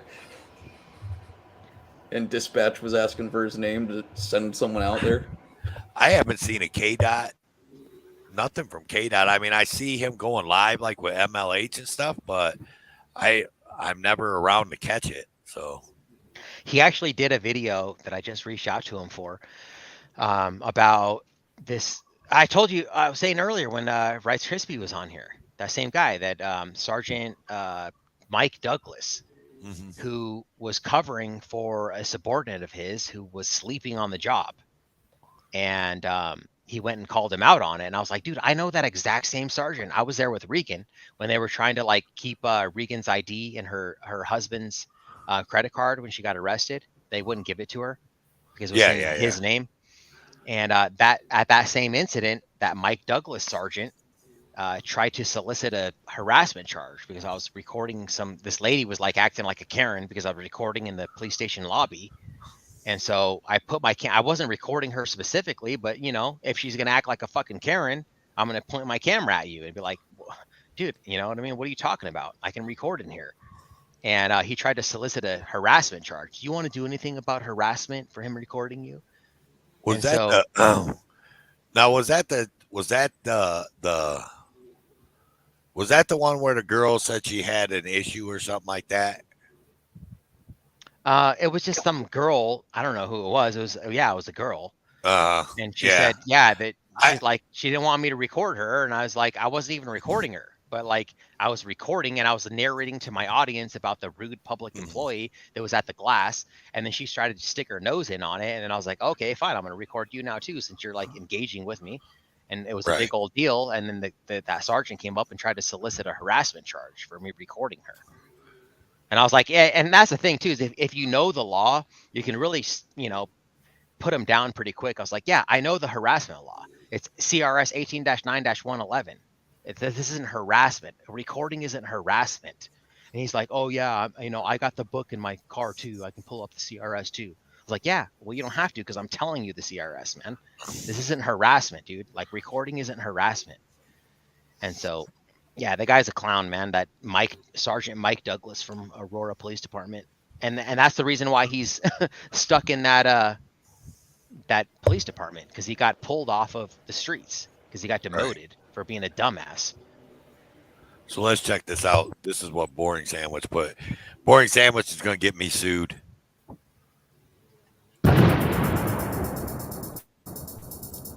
I mean, we were talking about chili, so. Ladies and gentlemen, I'm Super Necessary Human, and I'm here to help you. So what is intermittent fasting? People think about starving for days on end with no food, and they're dying of hunger. It couldn't be further from the truth. Most people who do intermittent fasting eat every single day. If we're going to define intermittent fasting, it's simply a specific measurable block of time in which you're not eating. The most popular form of intermittent fasting today is called a 16-8. That's where you don't consume any calories or up to 50 calories for 16 hours, and then you consume the bulk of your calories over that 8-hour eating window. So is this his actual channel? Yeah, what is this from? Yeah. The channel's Super Necessary Human. I have no idea who runs it. But, I mean, that's the name of his, what he's saying. This is like before the Delete Laws channel, I think, right? Yeah, but if it's his channel, I mean, I don't want to watch it all, you know what I mean? Because then he will try to strike me or something. Yeah, he will. I mean, we could talk about that hammer. That's fucking ridiculous. I want to see this, though. This is like some straight comedy shit, dude. Like, let's watch this. Man, go what? I don't want to get struck, bro. Seriously. No, you're good. You know that motherfucker is dirty like that. Shit cracks me the fuck up, though. He'll strike me and say, "Oh, he's stealing my content." Stealing my content. That shit was funny though, dude. Like, throw that link in the chat or something, a moderator. I want to go back and watch that. Oh, is it private? Okay. Yeah. Which is funny. I mean, I gotta admit, dude, like the guy is fit. He is buff though. Like, here's the thing: is like people like I don't like to deny the facts. Okay, like I hate to deny the facts. Okay, and so like people say, oh, Chili's, he's so fucking short, and he's short. And like, I met the guy. He's not that fucking short, dude. Like, he's average height, man. I think he's like 5'10". Right, So, that's like, average male height. Let's not like say, oh, Chili's short. Like, I don't want to say that. I don't like the guy. I mean, but I'm not gonna be like, oh, he's fucking short, and like, he's like this little short guy, like everyone says he is. So Look at Sockzilla or Count Sockula messing with you again. DMA, when you going to get spandex and a hammer too, bro? Spandex and a hammer, I don't understand the correlation. Because of Chili. Chili's got the hammer on in that video. Yeah, I don't know. He's just fucking with you. Whenever I feel like it, I guess. I think more cop watchers should dress up like superheroes. Yeah, man. I need more views. Why not, dude? Like, that would be a good thing. Dress up like a superhero, dude. Maybe I do that. Maybe I'll get like a cape and shit, and I'll get like one of those little like eye things that goes across your eyes, like a little mask. It'll be like a superhero. So have you seen this, DMA? You don't have to lie, man. Chili is an easy mark. Yeah, this is from my channel. No, it's called We Be Trolling. No. Okay, so remember that whole context I told you about the chili grip? Yeah. Here it is. Watch this. This is what I made after this. And then Chili blocked me immediately from his channel.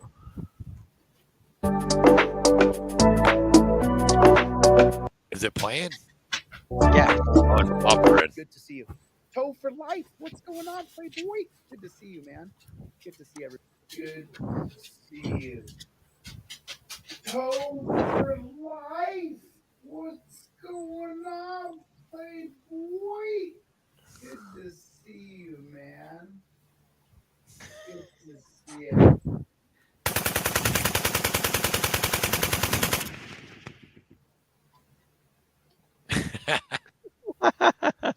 Yeah. See how he tried to grift me, dude, right away, dude? That's fucking great.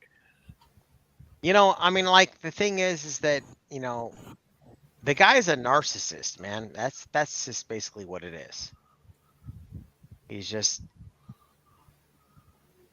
has this so huge, like, self-importance. You know what I mean?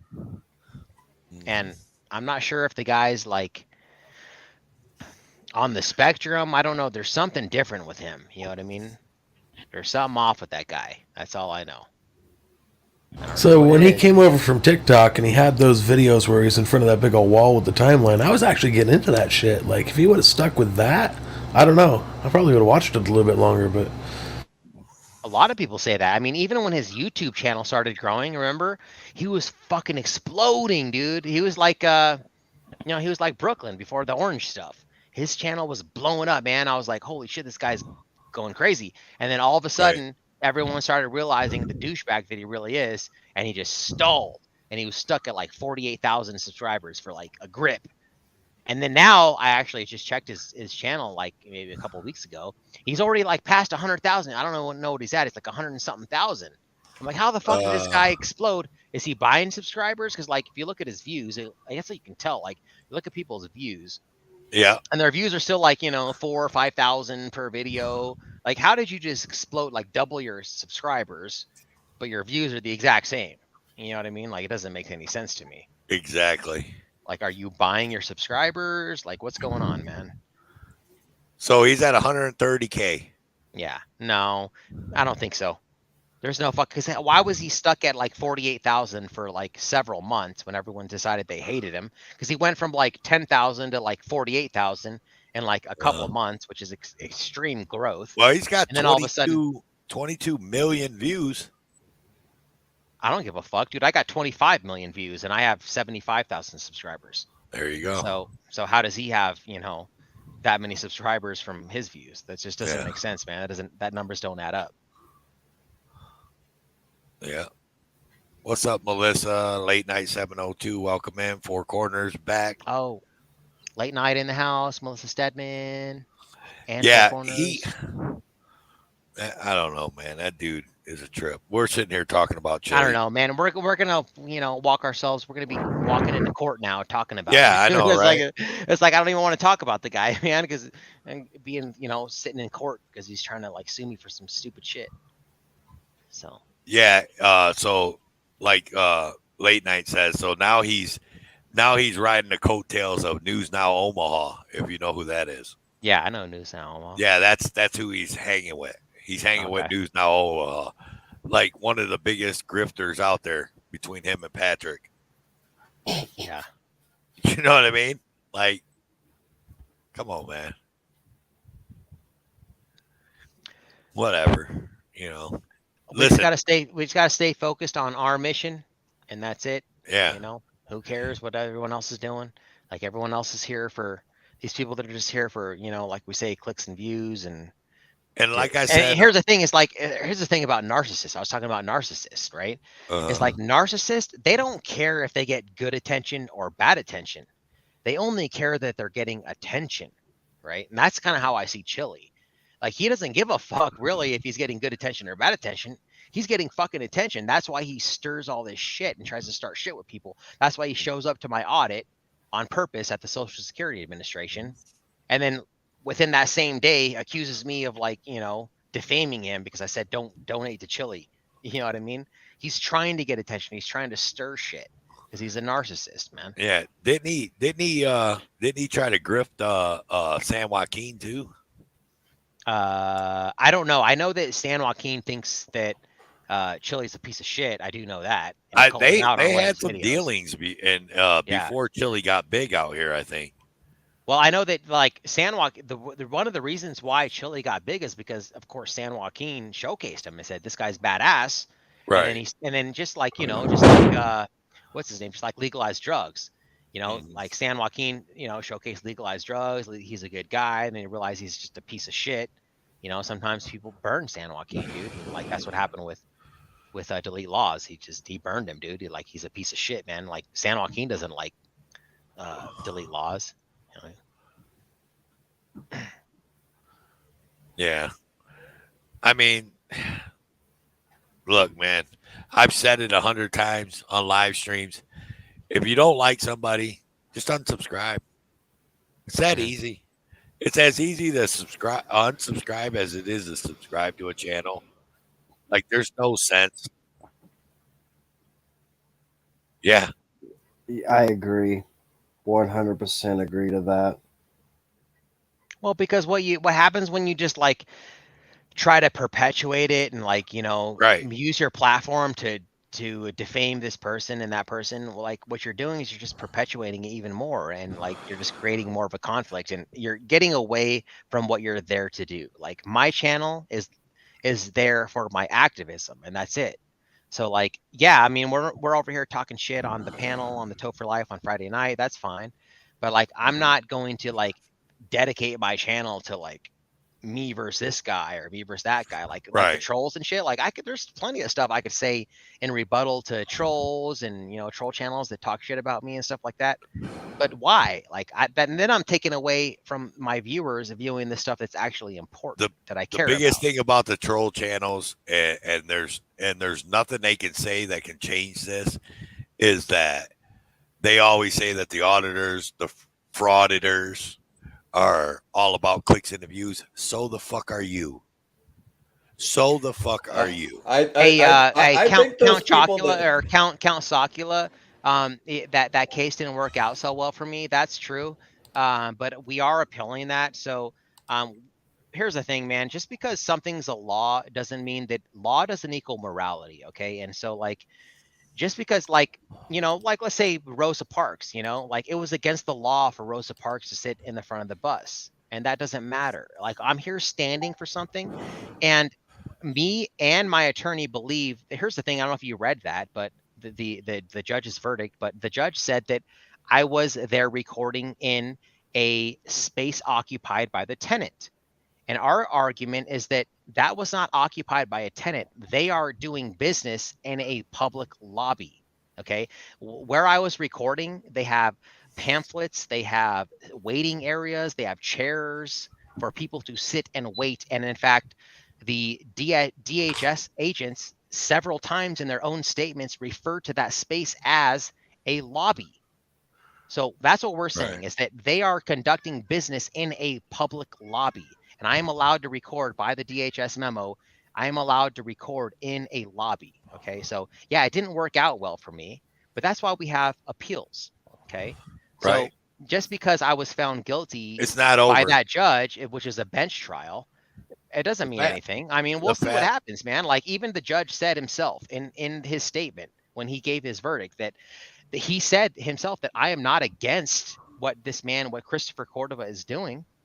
And that he said that in a different case, maybe it would be different in a different facility where the structure was set up different. It could be different. But he agrees that I have a right to record in a lobby. He just thinks that the space that I was recording in was not a lobby and was a space occupied by the tenant agency. And that's what we disagree on. It's not a space occupied by a tenant agency. And we'll see, you know what I mean?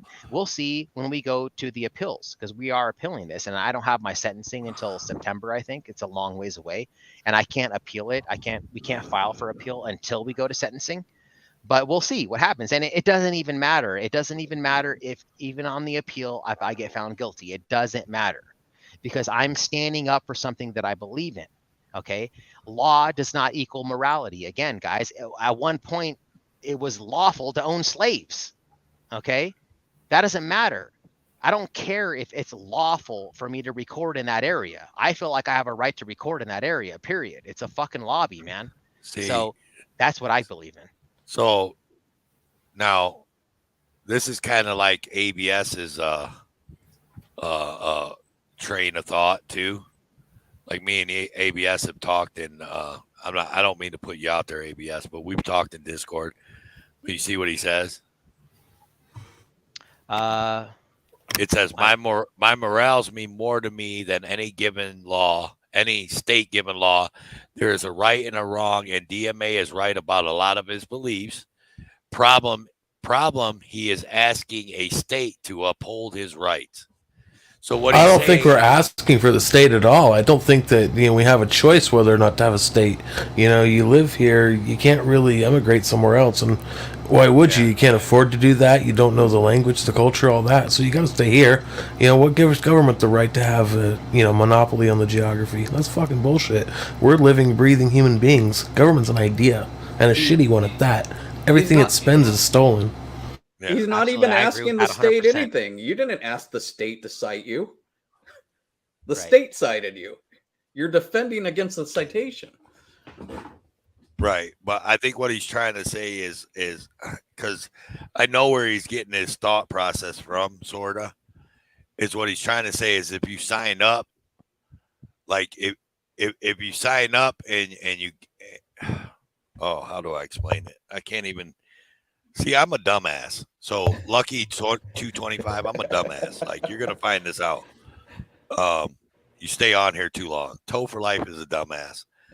But, like, sometimes people have to break shit down to me in layman's terms or I don't understand it. Like, but what he's trying to say is if you don't sign up to even go in the courtroom, then you're not, you know what I mean? Like, just stay away from them type of people is what is kind of what he's trying to say, I think.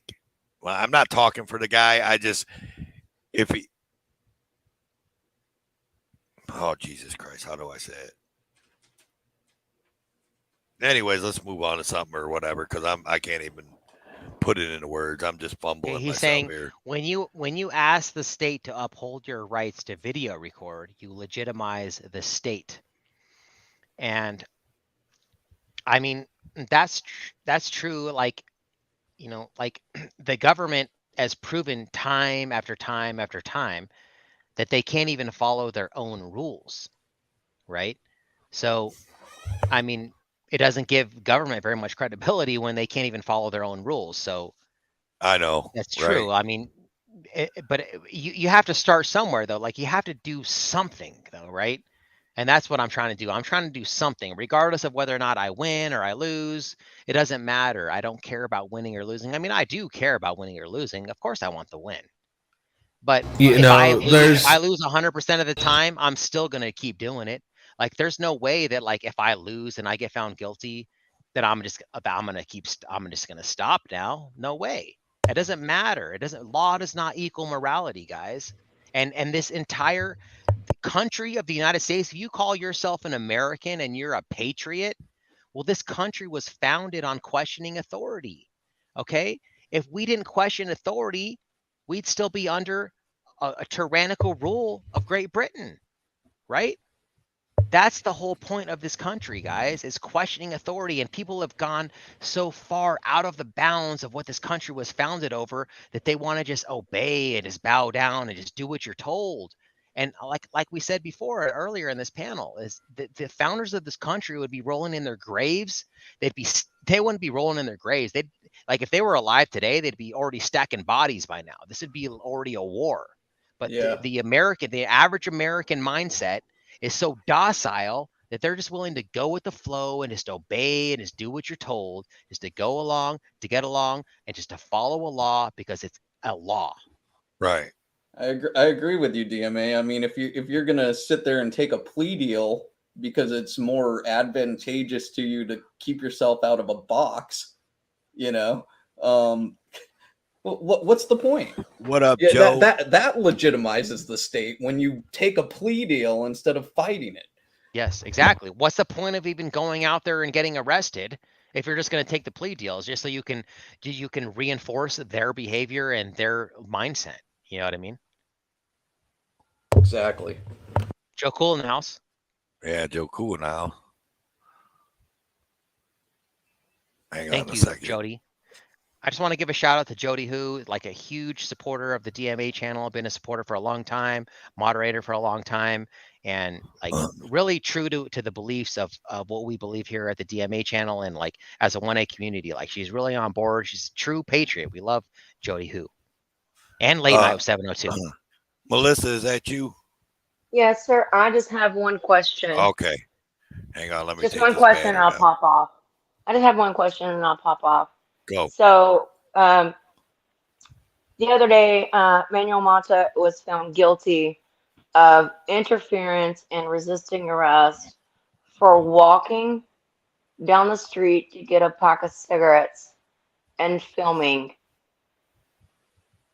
Now, you know, DMA was found guilty of his, you know what I'm saying? Like, what is wrong with people in general that they would, from what I understand, the whole jury gasped, like, when the police officer did it, when the police officer scooped him up off the sidewalk. So anybody as a free individual walking down the street, going to get a pack of cigarettes or a Coke or a Slurpee, can just be scooped up the sidewalk and put in jail for what, 28 days?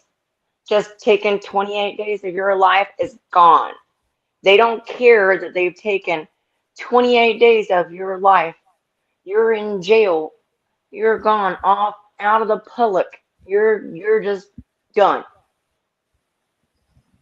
Who, I don't even know what question to ask other than what is wrong with people to find something like these, like DMA and like Mata's videos, and find them guilty of something and put them away in jail. Like for Mata, 6 months in jail is what his sentence is. Well, he's appealing it, of course, but I don't get the mindset of the bootlickers.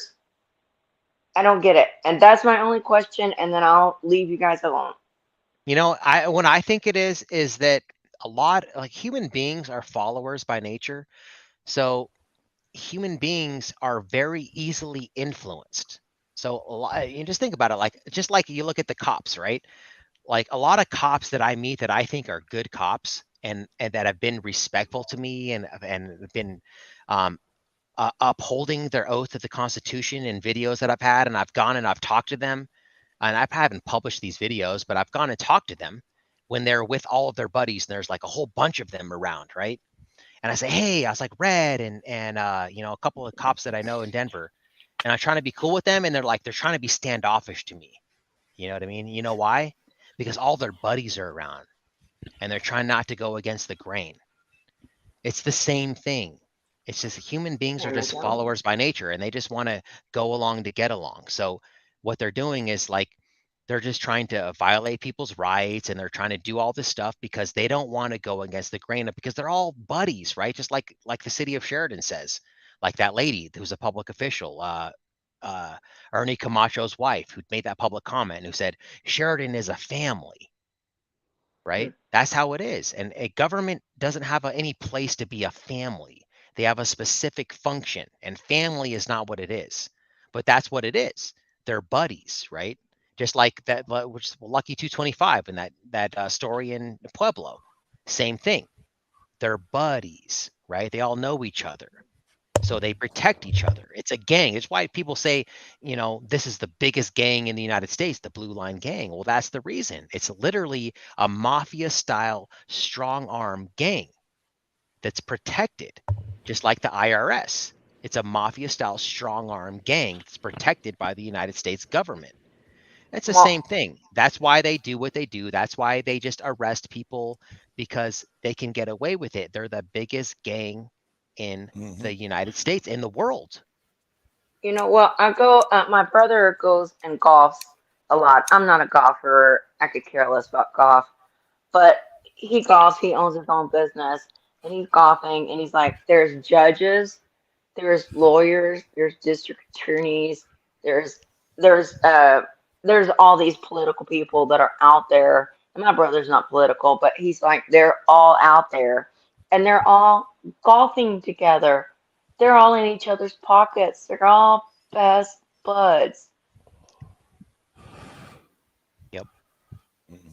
That's what they do. Well, yeah. They all protect each other. It's never going to be also about like, well, how do we stop this? How do we, how do we fix things? You can't fix it. And the reason you can't fix it is because it's partially a training thing. Don't get me wrong. It's definitely partially a training thing because like other countries don't have the same problems that the United States has. And I've actually had people come up on my panels before that are an ex-police officers and saying that the reason why they act the way they do is because they instill that into you. They train you in your 6 months training to always watch your six and always don't let anyone walk behind you, right? And always be on guard. In the United States, they train people that way. But that's not the main thing. That's only part of it. The main thing is that the people that are attracted to jobs of like police officers are people that are attracted to positions of having authority over others. So like the number one job associated with a narcissist or a psychopath is a police officer because they're automatically given that power and authority over another individual. So it's not necessarily, the way that they are trained. It's just a personality issue. That's just the way they are. The police officers are always going to attract narcissists and psychopaths. It's just that's why the state of police is the way it is in the United States. It's because that's the type of personalities that they attract. Yep. And I've said that, like I think it starts at the academy or the training, you know what I mean? But it also, when these, can you guys hear me? Yeah, you're fine. Okay. I also feel like when they start their whole journey as a police officer or whatever, they started off on a lie because they stand there, and this they knowingly do. They stand there and they take an oath to uphold the Constitution, and they don't even know it. Like at least 90% of them don't even know the Constitution. 99%. I would say there's probably some that do, but I would say less. Yeah. So, but I'm just saying though, but they stand there and they take that oath. So right there, they're taking that oath on a lie. So where does it really lie at? Where does the onus lie at? Does it lie on their training or does it lie on them? Mm-hmm. Well, because they're saying that they're going to swear an oath to the Constitution, but they don't even know what it is. Exactly. And it's literally it's to the point in the United States where it's literally the oath that they swear is just a formality just to get the job, and that's it. They don't give a shit. It's I accept the terms and conditions. Yep. Yeah. Yeah, it's purely ceremonial. There's no anything that you have to sign or anything that you have to prove that you understand what you're swearing an oath to. It's just like raise your hand and swear an oath to this document that you have no clue of any word that's in it, and that's it. And here you go, off you go, and you can enforce the law even though you don't know the law. And like I said, is that especially in today, where the amount of money that police officers make today, that they should at least have to know the law before they can enforce it. I mean, to start a job off, like the bare minimum, I mean, the majority of police officers make like around 60,000 just to sign up. And within a couple years, they're making 80, 90,000. And in Denver, at a corporal, you're making $107,000 a year. You know what I mean? And it's like, that's a lot of fucking money. And to just be making that amount of money, I think that you should at least be like a paralegal. You should go to school for 4 years and know the law before you're allowed to enforce the law. Because it's true, like they could save the taxpayers a ton of money by making them do that. Because look, we wouldn't have to have all these civil rights attorneys and all these lawsuits because you don't know the law and you're arresting somebody for standing on a sidewalk recording you. You know what I mean? People who cut hair have to have more schooling than cops do. Oh yeah, that's a true statement. Yep. I heard a video today, or watched a video today, where a guy was like, it was a judge. You know, they have the judges that have their courtrooms via Zoom, and a couple of the police officers that were on the witness stand said, "Oh, I had tactical training. I had all this other training, whatever they were saying. It was 3 weeks of all this stuff, and we learned the, you know, we had some training on the law, some training, 3 weeks. We had tactical training. We had whatever else training, and they all stated the same thing. 3 weeks. 3 weeks? Are you fucking kidding me? I went to paralegal school for 2 years. I've been a paralegal for 9 years, but it took me 2 years to go through that school, and then 9 years to actually, excuse me, I was about to curse, 9 years to actually learn everything that I know now. And I still don't know everything, but I know a lot. But I'm just saying, like, you don't know everything until you're thrown into the fire. But the fire for them is not, we're learning the law. The fire for them is that we're learning how to abuse people, how to kidnap people, how to rack people up, how to exploit people. Do y'all see what I'm saying?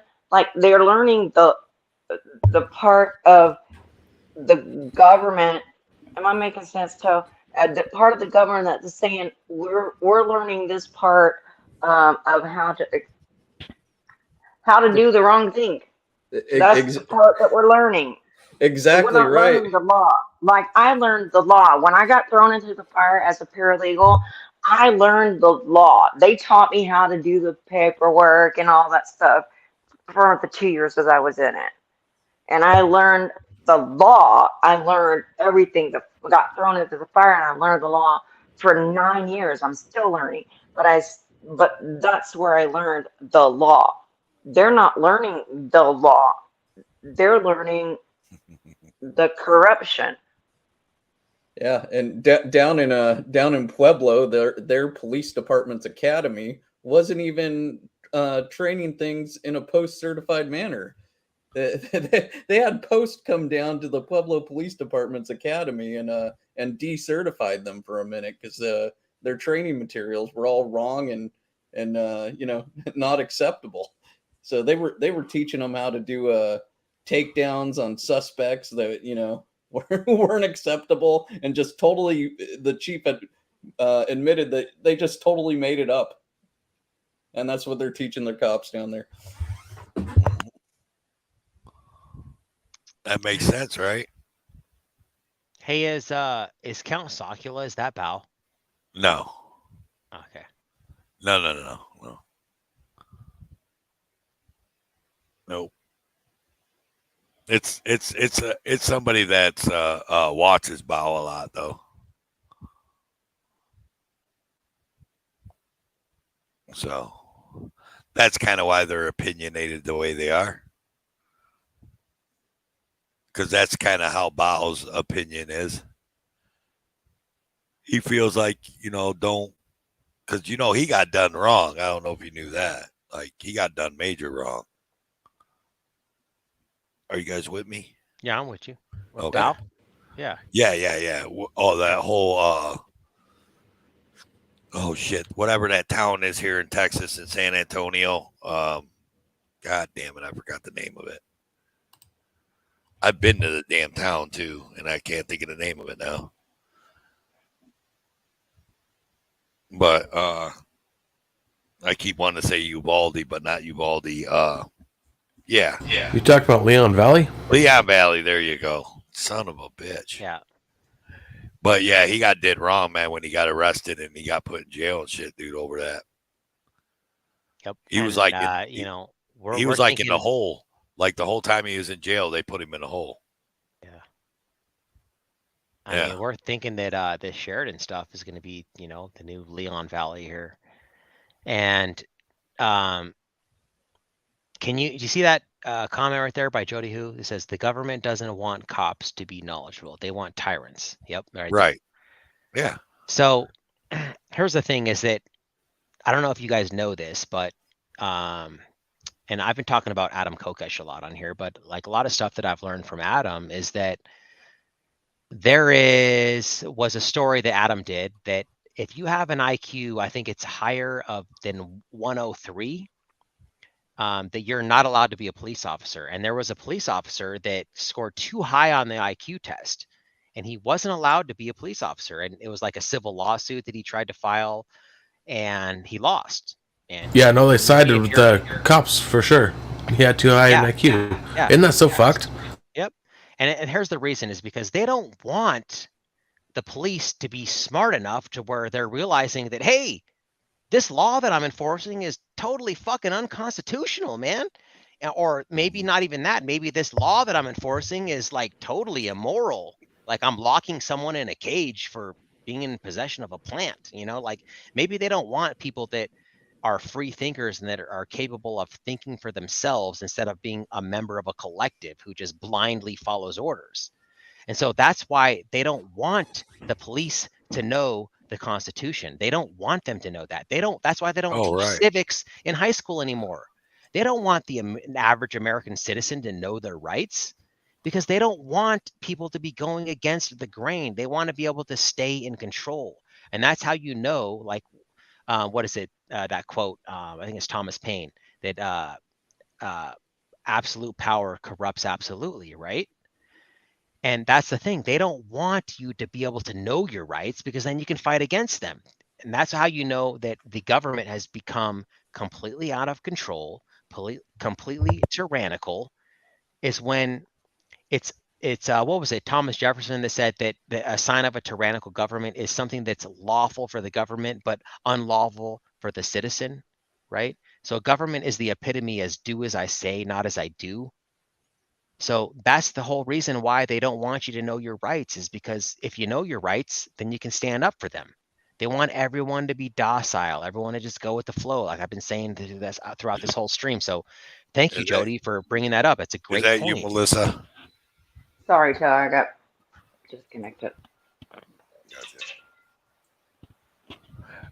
You know what though? On that note, though, for real, guys, I got to end this stream, bro. Yeah, we've been going 4.5 hours now. 4.5 hours, and I'm hungry as shit, man. Like, okay, I honestly think that's why I keep twisting my words and shit because I'm hungry. Like, I kind of feel like You need to go get a Snickers, bro. You need to go get a sandwich, bro. I was gonna say maybe you need a Snickers.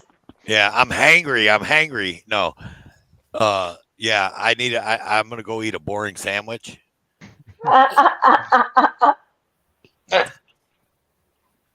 But no, for real though. Sorry, a boring sandwich. Rest in peace. We can use that casket that Jody, I think whoever it was that was showing it in the chat that is 9 months old, and they're reusing the casket because they bought somebody else.